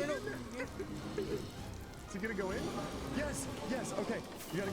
Oh, I think is my lid? Your body shot out of there, dude. Scavio got his items back, and then we marked off the Ravager. That was way easier than I thought, this one. And before we finished the raid, we figured we were gonna get the Pillager and Vindicator into their cages. Did he come in? Yes. Yes. With those mobs in, we continued the next waves of the raid until we got to the witches. Getting the witch back to base was the easy part, but getting it into the cage, that was tricky. No, you just hit the Vindicator. Oh, no. Okay, it's only poison. She can't kill him. You can back up further. Yes. Oh, wait. You might have to go further. Yes, she's in. We were now up to 35 mobs with only 2 raid ones remaining. Oh, okay. We got some Vexes. I got one killed. All right, mark it up to 36. As a quick reminder, the Vex is an unobtainable mob as it dies over time. With the Vex checked off, we only had the Evoker, and the first step was getting him into a boat. From there, we needed to get the rails to connect all the way over to him. This was tricky because the Vexes kept spawning, so I had to sneak up behind him to place the rails. But at a certain point, I just gave up and got in the boat to scoot him forward. And then by placing a minecart down, I pushed it forward, which this is supposed to activate a glitch, where when the minecart picks up the boat, it just scoots forward indefinitely. However, it went the wrong way. No! So the new plan was to extend the rail behind the house. Okay, one of them has flame. One of them literally is fire. Yeah. This whole Evoker was proving so challenging, and that's why it felt so good to finally get it going. He's going. Go, let's go! I name tagged the Evoker, and then when he got back to base, he dropped in perfectly. While trying to break the boat, some more Vexes spawned, and then Scavio got one of the weirdest death messages I've ever seen. Scavio was killed by one delicious using magic. Try saying that 5 times fast. After that, I did actually get the Evoker out, while nearly dying in the process. But 12 hours into the challenge, we had completed all of the raid mobs. Oh, that one was so stressful. I'm so glad that's out of the way. After that, I took a dinner break to go get some pizza, while Scavio was still working back at the base. We also figured that getting the mobs into the cages would be a whole lot faster if we just preset the dirt lines, so that's what Scavio was doing while I was eating. After that, he left for the nether to go find the stray, and then set up a portal before entering into a snowy tundra. And while Scavio was busy with that, I figured I would try to trap the skeleton. The way skeletons move is really trippy, so I had to block off the side areas before finally getting him onto the path. Oh my gosh, I want to kill this skeleton so badly. I want this skeleton to feel pain. Real pain.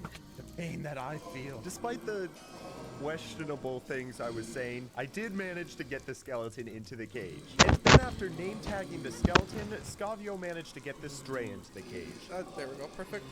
Make that 39. 39? Alright. And almost perfectly after that, a zombie villager came up, so we figured we'd try to get him in as well. And as Scavio lured the zombie villager over, I prepared the cage. And then he got the zombie villager in as I was bringing a creeper over. Okay. I have the creeper coming. Do you mind opening the cage? He then got the cage ready, and we got the creeper in, bringing our total to 41. Right now, we are making amazing progress, but that's because these are the easy ones. The entire time we were working, the thought of the blue axolotl being completely up to chance was certainly demotivating. But hey, at least that's for future us to worry about. After that, during the day, Scavio worked on getting a zombie by giving it a leather hat. And then after bringing it in, we ticked the total up to 42. And after that, he went to go get a villager by using the same method as before of placing the lecterns. After getting the villager into a boat and bringing it across the river, he brought it over the final stretch of land. But it was getting close to night, so we decided to put the villager on hold and farm creepers for gunpowder. Oh! Hallelujah! Wow! I need to go read my Bible. And during the night, Scavio also managed to find another trident. It was hour 13 that I figured I was going to try to capture a spider. And after bringing one back to base, I quickly realized that this was going to be trickier than the others. Scavio, I might have to die to the spider if you want to block off once it jumps in on top of me. Okay. So I punched the spider, brought it over to the cage before we had something pretty strange happen. Seriously. All right. He's on top. He's on top. Come on in. What is wrong with this spider? That's so funny. It took a solid 2 minutes before that spider jumped in and I was able to break out of there. Oh, he can't get out through the corner. After that, we realized our food situation was becoming an issue. So I crafted a new sword, and the goal was to get fire aspect on it so I could go and kill animals for more food. And you know it's a good enchantment when the only thing you say is, after getting actually the perfect level 1 enchantment, I combined my 2 swords to make an absolutely ludicrous one. And I just had to test it out against the last couple waves of the raid. My sword has 7 enchantments on it right now. Now, all flexing aside, I had the best possible sword. Nobody has a sword better than this one. And I also managed to kill an evoker and get myself a totem. Now, with most of the basic mobs out of the way, we figured this would be a good time to start working on the variant mobs, beginning with all 7 horses. So as Scavio began with the first horse, I figured it would be a good time to use the best sword in all of the galactic universe on killing some animals to get some extra food. Okay, I promise I'll stop flexing the sword. And when I was doing that, Scavio was busy crafting fences, that way he could attach the horses to them, and then he very quickly found the white one before bringing it back, and then setting out in search of a donkey and also bringing that one back. And if you didn't know, when you breed a horse and a donkey, you get a mule, and for that you need golden apples. Bro, they're going crazy for this golden apple. Who wants it? And with the mule there, it was time for the remaining horses. You are a chestnut. Oh, which one is this? Are you a creamy... That's a llama. How the frick did I mix up a llama with a creamy horse? After Scavio's little dilemma, I came over and showed him just how much food I had gotten. 1, 2, 3, 4, 5, 6, 7, 8. Bro, that's crazy. That's so much. And with our food situation settled, it was time to do one that I had been dreading. The bat. The bat is a terrible mob to move. You can't put leads on it, you can't put it in boats, you can't put it in minecarts, you can't push it with water, and it can sometimes glitch through blocks, which will just make it die. So yeah, I'm sure you can see why I was dreading it. But fortunately, I wasn't starting from scratch, because about 2 years ago, I captured one in my hardcore world. And the first thing I learned to capturing one is to build a tunnel. So I got some blocks for that, and then I went into the lower caves to try to find the bat we were going to capture. It took a little while, but eventually I did find one, and now the question was, how was I going to trap it? Oh. Okay, wait, there's a bat hanging from that. I was gonna try to block it in, but then it unfortunately flew away. After searching for a little while longer, I saw a hitbox through a wall, and I could not believe that it was a bat. Okay, oh my gosh, block it in, block it in, block it in. Don't. Okay, wait, I need to name tag it. I got a bat name tag. Do you actually? Yes. Oh my gosh. Okay, I got a bat name tagged inside of here. That's actually the hardest part down. And now the next part was to create a tunnel that went from that spot all the way back to the cage.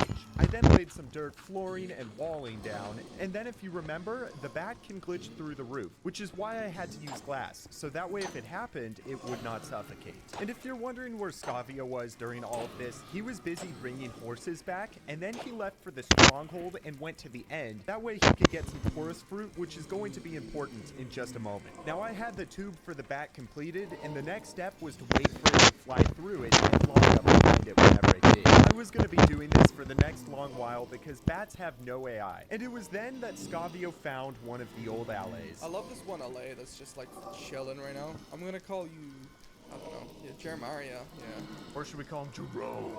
Jerome.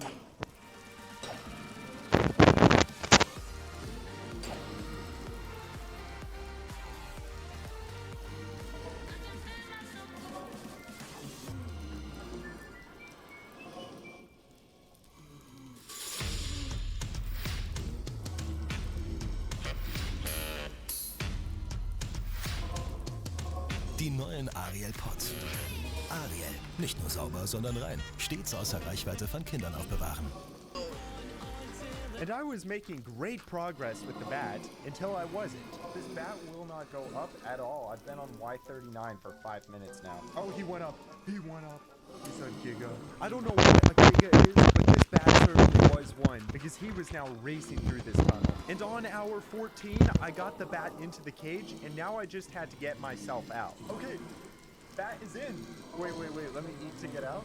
I'm out. The bat is in. Let's go, man. After that, I removed the tunnel and then figured I would go for the next group of tricky mobs, all 11 bat variants. And as I began collecting fish so I could Scavio was having trouble getting the last horse. Yes, I'm doing the horses right now. I'm trying to look for the black horse and I can't find the black horse, man. It was very slow getting the fish. So Scavio dropped his depth strider boots that he got while end busting, and then I went to the anvil and combined them to make some absolutely insane boots. And this made getting the fish a much better experience. After I had gotten about a stack and a half of fish, we both went for the end dimension to mine down an obsidian pillar because we are going to need to make a bunch of nether portals for all these cats. Nearly 14 and a half hours into this challenge, just getting to sit back and relax while mining this obsidian was very nice. Once I had gathered enough obsidian, I went back to the first village and then began my search for cats. The first one I found was the jelly variation, and this one was close enough that I could just walk it back to the base. Scavio then told me that there was a witch hut in the nearby swamp, so I flew over there to see if I could find the next cat. And quickly enough, I did. Wait, there's a cat here. It's the... What the heck is this cat? Dude, I've never seen a cat like that. It's like a really bright silver. I've never seen one like that. Oh, you know what it is? Dude, I'm so bad. I have a Russian blue cat texture pack on. Oh my god. Because I wanted one that looked like my cat, Kaifus. I then brought the cat all the way back to base and sat it down. At the next village, I found the Siamese cat, which I quickly tamed and then brought back to the base. And those were all the cats from the nearby villages. So anything from here on out, I would have to first set up a nether portal and then mark the coordinates of it. So as I set out for the Leute, wir sind mit Blaze Quest fertig. Wir kriegen jetzt Phantomhaut und nichts. Wow. Wir sind jetzt Level 70 und damit auch Platz 57 in der Rangliste. Weil wir 250 XP damit bekommen haben. Und ich glaube, das nächste, was wir machen wollen, ist...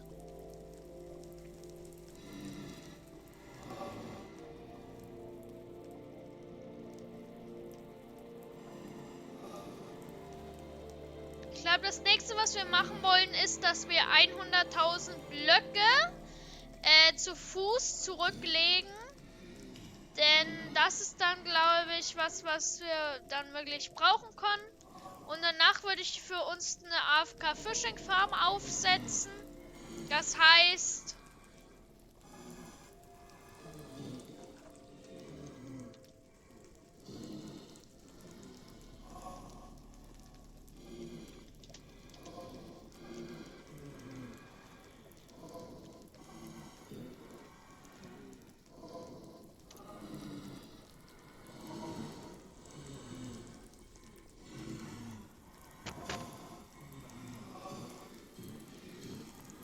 Also ich meine, Leute, bisschen Geld müssen wir schon verdienen, ne? Ich meine, vor allem, ich weiß nicht, Leute, wo gehen eigentlich die ganzen Blaze Swords hin?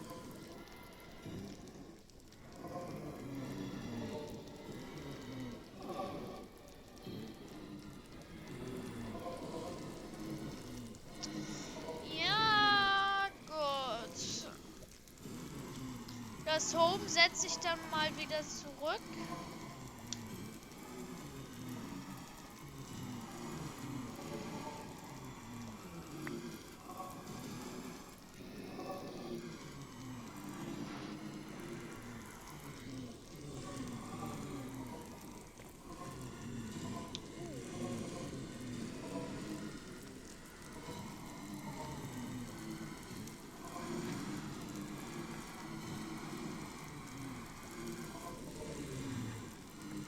Ups.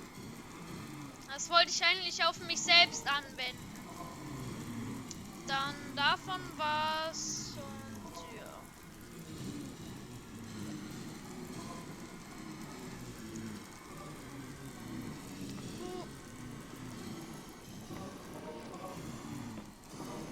Slash nach CB1. Dann gehen wir zu unserer Base.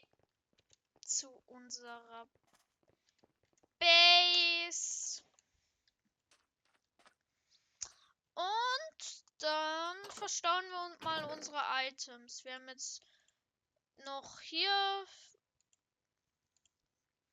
und hier noch und dann haben wir hier noch mal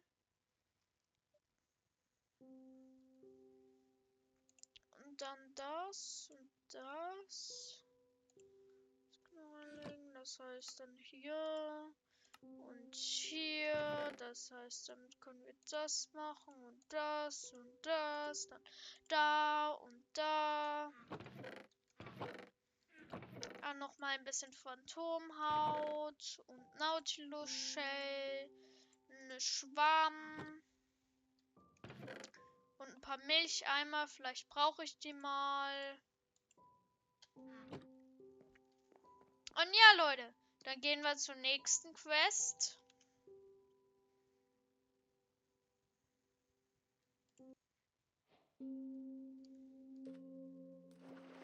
Und zwar die nächste Quest. Lege 100.000 Blöcke zurück. Oh Gott, ich werde das so bereuen. Next few villages, I found something that Scavio was looking for. Oh, I think I see a black horse right here, Scavio. Really?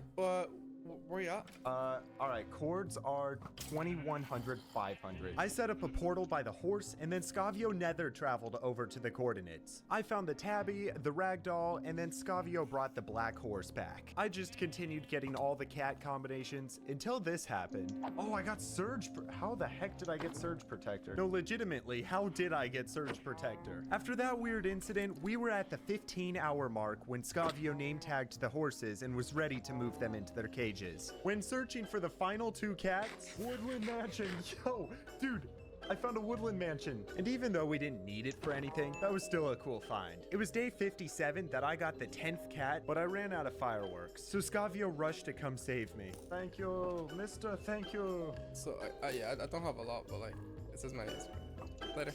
Yeah, right, yeah, yeah, right. Game with 16.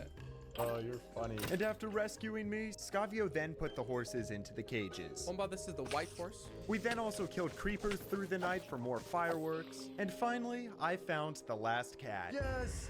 Complete catalog. Let's go, man. And now with all the cats tamed, I had to begin with bringing them back through the nether using the portals. And at the same time, Scavio got the brown, black, and gray horses into their cages, and then Leute, ich schau mal nach Fledermäusen. Wir müssen nämlich 10 aufwecken für eine Quest.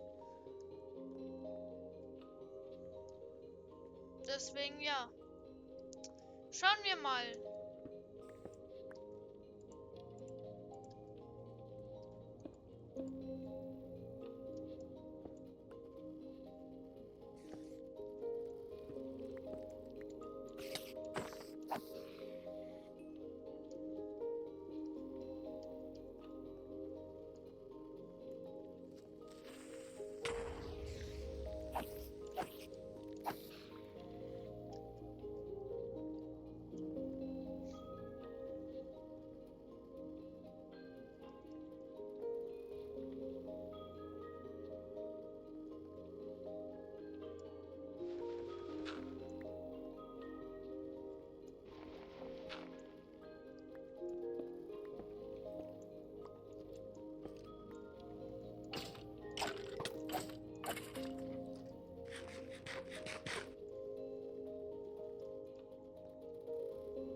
Ja, sieht nicht so aus, als wäre hier irgendwas. Dann gehen wir wieder an die Oberfläche.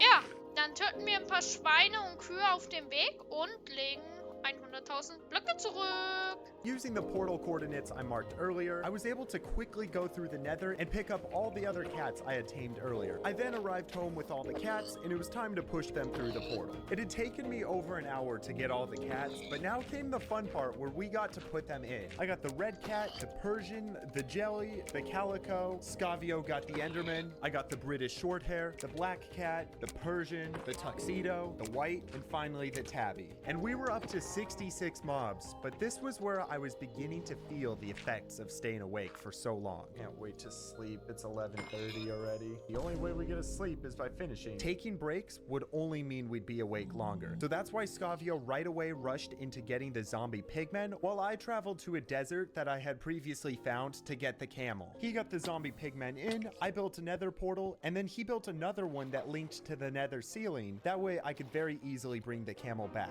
And we took this moment to just have some fun riding back together. After we got the camel through the home portal, I put him in the cage, and then we marked our total up to 68. And at this point, we wanted to do something a little different, so we figured we were going to check off all of the jungle mobs. I was going to take the ocelot and pandas, while Scavio was going to get all 5 parrot combinations. It didn't take long to find the first ocelot, and then by putting it on a lead, I was quickly able to trap it in a pig. I then once again set up a portal and waited for Scavio, and I'm sure you can now see why we needed so much obsidian. Hello, Umberto. After that hearty hello from Scavio, I pulled the ocelot through the portal. And then when he began his search for parrots, I took the ocelot back over the ceiling. I got the last cat in, and then traded with villagers before it got heated.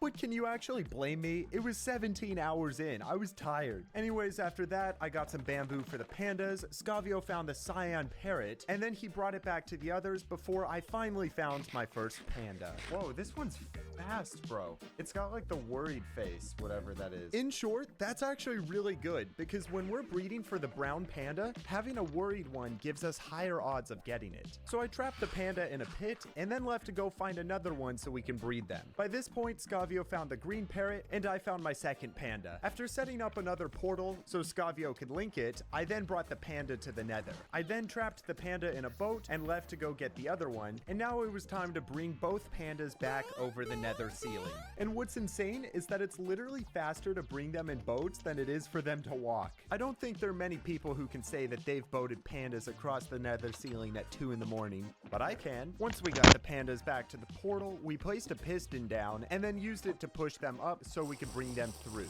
One of the pandas ran into a small crater, which was almost perfect for keeping them contained. We just had to place a couple of blocks and then we had a great spot to breed them at. I pushed the other panda into the enclosure and then tried to breed them. However, it didn't work because you have to have bamboo near them. And this was unfortunate because about 2 seconds later, the panda was an absolute dingleberry. It walked onto the campfire and died. Oh my god. Oh my gosh. Hey, you know, not many people can say they've boated pandas across the nether ceiling at 2:30 a.m. Eventually, I got the new panda back, planted bamboo, and then was able to breed them. Yo, we have a flippin' baby. We have a flippin' baby.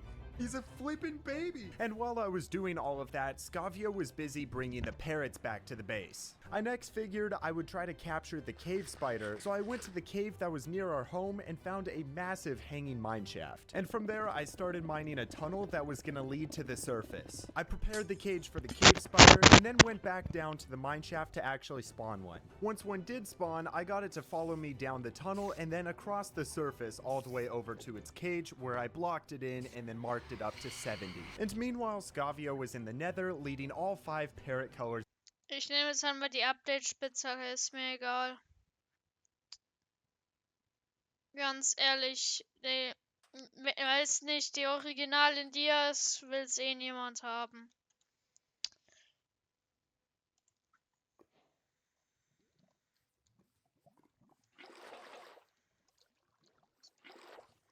Ich meine, damit kann ich mir nur helfen, irgendwie so Sachen zu holen, wie jetzt so Obsidian für die 5000er Quest abzubauen.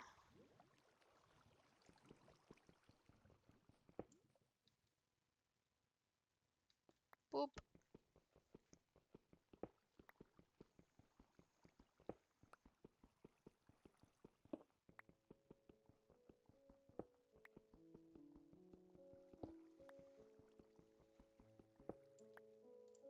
path back to base. The next mob I wanted to get was the squid. However, just as I was starting the pathway for it, a thunderstorm spawned, and it was our top priority to try to get the skeleton horse. We were 18 hours into the challenge, or 50%, and I was searching through the plains biome to see if I could find any skeleton horses that might have spawned. And at this point, Scavio got the first parrot in and then decided to also join me.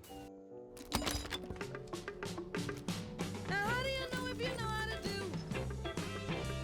whatever it is to be done by you?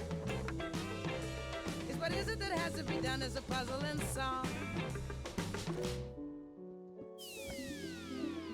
Your financial journey starts here. Investing 101. Alternative assets.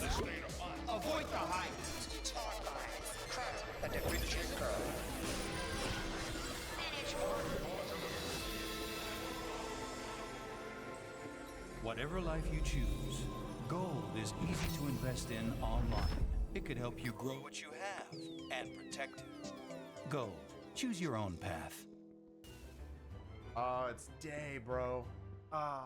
Unfortunately, we didn't manage to get a skeleton horse during the thunderstorm, so I went back to preparing the tunnel for the squid, and then I made sure to breed the pandas. I filled in the squid tunnel with water, and I was going to get the squid when this happened. Room or something. Oh, skeleton trap! Oh my gosh! It was underwater! It was underwater right by our base. I'm not. I'm literally not. There are 4 of them right here. Yes! Dude, let's go! It was an absolute miracle that I stumbled upon that skeleton horse. And after I killed all the other skeletons, I was so happy that all I could say was, "That's so bougie. I can't believe we got that one." Scavio got the blue parrot in the cage, and I put a lead on a squid, which honestly makes no sense. But by doing that, I was able to bring him over to the tube before Scavio got the next parrot in, as well as I got the squid. All right, that's another one. 76. That's another one. 77, sir. Once I got the squid in, I made sure to remove the dirt path, and then Scavio bred the pandas, still without any luck. Next, I went into the lower caves in search of a glow squid. It took a little while, but eventually I found a massive underground lake that had some inside of it. And the next step was to mine a tunnel from all the way down there to the surface. Once I did that, I put a lead on the glow squid and brought it as close to our cages as I could. Scavio and I began on filling in the walls for the glow squid tunnel. This required once again placing dirt in water, and once it was completed, I took the lead and pulled the squid through the tunnel. All right, go ahead and take it up to 78. With more than half of the mobs collected, we were making good progress, but now it was time to do some of the harder ones. Scavio was going to get the dolphin, and I was going to get all 2,700 combinations of tropical fish. I'm just kidding. We're only getting the 22 base variants. Otherwise, we would be here for thousands of hours. But to get all these tropical fish, we were going to need a lot of buckets. So I started by going into the caves and mining iron. And while I was cooking it up, Scavio found a dolphin and began bringing it back while I took a break to breed the pandas. Once the iron was cooked, I crafted 27 buckets and then left for the coral reef so I could start getting the tropical fish. Once Scavio got the dolphin back to the base, he put a wall around it before he started working on the tube to bring it in. And after putting water in there, everything was going to plan. The dolphin was one of the easiest mobs until... Why is he not here? No. Oh, he's here. Wait, I see him. Okay. Whew. At least he didn't die or something. He just died.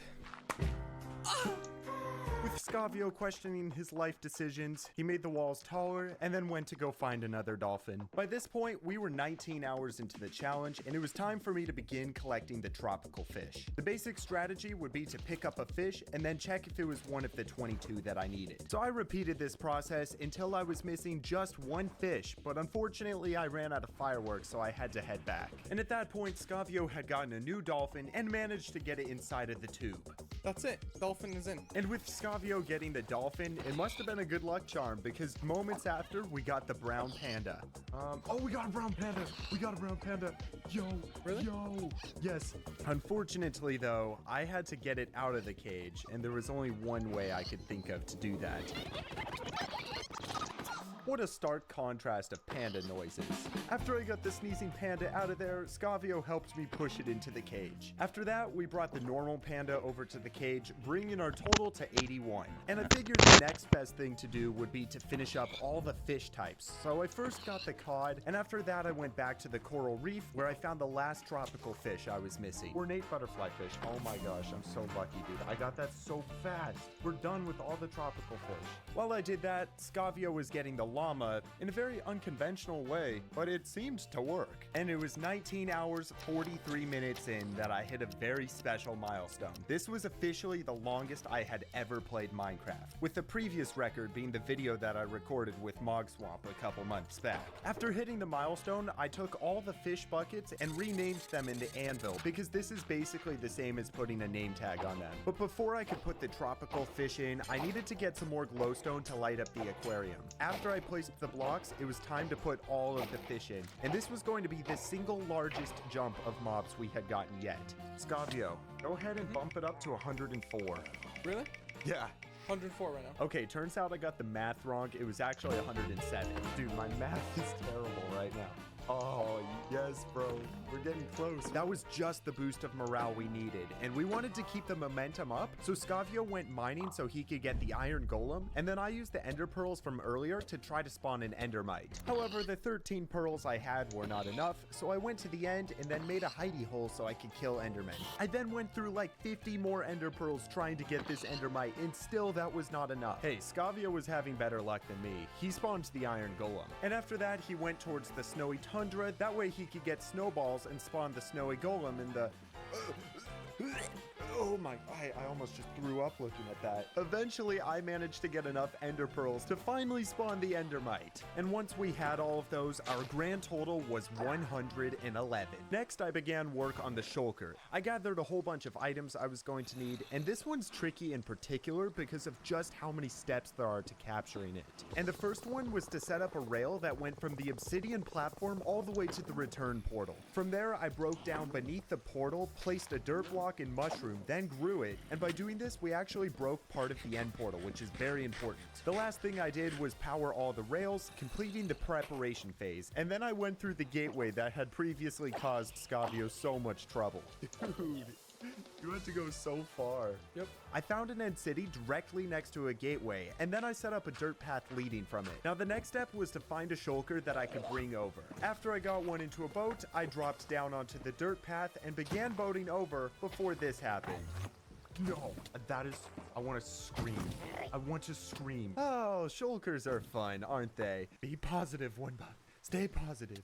I am not gonna lie, 20 and a half hours into this, it was very hard for me to stay positive. But what was a good thing was that I got the shulker to the portal, pushed it in using a water source, broke the boat, and we had a shulker in the overworld. I then put rails to the shulker cage and used a furnace minecart to push him in. Come on, please, please, please. What? No, no. Come on. Yes! Oh yes, he's in. I got the shulker in. Okay, so guys, this next part of the video is going to be out of order because story-wise, I think it's going to be so much more funny if you only see Scavio's point of view. This man was on a mission. He wanted to get the magma cube, and the first step was to head to the nether. Scavio quickly got the magma cube into a boat, but little did he know, this was far from the last time he would have to do this. After that, he made a massive railway that went all the way to our portal, and then he pushed a minecart into the boat, which got the magma cube on the way. And everything was going perfectly. He even got it into the overworld when... It didn't come through. It didn't come through. He forgot to name tag it. Scavio then waited 8 minutes to get one more magma cube to spawn. He got it in a boat and then accidentally suffocated it. Bro, how did he die? Attempt 3 and the magma cube was off. This was it. He got it through the portal. Right, please, please, please, please. And after capturing it in a boat, it seemed like nothing could go wrong. He set up a rail directly to the cage, pushed it, and it was on its way. Right, that should be him. Pretty please, pretty please, pretty please. Just fit in there, please, and just fall right in. Oh, no. Wait, what have I done here? So the magma cube suffocated, but why was there a cat in there? I'm genuinely curious why there's a cat in there. Just as Scavio was ready for attempt 4... Are you kidding me? I forgot to name tag the name tags. Okay, seems fine. No, he's going back. Please don't be any obstructions this time. I'm just waiting for there to be like a crazy gust. Oh, there was something far better than that. No! Fortunately, Scavio was able to save his stuff, and he actually got the magma cube into the overworld, and this was it! This was the moment! Are you kidding me? What? What? No, this is the most hilarious thing ever. Oh my god, this is so hilarious. It just seemed like there was always something that went wrong. But eventually he got the magma cube in. Ching ching, let's go. And if you're wondering where I was this entire time, I decided I was gonna get all 7 rabbit variations. So I first set off to the taiga, where I quickly found the brown rabbit. And after using the lead to bring him all the way home, I made a makeshift hole and put him inside of it. I then also found the white and black rabbits at the taiga and put them on leads on a pole. At the 21-hour mark, I did the same thing with the desert rabbit. And then I kid you not, I explored the world for another 30 minutes before I finally found the last rabbit I needed. Oh, I found a black rabbit. Okay. And the funny thing is, it's not even that crazy of a reaction, because at this point, we've almost been awake for an entire day straight. I basically did the same thing as the cats, where I brought them into the nether and then all the way back to our portal. While I was doing this, Scavio went to the snowy tundra in search of the Arctic fox. Keep in mind, I had been searching for this black rabbit for over half an hour, which is why I nearly broke down and cried when this happened. Okay, I found another one. It better not die. It better not die. Yes! Oh, yes. With the rabbits in the pit, I put a roof over them. That way when Scavio...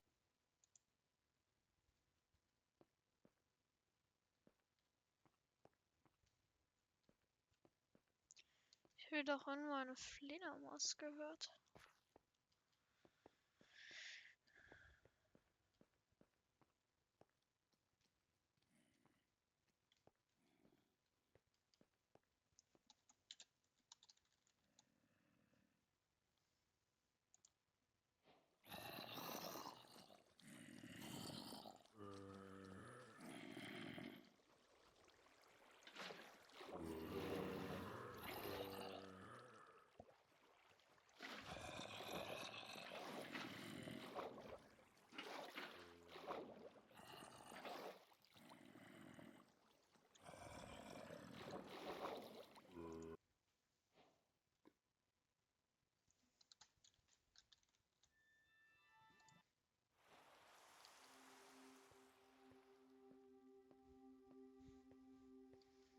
brought his Arctic fox into the overworld, it wouldn't try to kill them. And when he was doing that, I went for the snowy rabbits that I had left before. Basically just brought them into the nether and then waited by the home portal because I didn't want to go through yet until Scott.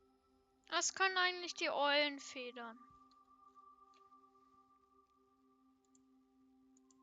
Ich würde es gerne wissen.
Scavio got the Arctic fox into its cage. Bro, this chicken is distracting him, man. He's going nuts over this chicken. Yes! Yes, he's in! He's in! He's in! And just as we were approaching 22 hours, we ticked it up to 114. At that point, I realized I could put the rabbits on a fence, so I then left to retrieve the desert rabbit as well. And by the way, because it was super repetitive, I'm not showing a lot of the trading for name tags that we were doing, but rest assured it was happening. So once I got the rabbits back, I prepared the cages and then had to figure out a way to separate them so I could take them one at a time. Okay, buddy, it's time to go. Okay, come on, get up. What are you doing? How did he get stuck? The rabbit was being weird, but eventually Scavio blocked him in and we were able to mark it off. And then repeating the process with the other rabbits was rather simple until we got to my personal favorite one, the toast rabbit. If you didn't know, if you name tag a rabbit toast, it turns it into this special type. Dude, this is starting to look so nice now. Like, this is like full now. Imagine when we get the Ender Dragon and those two final mobs. Well, we're not quite there yet, but we did finish all of the rabbits. Oh, dude, all the rabbits are in. Let's go. And what was surprising about this challenge is that you'd expect us to be more tired, but I guess the adrenaline of collecting the mobs took all of that away. Right now, I don't feel tired at all. Really? Yes. Not at all. That's good. I'm fine as well. With the adrenaline pumping at 22 hours, 22 minutes, and 22 seconds, I set off to get all 4 colors of the axolotls. We are going to get the 5th blue one later in the video though. Okay, so a tip that I've found when breeding axolotls is when we're breeding them, we want to stick to all of one color. And that's just going to make the blue one stand out a little bit better. While I was doing this, Scavio was busy searching the taiga to try to find the normal fox as well. Ching ching, let's go. Lass dich nicht aufhalten. Mit Kongstar Refresh lädst du jetzt dein komplettes Datenvolumen zum fairen Preis wieder auf. Wann immer du es willst. Hol dir zum Beispiel die AllNet Flat M und Refresh. Leute, ja moin. Leute, ich glaube, dieses Iglo hat einen geheimen Gang. Ich weiß nicht, wie ich diese Vermutung haben kann. Lasst mich einfach nur in ein ganz normales Iglo hereingehen. Oh Scheiße, ich habe aus Versehen diesen Block abgebaut. Oh mein Gott, da ist ja ein geheimer Gang darunter.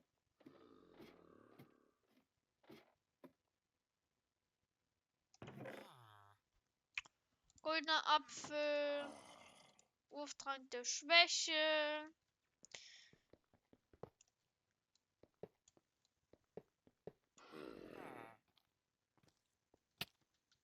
Ey. Hab Fun da unten.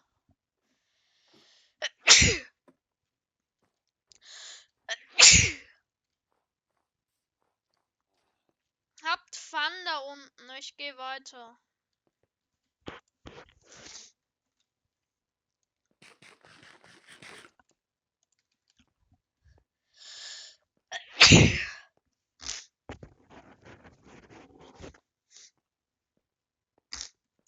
Dein Datenvolumen jederzeit für nur 8 €. Kongstar für mehr Fair. Verbessern Sie die Gesundheit Ihres Zahnfleisches mit Meridol. Wir investieren täglich in unsere Gesundheit. Aber ungesundes Zahnfleisch kann Ihre Gesundheit beeinträchtigen. Meridol bekämpft die Ursache von Zahnfleischbluten 6-mal effektiver. Schützen Sie Ihr Zahnfleisch mit Meridol von Zahnärztinnen und Zahnärzten empfohlen. Oh, bro's asleep. Well, not anymore. He brought the fox back to base before this nice little scare. No, no, no, no, no, no, no. Oh my god, he nearly fell into the cave. And meanwhile, I was having fun in the lush cave before I found the cyan axolotl. And then Scavio got the fox into the cage. Mike that 122. Next, he was going to get the polar bear and the brown bear. Where's the normal bear? What am I talking about? Like, I was actually looking for another type of bear for some reason. Unfortunately, those don't exist yet, but maybe someday they'll be added. Scavio once again went to the snowy tundra, this time to find a polar bear. He got it through the portal, back to base, and then very quickly into the cage. And after that, he figured this would be a good time to go for the strider. So by first crafting some fishing rods, he was then able to make a warped fungus on a stick, and then begin looking for a strider. Meanwhile, I just needed the brown and yellow axolotls before I found this absolutely insane lush cave. Oh my gosh, this is a Utopia. And I found both axolotl colors before Scavio told me something unfortunate. Paraphrasing what he said, he found a strider and rode it into an area that was too short where he began to suffocate. Nothing was working, so he logged out at 1.5 hearts and waited for me to get back. Wait. Did you have your F3 open when you were recording? I did. Okay, yeah. Then do you want to look back over your recording? And sure enough, just before he logged out, he had his coordinates open, and I made my way over towards them. At this point, we really could not afford for him to lose his gear, so I went all out with creating a platform down at the lava to ensure he would not die. Well, he survived, and after that, I put all the axolotls that I had collected into their cages. It was hour 23 when Scavio began the tunnel for the strider, and I set off for the sniffer. I began dusting a bunch of suspicious sand looking for the sniffer egg. Scavio got the strider in, and then after a few more minutes, I found the sniffer egg, came back, and placed it so it would begin to hatch. Then I found a wolf, tamed it, brought it back, after which I found a bee, got it on a lead, and brought that one back, bringing our total to 130. We were 23 hours in with 23 mobs remaining, but unfortunately, things were about to slow down a lot because all the mobs remaining were going to be much more difficult, starting with the silverfish. So I left for the stronghold, and I am probably the first person to ever actually want a silverfish to spawn right now. You know what I find funny is when you don't want silverfish to spawn, they do, and when you do want them, they don't. Yep. I think that generally pretty much summarizes our entire challenge today. I kid you not, there was not a single silverfish there at that stronghold. So I had to come back and find a new one. But of course we were out of eyes of ender, so I had to first farm ender pearls, then go all the way back to the nether fortress, farm blaze rods, then craft the pearls, then fly out, and finally I found a new stronghold. All so I could get just one silverfish. Oh, but my trouble wasn't over yet. Okay, I gotta go all the way back. I was having a delightful time while Scavio got a turtle into a boat, brought that back, and then got it into the cage. Going back wasn't all bad because the sniffer had hatched and it allowed me to put it into the cage. I went back to the stronghold and this time I was not gonna let anything go wrong. One soon spawned and before I knew it, I had gotten it into the end. Yes, oh yes. And once the silverfish were through the portal, getting them into the overworld and then into their cages was easy enough. And now we were officially one real life day into this challenge with 20 mobs remaining. It was 7 a.m. on Friday morning and I had a new jolt of energy. So I figured I was gonna get all 3 frog types as well as the last unobtainable mob, the tadpole. I began by leading the orange frog back to base before I went to sleep to skip the night. And when Scavio /cb1 /sw lead k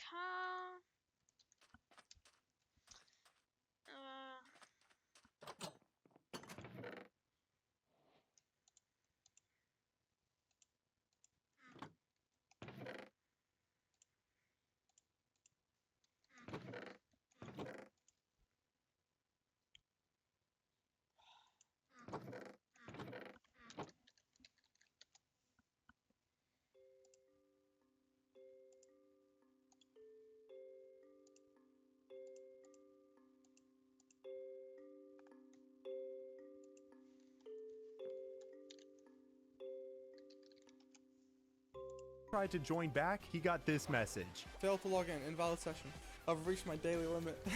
Uh-oh, Scavio, you played too much Minecraft today. Looks like it. I mean, technically, we've only played 9 minutes because it's a new day. After that goofy message, I got the frog in, bringing our number up to 134. And meanwhile, Scavio was in the nether setting up a railway that was going to go all the way to the fortress. That way he could work on getting the blaze and wither skeleton. I was in the swamp waiting for tadpoles to hatch, so I figured I'd spend the night farming slimes. I've said it once, and I'll say it again. I think the swamp is the most deadly biome. I mean, look at how crazy this is. Meanwhile, Scavio had found a blaze. So you're saying I could just put him in a boat, right? Scavio then got him in a boat and moved him over towards the railway, where he then placed a minecart and used the glitch to push him all the way back. Right, he's gone. He's off. He's off. And after the blaze had made it through the portal and Scavio set up the cage, my tadpoles had finally hatched and I killed one, counting for the last unobtainable mob. After that, I picked up the rest of them in buckets. And simultaneously, Scavio got the blaze. Leute, ich muss kurz mal Minecraft neu starten, weil anders geht es leider nicht. Es leckt.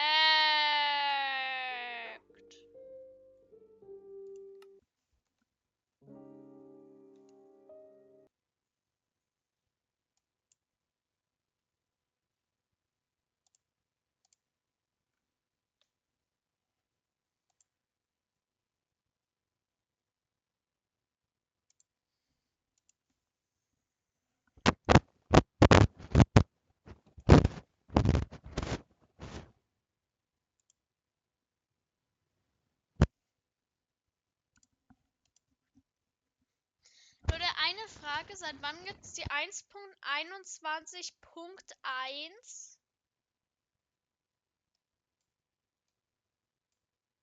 Leute, die Version muss rausgekommen sein, während ich aufnehme.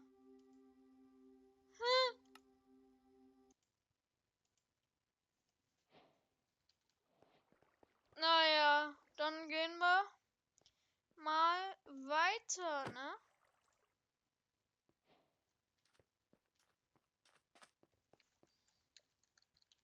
Und wir gehen weiter. Is moving and into the cage. He's in! I've got the blaze! You got it? We're at 136? Yes, sir. After our little celebration, I next took the tadpoles to the snowy tundra and set up a little enclosure to try to get the green frog. Wow, this guy grew up instantly because I fed him. I brought the frog back through the nether and was easily able to get it into the cage. Next, I went to the desert and did the same exact thing for the white frog. With the frogs checked out of the way, Scavio was busy trying to get a wither skeleton while I converted a zombie into a drowned to get that one out of the way. For whatever reason, the drowned did not want to get onto the land, so I had to first get him into a boat, remove all the water, and then it worked and I got the drowned in while Scavio got the wither skeleton in. With a baker's dozen worth of mobs left, I set out to get the husk, which really wasn't too bad, while Scavio went to get the slime. With the home stretch in sight, I set off to the Crimson Forest to set up a cobblestone platform. That way when I flew up, I got a whole bunch of hoglins to spawn. And the reason we need these is because the next mob I'm going for is the zoglin. So I killed the extra hoglins and then brought one all the way back over the ceiling to our original portal. Okay, there we go. Oh, there he is. And after the zoglin converted, he then aggroed on me again, and I was able to bring him into the cage. Oh, he's in. Bring it up to 142. 25 hours in, and I think our server was starting to lag because Scavio almost died to the slime in a boat. No, I'm actually dead. No, I'm not. Oh my god. Dude. 1 heart. And while the slime was hopping back, I figured I was gonna get a guardian, so I took a boat over to the temple. And clearly 1 boat was not gonna be enough, so I went back to base and crafted a legion of boats, which I then dispersed across the entire ocean monument. At this point, Scavio got Belicious the slime, and I still don't know why we called it that. And then I swam around the ocean monument for a little while until we got a guardian into a boat. And at the same time, Scavio left to find the mob that is the greatest of all time, the goat. I managed to get the guardian into the cage, and then we officially had less than 10 mobs left. And from there, when Scavio was bringing the goat back, I figured that I would take this time to just clean up all the messy stuff around our base. And with the goat mob in, we are now down to just a handful remaining. And these are without a doubt going to be the hardest ones. We have the Ghast, the Warden, the Wither, the Elder Guardian, Blue Axolotl, Ender Dragon, and then our 2 final mystery mobs. So with my eyes set on getting the Ghast, I went to the Nether and began setting up a platform that we were going to try to spawn one on. Then in the overworld, we built another Nether portal that was going to link to the Ghast cage. And after that, we began setting up a railway that we were going to use to transport the Ghast. And then as Scavio was setting up the glass roof, I pillared all the way up to where our AFK platform was going to be. And with the platform completed, all we had to do now was wait for a Ghast to spawn. And waiting, yes we did. We went a full 20 minutes without getting a single Ghast. So we thought something might have been wrong, and we tried removing the rails to see if that would change anything. Oh, a Ghast is there. Ghast just spawned down below. What do we do? Oh, he just escaped. Okay, long story short, we set up a bunch of portals, but they were not linking properly, and we were honestly getting really demotivated until Scavio had a genius idea. What I was thinking is if we just get him to spawn and we try to pull him into that portal that we know links directly into the cage. Oh. Wait, yeah, let's actually give that a shot. With this idea, we got a boost of motivation and right away began with building a tunnel that would connect the portals. And almost instantly after we finished the tunnel, a Ghast spawned, and now it was showtime. Okay. Yeah, okay, he's coming. I got him on the fishing rod. And we figured out a big brain strategy. If Scavio had the Ghast distracted on him, I could use the fishing rod to pull it closer without getting attacked. And by doing this, I was able to name tag him and then pull him through the portal. There it is. Oh my god, please. Do I go through that portal as well? I just went through. It's in the cage. And then all we had to do was break the portal and place the glass. Scavio, we got it! 146! Let's go! Yes! Let's go! Oh, dude, My heart rate right now is racing. And even though we had been awake for over 26 hours, I wouldn't really say that we were tired because now it was time for the Warden. Our plan was simple and effective. We would first go to an ancient city and spawn a warden. Then we would lead it down a tunnel and directly into the cage where we would have trapdoors clicking so it would never despawn. With our plan in place, we began flying over to the nearest ancient city, where we then dug down, and there it was, the deep dark. Okay, should we just start creating a 2-tall tunnel all the way back to our base? Yep. So that's what we did. Scavio started from one end, and then I went all the way back to the base and began from the other. And in total, we had to go about 2,100 blocks, so we were gonna be doing this for a long while. But when you've been playing Minecraft for 27 hours, doing something mindless like this was actually a very nice break. It took us a total of 30 minutes before Scavio and I met each other in the tunnel. What's up? Welcome. What's up? We weren't quite finished yet because now we had to go back and make it an additional block taller so the warden could fit. After that, I placed water at the top of the warden chamber and then soul sand at the bottom with kelp going all the way up. That way we would have a bubble column. We had played Minecraft for 99 days straight, and now it was time for Scavio to get the warden. Unfortunately, this is a one-person job, so when he started to capture the warden, I began with the wither cage. And the stakes of this cage are pretty high. If I mess up even a single block, the wither will escape and kill all of our mobs. So I carefully followed the blueprint, making sure I missed nothing. And then for some reason, this thing requires candles, and one place I know that has candles is the ancient city. I hate this place, so you better bet I got those candles and dipped out of there. But you know who didn't get to leave the deep dark was Scavio. Oh my god, he's out already. The first step was to get the warden to start chasing him. He's right, yes! Run! And when Scavio was doing that, I was peacefully collecting beehives so I could get honey blocks. Girl, I've been so lost, it's like I've been mapless.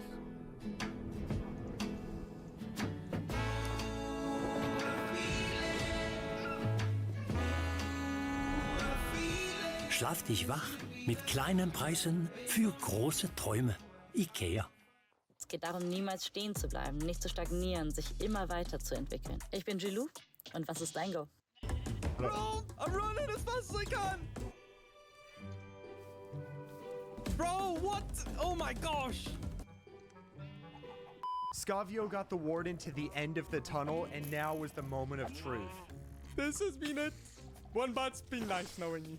Oh, you died. Oh, yes, he's in. We got him. We got him, Scavio. It had taken us almost 2 hours to get this mob, but here it was. And honestly, this base just sounded so much cooler with it. It was about noon on Friday, and I placed down the beehives and then put flowers around them so we could begin work on getting the honey blocks for the wither cage. Eventually, I had enough honey for one of the blocks, and then we got ourselves into a sticky situation.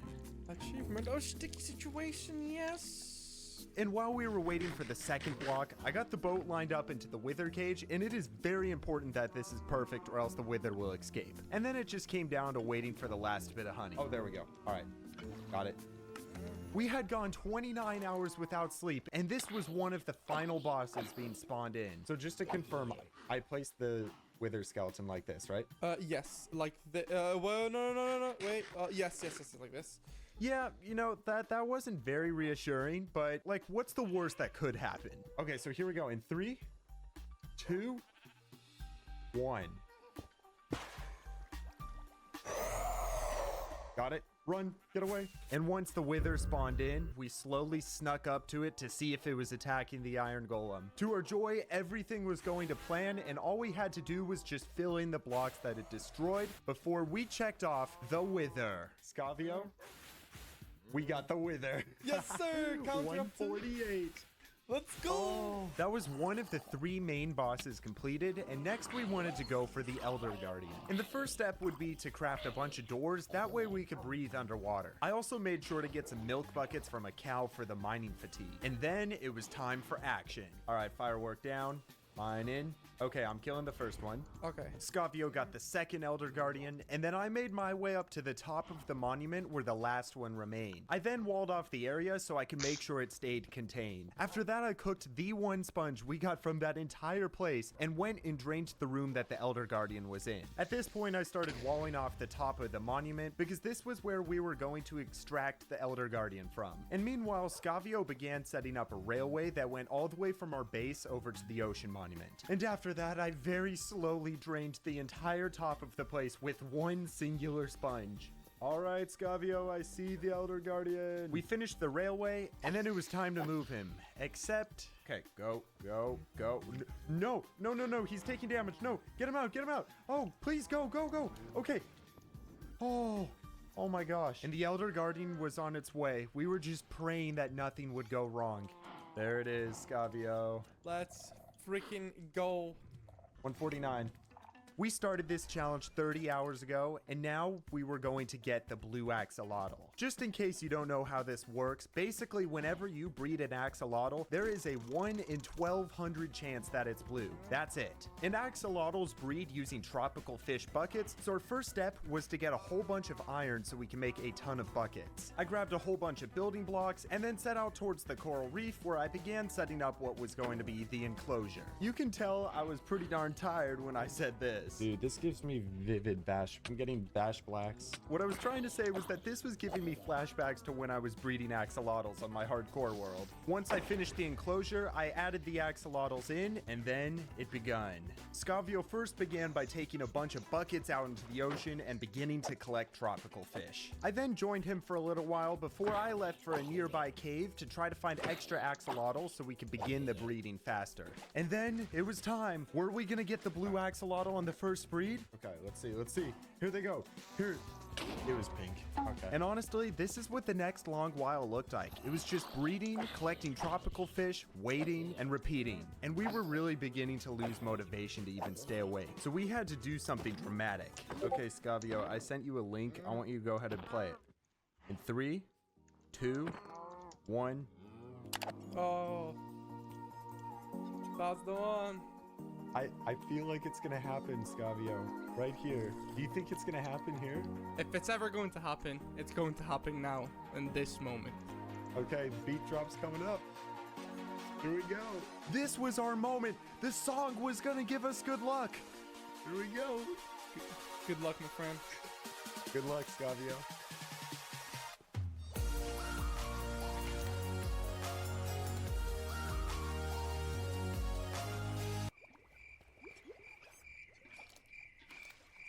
Yeah, so we did what we had to stay awake, and it was around the 32-hour mark that we decided to put the blue axolotl on hold and then focus on the ender dragon. So I went back to base and grabbed sand, which is the first ingredient we're going to need for this. And after entering the end, I began to drop the sand through the home portal, where on Scavio's screen you can see it's stacking up. And this basically tells us where the ender dragon will be. After that, Scavio started mining some leaves we're gonna need, and I began pillaring up with dirt all the way to y equals 200. Now the next step is to create this pattern on screen and put endstone in those green locations. So Scavio and I bridged out using leaves and placed blocks where we were supposed to. Once that was completed, we went down below, placed the end crystals, and waited for the ender dragon to respawn. Do you see how many endermen exploded from on top of those? No, I did not. Look at these. I didn't. It's actually so satisfying. Endermen are just exploding off of those. With the ender dragon back, the next step is to destroy all of the end crystals except for one. We saved that one until it's perching. Okay, looks like she's down, and I destroyed it. Now we don't do anything. And she's gonna stop any second. Yes. To be quite honest, I don't know how this glitch works. I'm just following the steps. But next we need to build a flying machine to push the dragon into that end gateway. Okay, it's off. I got it going. Let's go. Let's go finally. Once the flying machine stopped there, I built another one and pushed it even closer to the gateway. And then with a few more piston pushes, it successfully went through. Oh, let's go. Yes. Okay. Let's go! With that ender dragon through the gateway, the game naturally spawns another one, which we then kill, and this is going to respawn the end portal. And now we need to go check in on the other ender dragon that's out in the gateway. And we simply wait for this one to fly all the way back to the end island. And once that happens, this dragon is going to permanently freeze on top of the stand. Well, that is, unless you do this. What? Dude, we were 33 hours into this challenge, but don't worry, the ender dragon eventually settled back down. Now, the very last thing we needed to do was push the dragon into the portal using pistons. With everything completed, it was time to go through the portal and see if it was there. Well, oh no. Dang it, dude. There's another. No. What did we do wrong? Here, Scavio, come back through the portal. Right, I'm going back. It's there. It's there. Yes, it is. We Oh, got it, Scavio. dude, you got me. You got me. You got me. Oh my gosh. Hey, let's bump it up to 150. Let's go, man. Dude, we have the Ender Dragon, the Warden, the Wither, the Elder Guardian, every single mob in the game, all variants. We still have 3 more mobs before we finish, but I think this is a good time to mention that I'm going to be uploading this world, the schematics, my builds, the hardcore world, and so much more to my Patreon page. If that interests you, please go check out my Patreon. It really does help. We decided we were going to go back to farming the blue axolotl, and we still had another 3 hours to get it, so we set off towards the axolotl enclosure and began breeding them once more. And we gave it our all. We stayed for hours, hitting 3, 3, 3, 3, 3, 3. I got hundreds of tropical fish. Scavio bred hundreds of axolotls. We hit 34 hours. We hit 35 hours. And our level of motivation was going down, with still not getting anything. And it is an unfortunate ending, but as the clock got closer to 36 hours, we were unable to get the blue axolotl, so we had to call it quits. But I don't think this challenge was about the blue axolotl. I think it was about pushing ourselves for 36 hours straight. And honestly, doing that has given me a new sense of confidence that I think is far more rewarding than getting one simple mob. So, without further ado, let's have a proper celebration and close this out. This has been an insane journey. I'm just like actually kind of getting so excited to go to bed. I'm like gonna cry. I'm so excited for bed. The first time ever I'm excited to go to sleep. Scavio, there are 2 final missing mobs, and they are the ones that go right here. Wait, why do they have different cages than the rest? Because these are the special ones. The most special ones? Do you want to say what they're for? Me, because I'm special. And you. There you go. 3, 2, 1. And we thought it'd be poetic if after capturing every other mob in the game, we counted us, the players, as the final mobs. I'm gonna go to bed. Good night, Scavio. If you enjoyed the video, you might also be interested in checking out Scavio's perspective with the video on screen.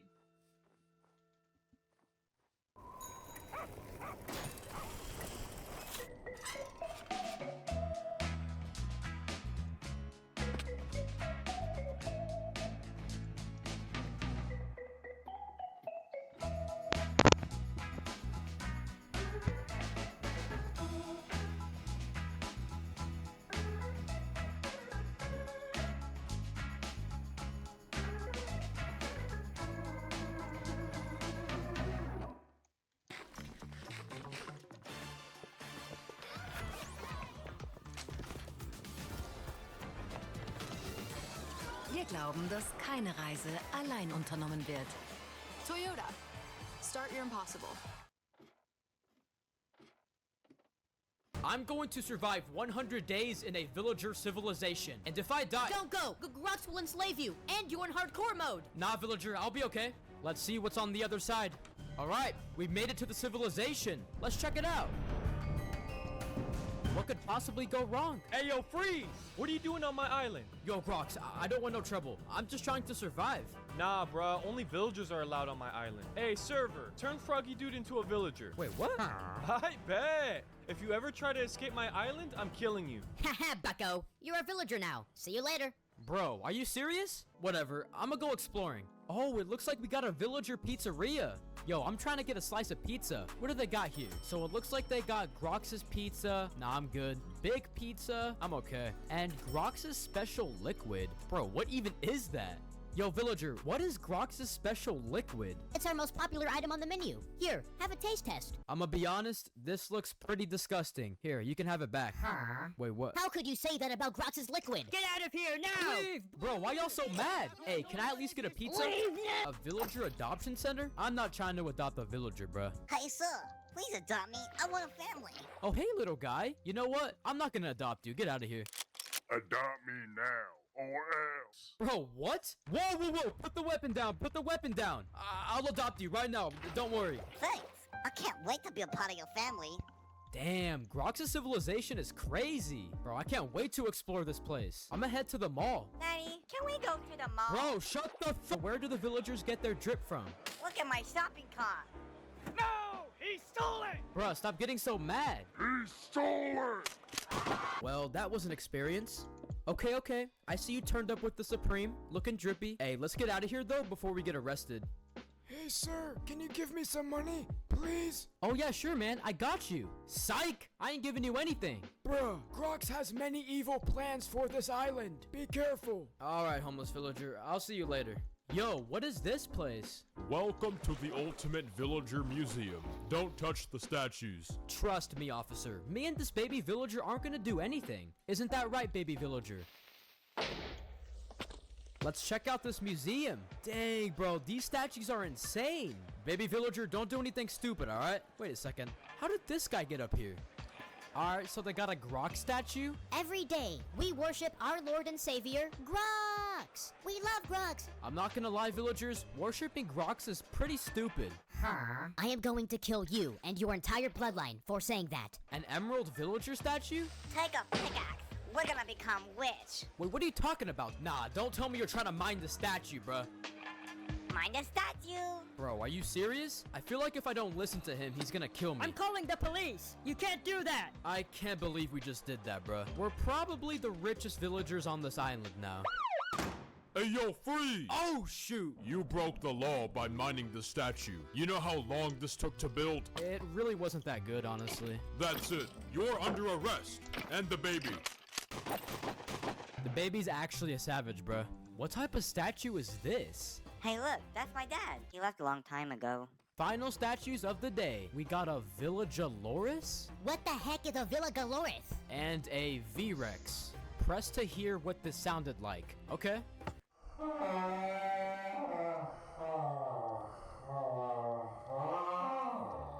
Well, that's a wrap for day 1. Let's see what happens on day 2.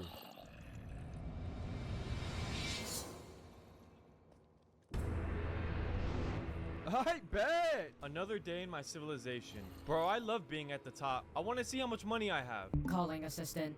Yes, sir, Lord Grox. How may I help you today? Oh, no. Tell me how much money I have right now. Lord Grox, you might not want to see this, but this is how much money you have right now. Wait, what? Bro, I'm broke? Damn. Alright, I need to come up with a plan to make money.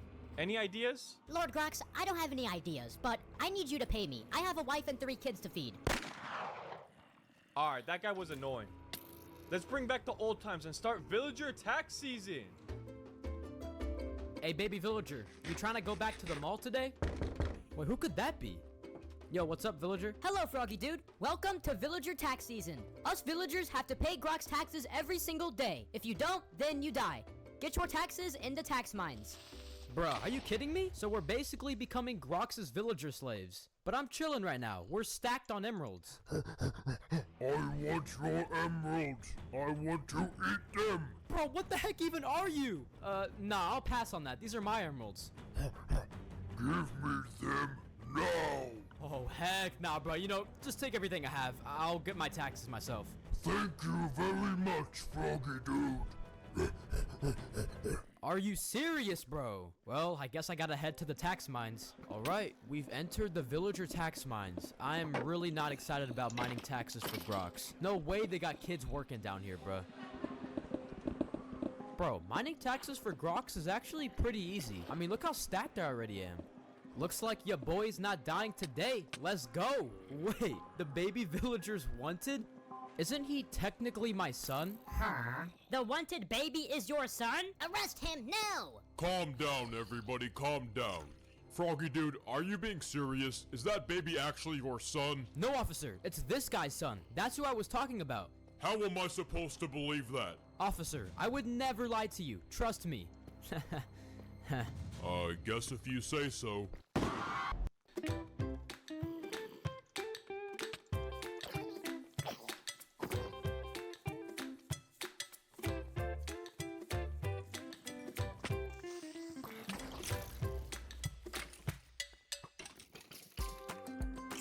Mein Kleiner sorgt manchmal ganz schön für Chaos.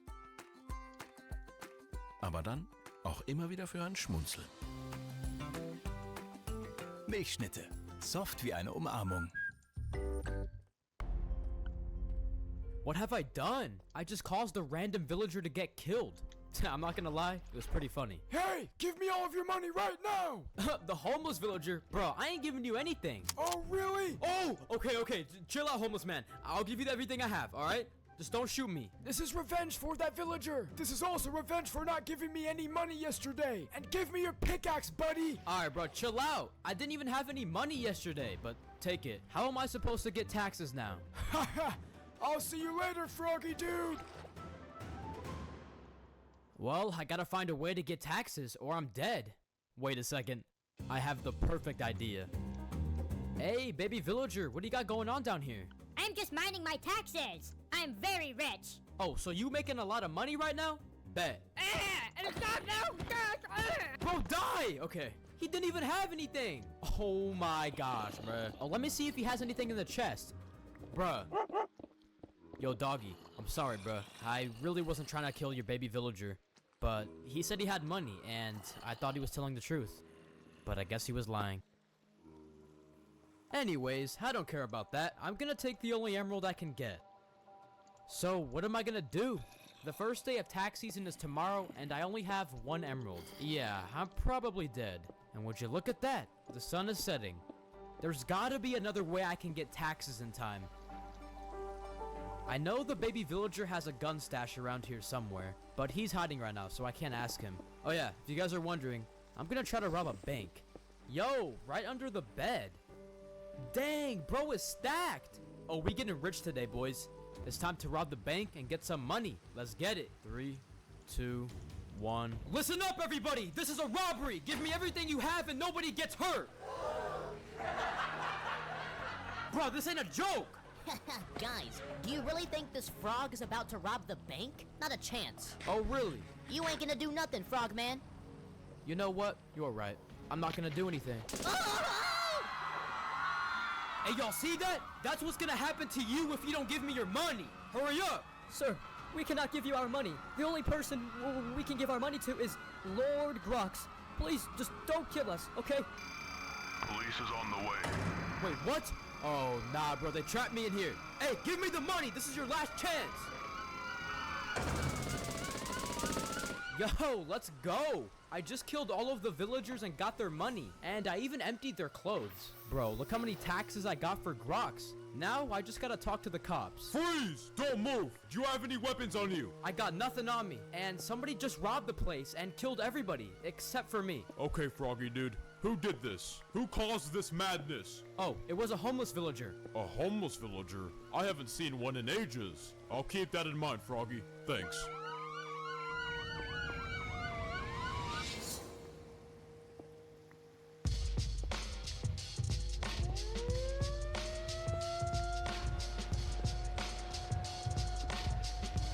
Alright, today is the first day of Grox's tax season. But hey, look at this, bruh. We got loads of taxes for Grox. Dang, so it looks like I gotta go in line to give Grox taxes. Oh my gosh, bro, there's so many villagers. And of course, I'm gonna be at the back of the line. I bet! Alright, let the villagers in so they can give me their taxes. Boss, what if they don't have any taxes? I'll kill them or save them for a sacrifice. Open the doors. It's tax season. I'm not gonna lie, I'm pretty scared to give Grox taxes, but come on, I definitely have enough. Hey villager, how many taxes do you have for Grox? Just enough to keep my family alive. Oh! What was that? Sounds like a villager didn't please Grox with his taxes. Oh my gosh, bro. What do you have for me? Lord Grox, I worked so hard for my taxes. Nah, that's not gonna cut it, bro. Stand over there with the other villagers. You'll be sacrificed later. Oh, no. I'm gonna die. Dang, you're brutal, Grox. Next! Well, it looks like I'm getting close to potentially being killed by Grox.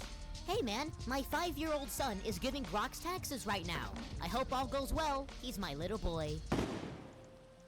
Alright, I'm next. Hopefully I don't die. Come inside, bucko, and give Grox all of your taxes. You cannot speak unless you say, Lord Grox. And don't be disrespectful to the Lord. I bet! The final villager. Before you give me your taxes, why were you last in line? Well, Lord Grox, I had to take care of some business. Some personal business. Hey, bucko, there ain't nothing personal here. Tell us.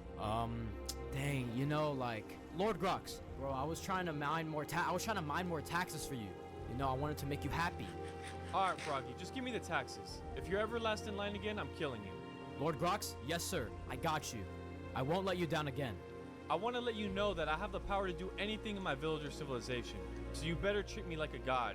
You villagers are my slaves! Bro, is this guy crazy? Of course, Lord Grox. I will treat you like a god, don't worry. I understand that you are the god of the villagers. Bet! I appreciate that.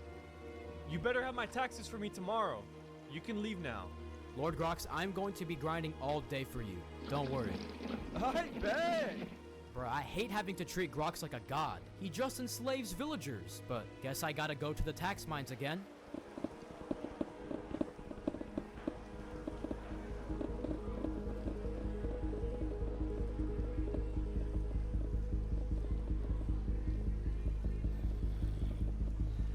Hey man, how's tax season been going? Been going good, man. I'm just trying to survive out here. What about you? Not so good. My friends have been getting killed by Grox because they don't have enough taxes. It's pretty sad. Wow, I'm sorry to hear that, bro. Good luck out there, man. You too, man. Well, I gotta head home. My wife and I just had our first kid. What? Bro, what was that? Oh, my bad. I didn't know it was actually loaded. Huh. And that's a wrap for day 3. Got enough taxes for Grox. We are looking good, boys.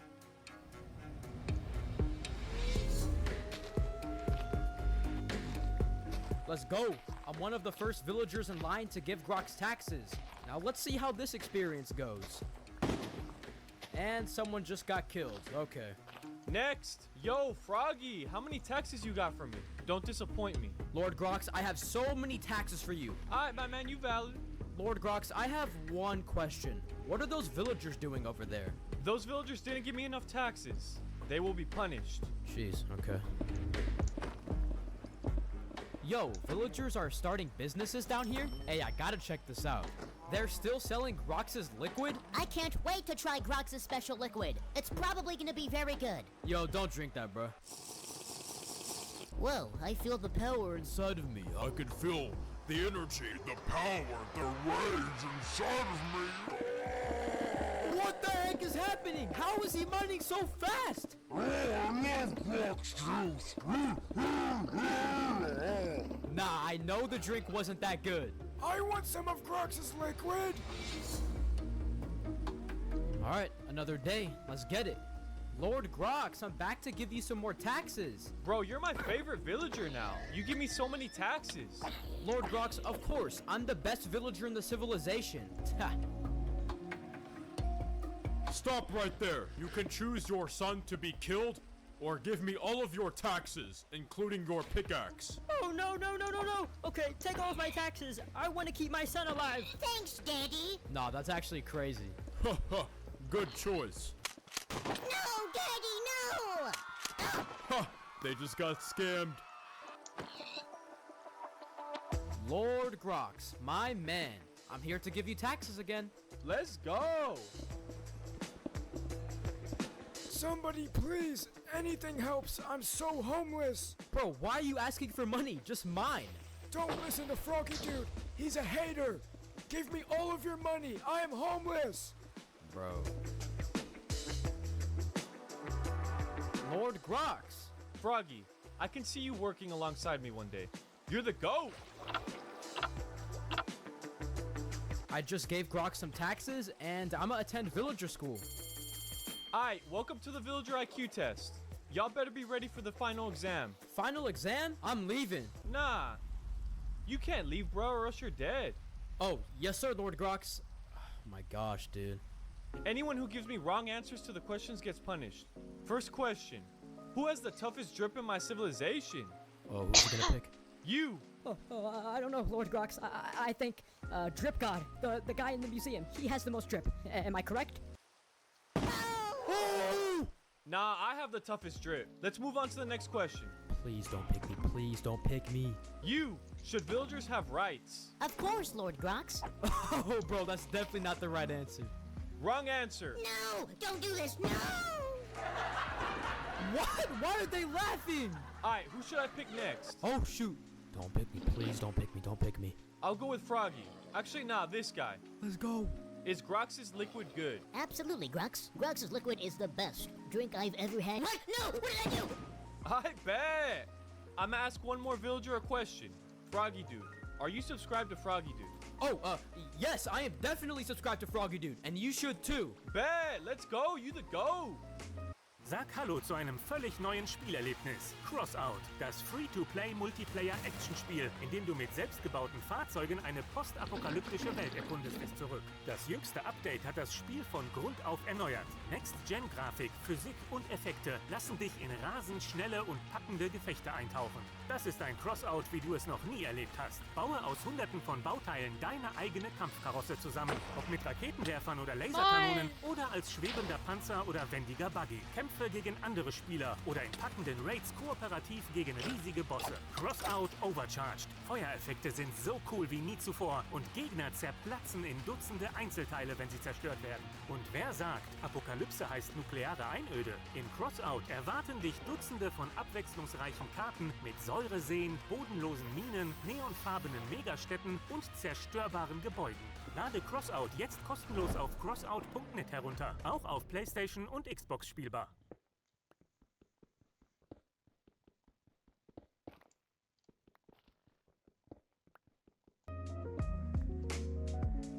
Day 11, and I just gave Grok some more taxes. I'ma chill for a little bit. Wait, what is this? Okay, I have a feeling that this might be the baby villager's hideout, but let's check it out. Oh yeah, this is definitely the baby villager's hideout. What are in these chests? Damn, bro is rich! Oh, I'm taking some of these. Hey, don't take anything from my chests.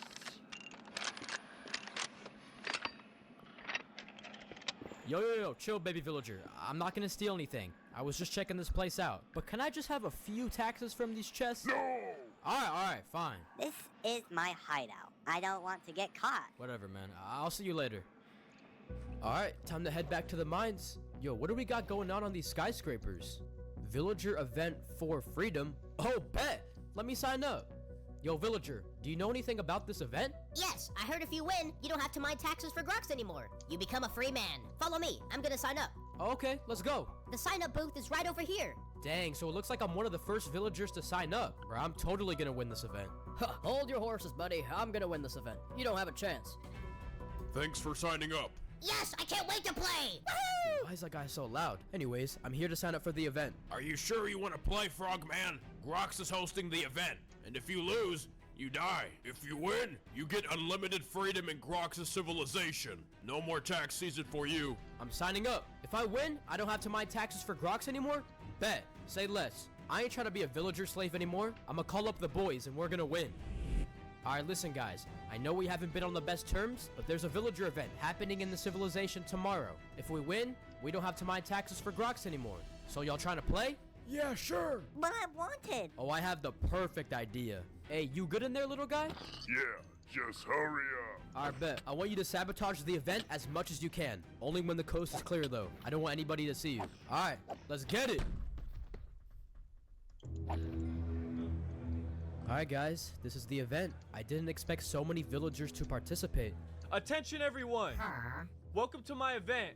The last villager alive gets unlimited freedom in my civilization forever. There's gonna be 4 different games you guys compete in. 4 different games? Okay. Hi, Grox. Bro, shut up. I don't want him to kill us. So in the first game, you have to choose one of the colors to stand on. One of them is gonna be destroyed and everybody on that color will die. We gotta lock in. So what color are we trying to pick? Let's go with green. Pick blue. It's my lucky color. Yeah, I agree with the baby. Let's go with blue. Okay, fine. Alright, boys. Let's see who the competition is in this event. So it looks like we got some buff dudes over there. I don't even know what that is. Bro, what? And we got a giant over here? Wait a sec. Isn't this the guy that robbed me? Oh, damn, bro. You scared me. Get out my face. Bro, what do you want? Nah, I'm gonna leave that guy alone. What the heck? Froggy, look! What is it? Hey, yo, chill! What are you doing? Oh, what the heck? That guy's gonna get himself killed, bruh. That's nothing. Alright, I'm choosing a side to eliminate. If you're on the white line, I'm killing you. Oh, no. He's picking a side. He's picking a side. I said get off the white line. Bro, are they stupid? I'm scared. I bet. Flick the lever.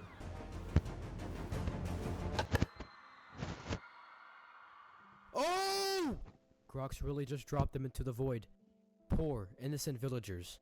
Rest in peace, man. One more round. What the fuck? Homeless, you pick the color this time. Let's go with yellow. Okay, bet. Hey, pal, this is our side. We don't want you over here. Pick another color. Nah. Why do I gotta listen to you? Me and my squad gonna kill you, bruh. What are you taking anyways? Shut up. I don't take anything. Get on your side now. You know what? I'll stay on this side. Yeah, me and my boys are gonna survive. Huh. That's what I thought, frog face. Leave my daddy alone. Baby villager, we can't do that. There's too many people around. They're gonna die anyways. Alright, get on your sides. I'ma pull the lever. This round, I'ma eliminate 2 colors. He's gonna eliminate 2 colors? Oh my gosh, dude. What? I love you, son. Yes, you were my favorite child. Damn, bro. We actually survived that. Let's go. What? How'd you guys survive? I thought you were on yellow. Ha ha ha. Bruh. Alright, what's the next game? I wanna play. Bro, hold up. Let me hear what Grok says. The second game is a build battle. All you gotta do is impress me with your build. If it looks bad, I'ma kill you. Oh, it's a build battle? Boys, we got this in the bag, bruh. Yeah, Froggy, we got this. Okay, this looks like a pretty good spot to build. Do you guys have any ideas? I'm thinking right now. Oh Leute, hier ist ein Elefant. Und die sind ziemlich wichtig. 3! Denn von denen kann man Elfenbein bekommen und die Elfenbein-Pick ist gerade ziemlich im Trend. Kein Elfenbein. Aber wir haben noch 2 weitere. Wir müssen hier irgendwie...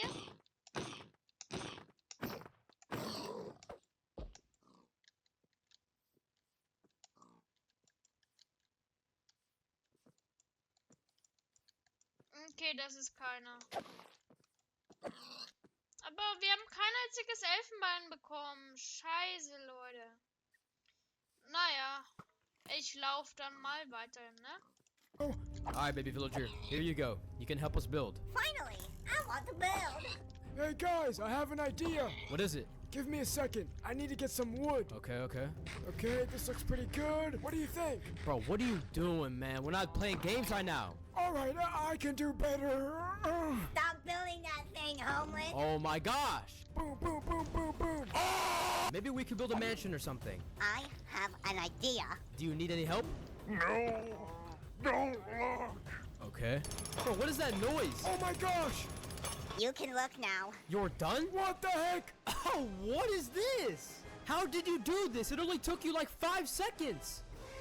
It's my masterpiece. I mean, it looks pretty good to me. What do you guys think? You think Grox is gonna like it? Of course. Alright, baby villager. You the GOAT, bruh. I'm gonna go check out some other builds. I wanna see what the neighbors have built. Bro, looks like a villager turkey chicken thing.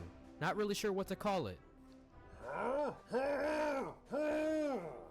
What about the other guys next to us? Hey, frog face, get out of our territory, now! Oh yeah, we're definitely gonna win. Where's baby villager? He's up there. I saw some of the other builds next to us, and I think ours is the best. Yeah, me too. We're not gonna die. Yeah, we got this. I bet. It's time to judge these builds. Alright, it's judging day. Hey, baby villager, get in my inventory. Grox is gonna be judging soon. We got this, boys! The villagers better have something good. Greetings, Lord Grox. We have put together 2 very nice-looking statues. What do you think, Lord Grox? Are they good? Nah, bro, this is horrible. No. Oh my god! What the? Sounds like Grox didn't like somebody's build.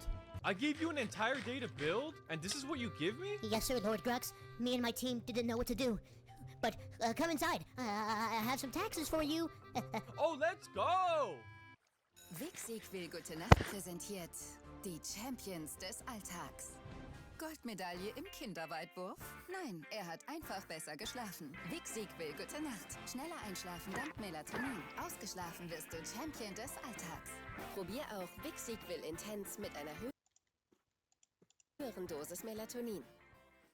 Du willst dich da unten trimmen? Was? Pass auf, dass deine Duschszene nicht zum Horrorfilm wird. Mit Gillette Intimate mit Skin First Technologie für besseren Hautschutz. Gillette Intimate, wenn's wirklich, wirklich drauf ankommt. Bruh. Damn, bruh. Grox must have some pretty high standards. Don't disrespect me. Tell me why I shouldn't kill you right now. Bet. You're good, man. I swear, y'all better quit playing with me. Oh, this kind of looks good. Welcome, Lord Grox, to the Statue of Villager Freedom. This impressive monument represents the freedom and happiness of the villagers in your civilization.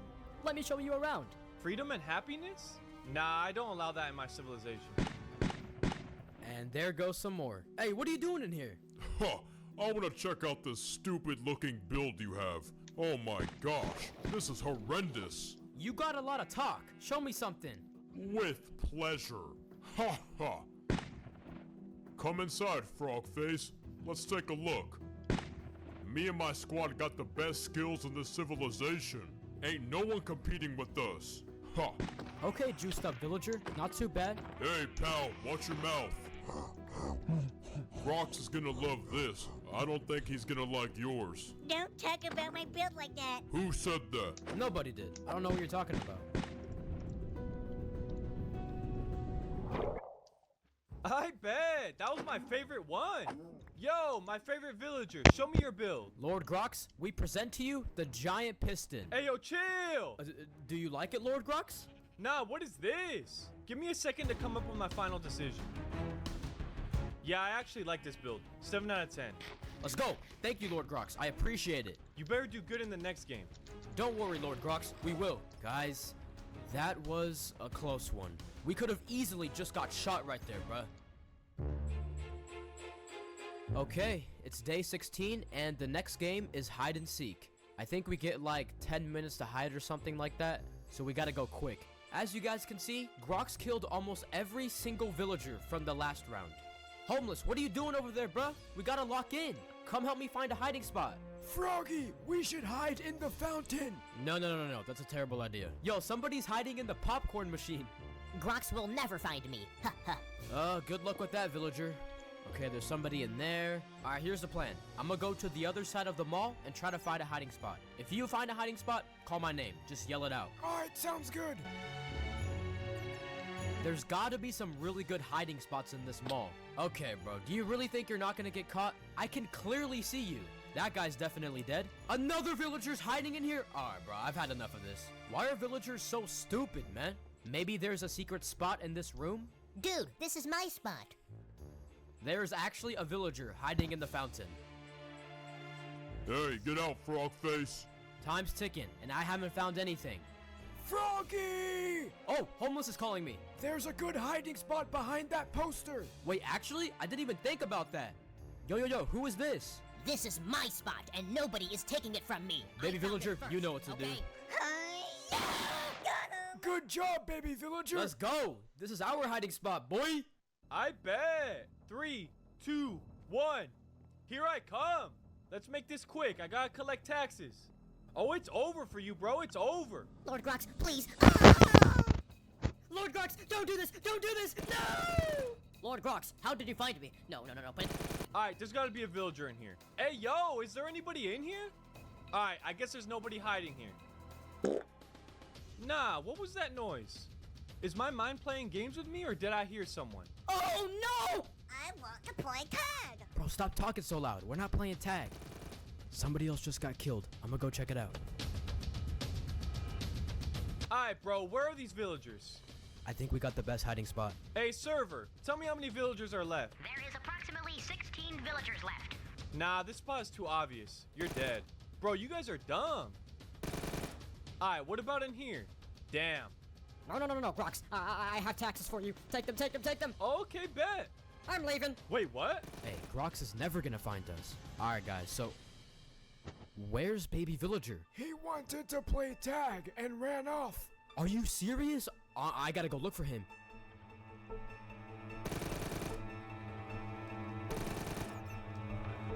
Where is baby villager?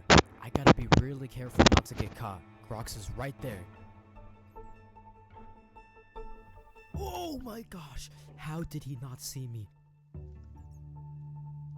Hey, baby villager, if you're near me, say something. Where is this baby villager at? I'm risking so much right now trying to find him. When is Grox gonna stop looking for us? There's gotta be only like 5 villagers left. Y'all got some good hiding spots. I'm gonna kill a few more villagers. After that, we move on to the final round. Oh my gosh, he's right there. He's right there. Dude. I thought I just heard somebody. I'm gonna check the bottom floor. Nah, that was way too close, bro. Daddy, up here. What? How did he get up there? I gotta hide, bro. I gotta hide. There's a button that teleports you. Oh my gosh, bro. He's talking way too loud. He said something about a button. Where? Alright, I just heard somebody talking down here. Are you guys trolling me? I need to find a button. What button is the baby talking about? Oh no, homeless. Alright, Grox is upstairs. This is the perfect time to get baby. Bro, how are you still alive? Let's go. Grox didn't find homeless. Where is the button that baby is talking about? Hurry, Daddy! Shut up, bruh. I found it. What the heck? This is crazy. Bro, why is he up here? Yeah, he's a good friend. He's your friend? Oh my gosh. Oh, no. Homeless. This could be a secret room. Nope. I guess nobody's in here. It's cold in here. I hope he didn't die. That would be very sad. Oh my gosh. Wait, did homeless leave that spot? I didn't hear a gunshot. Shut up! I am not trying to get caught, bro! Alright, I'm tired of looking for you guys. If someone comes to me and helps me find more villagers, I won't kill you. Oh damn, a lot of you guys came down. Of course, Lord Grox. Anything for you. I'm here to help, Lord Grox. Me too, Lord Grox. Alright, so basically, I got free kills, boy. Let's go! Bro really just played them. Lord Grox, I'm sorry for whatever I did. Nah, I don't care. Please don't kill me! Alright, I've killed enough villagers. It's time for the final game! We did it! Let's go, baby! Yay! We win!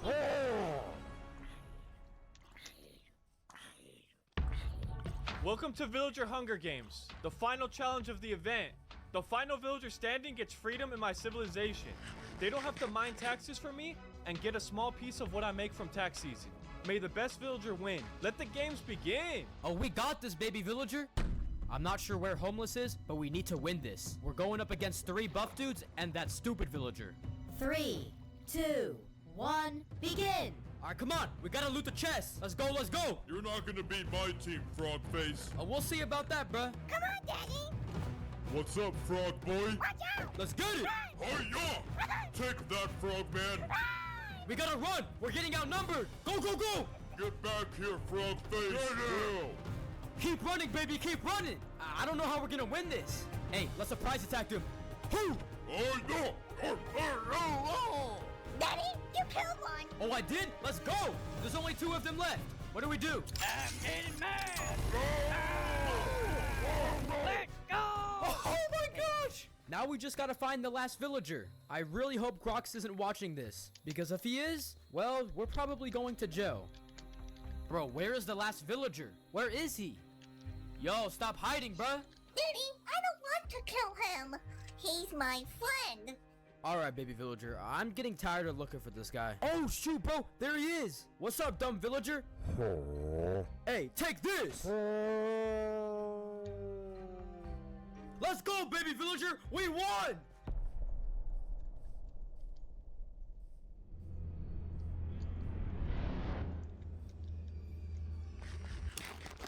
Bro, I love this movie. Oh shit, yo, turn on the Hunger Games. I want to see who won. Yes, sir. Oh damn, it looks like Froggy Dude won. Bring him up here, boys. I'm sad that you killed my friend, but it's okay. We won. Bro, why was that dude your friend anyways? He was so dumb. Well, I guess we're just waiting for Grox. Hey, Bucko. We see that you're the last player remaining. Come with us. We're gonna take you to Grox. Okay. I just gotta get something real quick. Hey, baby villager, I'm gonna put you in my inventory. Alright, guys, I'm ready. Dang, bro. Is this Grox's castle? This is crazy. Hey, Bucko, stop talking. Oh, my bad.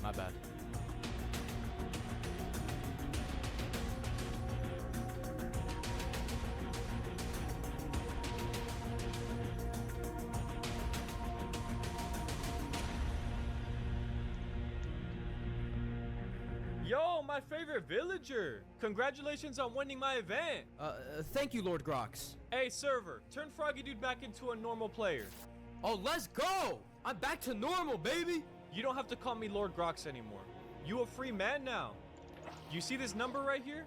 This is how much money I make every day from the villagers' taxes. And you'll be making 1% of that. Hey, it's not a big percentage, but I'm still making a lot of money. Alright, bro, spend your money on whatever you want. Just don't leave my island. Okay, it's day 20, and I'm a free man now. The villagers are giving Grox taxes, and I get to live comfortably. Good job, Daddy. Thanks, baby villager. Is homeless villager dead? I never heard a gunshot whenever Grox found him. I don't know. Yeah, me neither, baby villager. I wonder when I'm gonna get some of my money. Hey, Froggy Dude. Grox made a lot of money today, and you just got your first paycheck. Oh, really? How much did I make? 1 million taxes. What? Oh, we about to get rich. All right, so I got $1 million in my bank account. The first thing I'm gonna do is buy a new place to live. Yo, I wanna buy this place. Are you sure you have enough money to buy this? You look broke as hell. Bro, I'm making $1 million a day. How much are you making? Yo, this place is crazy. I got an amazing view of the civilization. Yo, that's sick. This room looks kind of bland. There's something missing. Oh, that's much, much better. Wait, what is that? Hey, what are you two doing sleeping in my bed? Get out! This is cool. Yes, sir, baby villager. I'm rich now. Hi, Froggy. What? You two are still alive? I thought you guys died. It's a long story.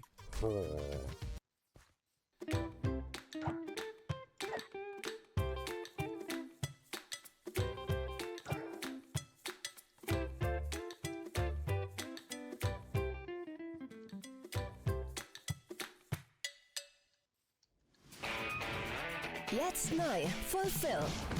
Viel Protein, wenig Zucker, 9 Vitamine. Und der Geschmack, wow. Fulfill, life's wonder fuel.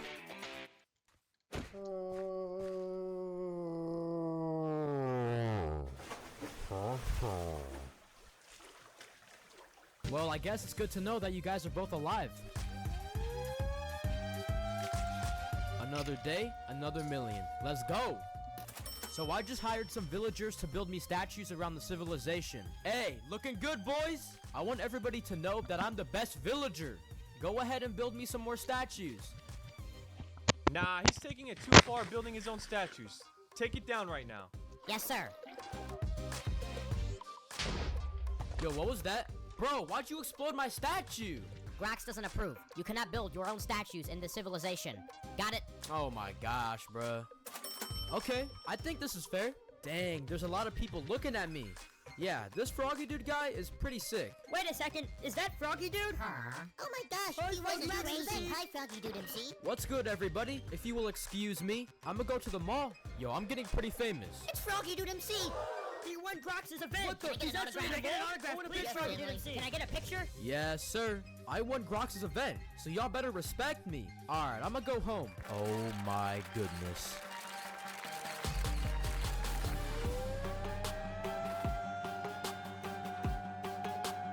Bro, I love waking up rich and famous. I think I gotta buy myself a car. Yo, what's up? Oh my gosh, it's Froggy Dude MC. Froggy Dude, you won Grox's event. That's crazy. Alright, I'm gonna check out the cars. Oh, this one's kind of nice. Only 395,000? Bro, that's light. Damn, this one's kind of nice as well. 420,000? Alright, bro, I gotta buy something more expensive. Damn, bro. I think I'm gonna buy this one. How much is it?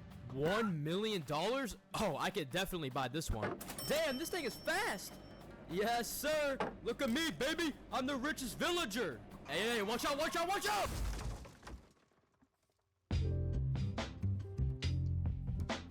Yeah, we're not gonna talk about what happened yesterday. I lost a lot of money. Anyways, I bought this for me and my boys. It was only like a couple million. Wir Let's check machen it mal out. eine kurze Pause mit dem Laufen, weil... Gut, Leute, wir machen mal eine kurze Pause mit dem Laufen, weil es dauert einmal nur ewig. Das heißt, wir setzen mal kurz einen kleinen Cut, ne? So, Leute, wir haben noch mal einen kleinen Cut gesetzt, denn wir sind exakt an dem Punkt 6 Stunden 30 in der Aufnahme. Also bin ich. Und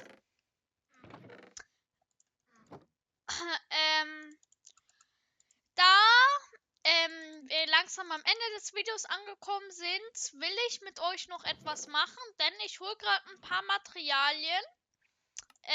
Kommentiert mal die Zeit, in der ihr herausgefunden habt, was ich mache. Ich werde hier nichts verraten. Ich werde das einmal so machen.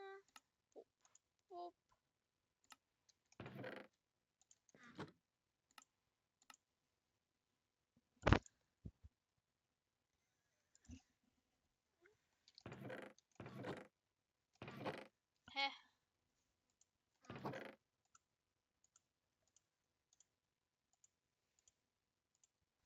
Weil, Leute, Markt. Dann hier.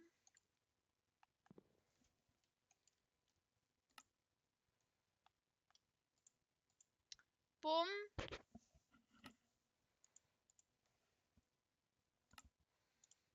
Dann brauchen wir das. Und dann nochmal eine Pressure Plate.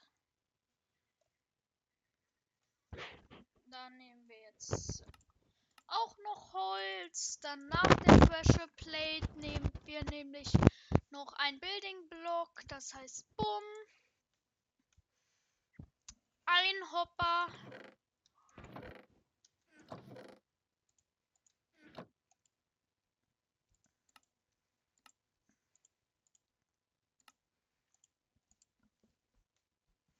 Und ein Water Bucket.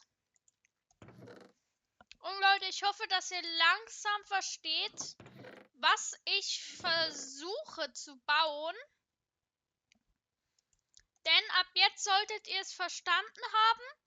Denn wir bauen eine automatische Fishing Farm für die 1.21 Java. Für die Fishing Quest. Und wenn wir reingehen, hier 50 XP, 100 XP, 300 XP, 450 XP können wir nämlich einfach nur mit Fischen bekommen. Und ja, deswegen tun wir hier hinten eine kleine Auto-Fishing-Farm aufbauen. Wo wollen wir die am besten hin platzieren? Wir bauen hier irgendwo eine automatische Fishing-Farm hin.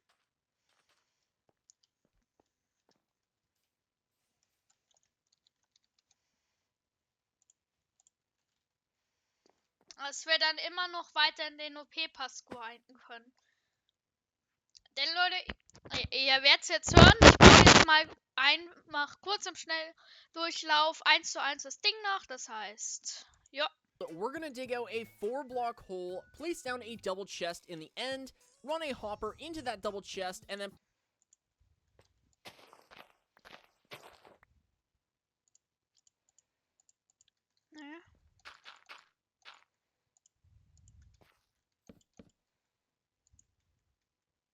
place down a fence post on chest in the end, run a hopper into that double chest, and then place down a fence post on top of the hopper. Go ahead and waterlog that fence post, and then place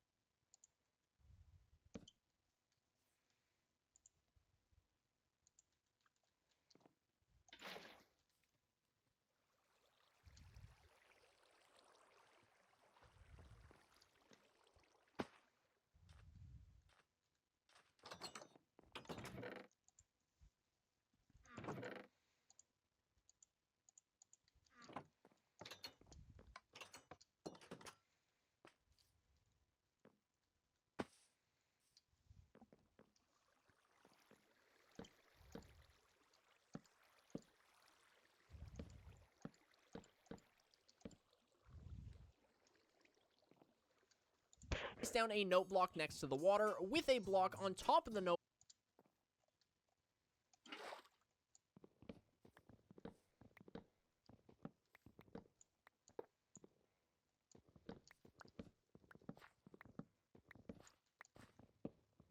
Ich hab's falsch gebaut.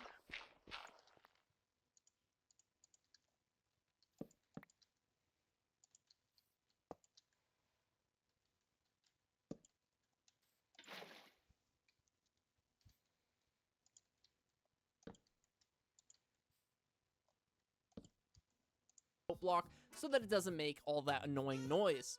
Go ahead and place down a trapdoor, an iron trapdoor on that block, and then set down a pressure plate on top of that fence post, and we are done. That was easy. For this next part, you're gonna need an auto clicker, so I will leave a link to mine in the description, but you're gonna set it for 800 milliseconds, set it to right click, and then what you wanna do is come over here, and we are going to stand on the edge of the chest, just barely touching the water, and then we're gonna line it up with the edge of the pressure plate and the iron trap door. Go ahead and start your auto clicker, and it should start automatically fishing for you. We're gonna wait until we catch a fish, and then after we catch a fish, it's gonna end up in either our inventory or the chest, and we are gonna get the XP and the drop from this farm.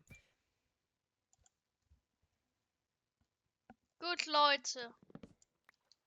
Wenn ich es richtig verstanden habe, dann sollten wir... Ich tue das mal kurz wieder nehmen, als wir das dann haben. Denn dann können wir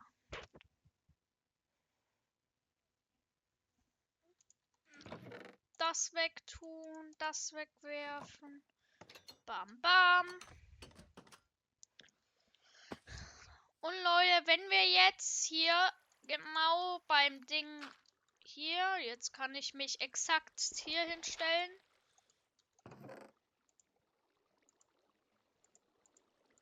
Dann können wir den Fichtenzaun hin platzieren. Druckplatte, Wasser.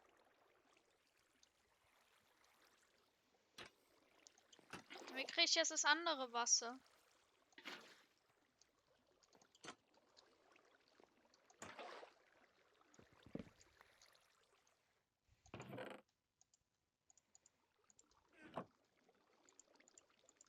Und jetzt hier Ecke, Leute, weg, dann Fichtenzaun, Pressure Plate, Waterlog, nehmen.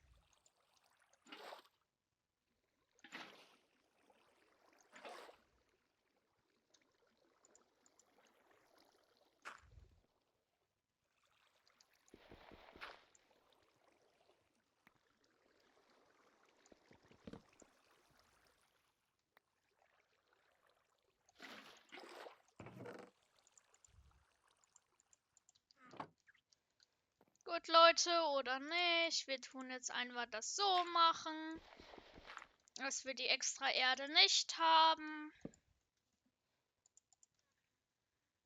Boop, boop. Dann das Erde wieder reinnehmen.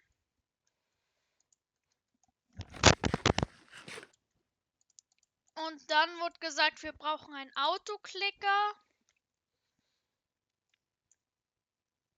Inhalte des Ding werden aufgelistet. Dann müssen wir den zu 800 Millisekunden setzen. Dann hernehmen. Und wie sollen wir drauf schauen? And then once you catch it, it is going to recast the rod, edge of the pressure plate and the iron trap door. Go ahead and start your auto clicker, and it should start automatically fishing for you. We're gonna wait until we catch a fish, and then after we catch a fish, it's gonna end up in either our inventory or the chest, and we are gonna get the XP and the drop from this farm. And then once you catch it, it is going to recast the rod, so that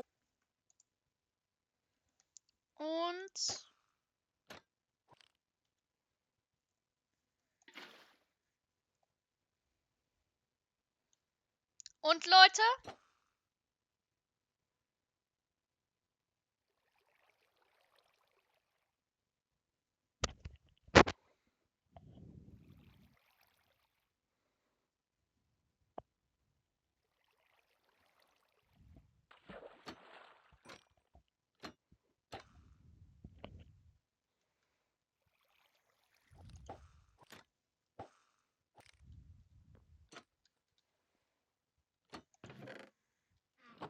hat das jetzt zu unserer Quest beigetragen?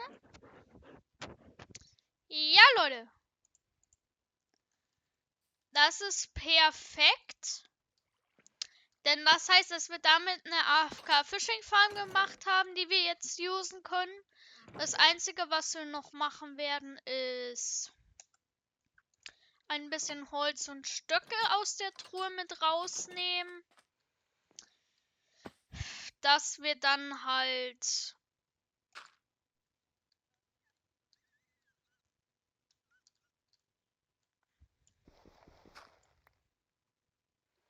bumm. Dann müssen wir hier an den Rand. Und dann schaue ich mal, wie funktioniert es, wenn das Ding kaputt ist. Way we can keep on fishing, leaving the device, so that way when we come back, we'll have plenty of XP and plenty of drops.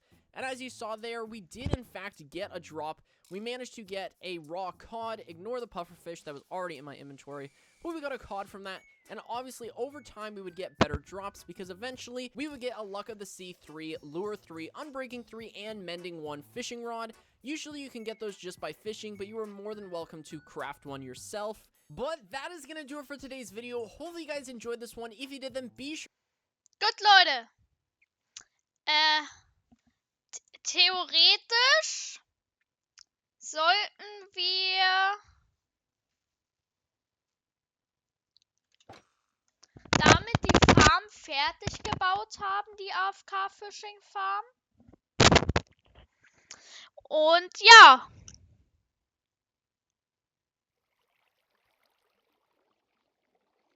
Leute, damit würde ich sagen, das war's mit Episode 1 vom OP-Pass.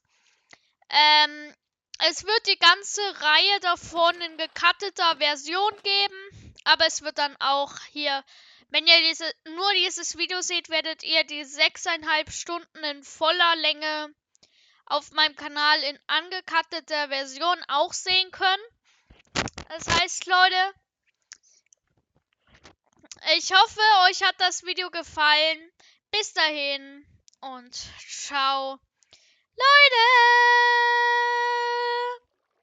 Übrigens, 6 Stunden, 42 Minuten und 45 Sekunden.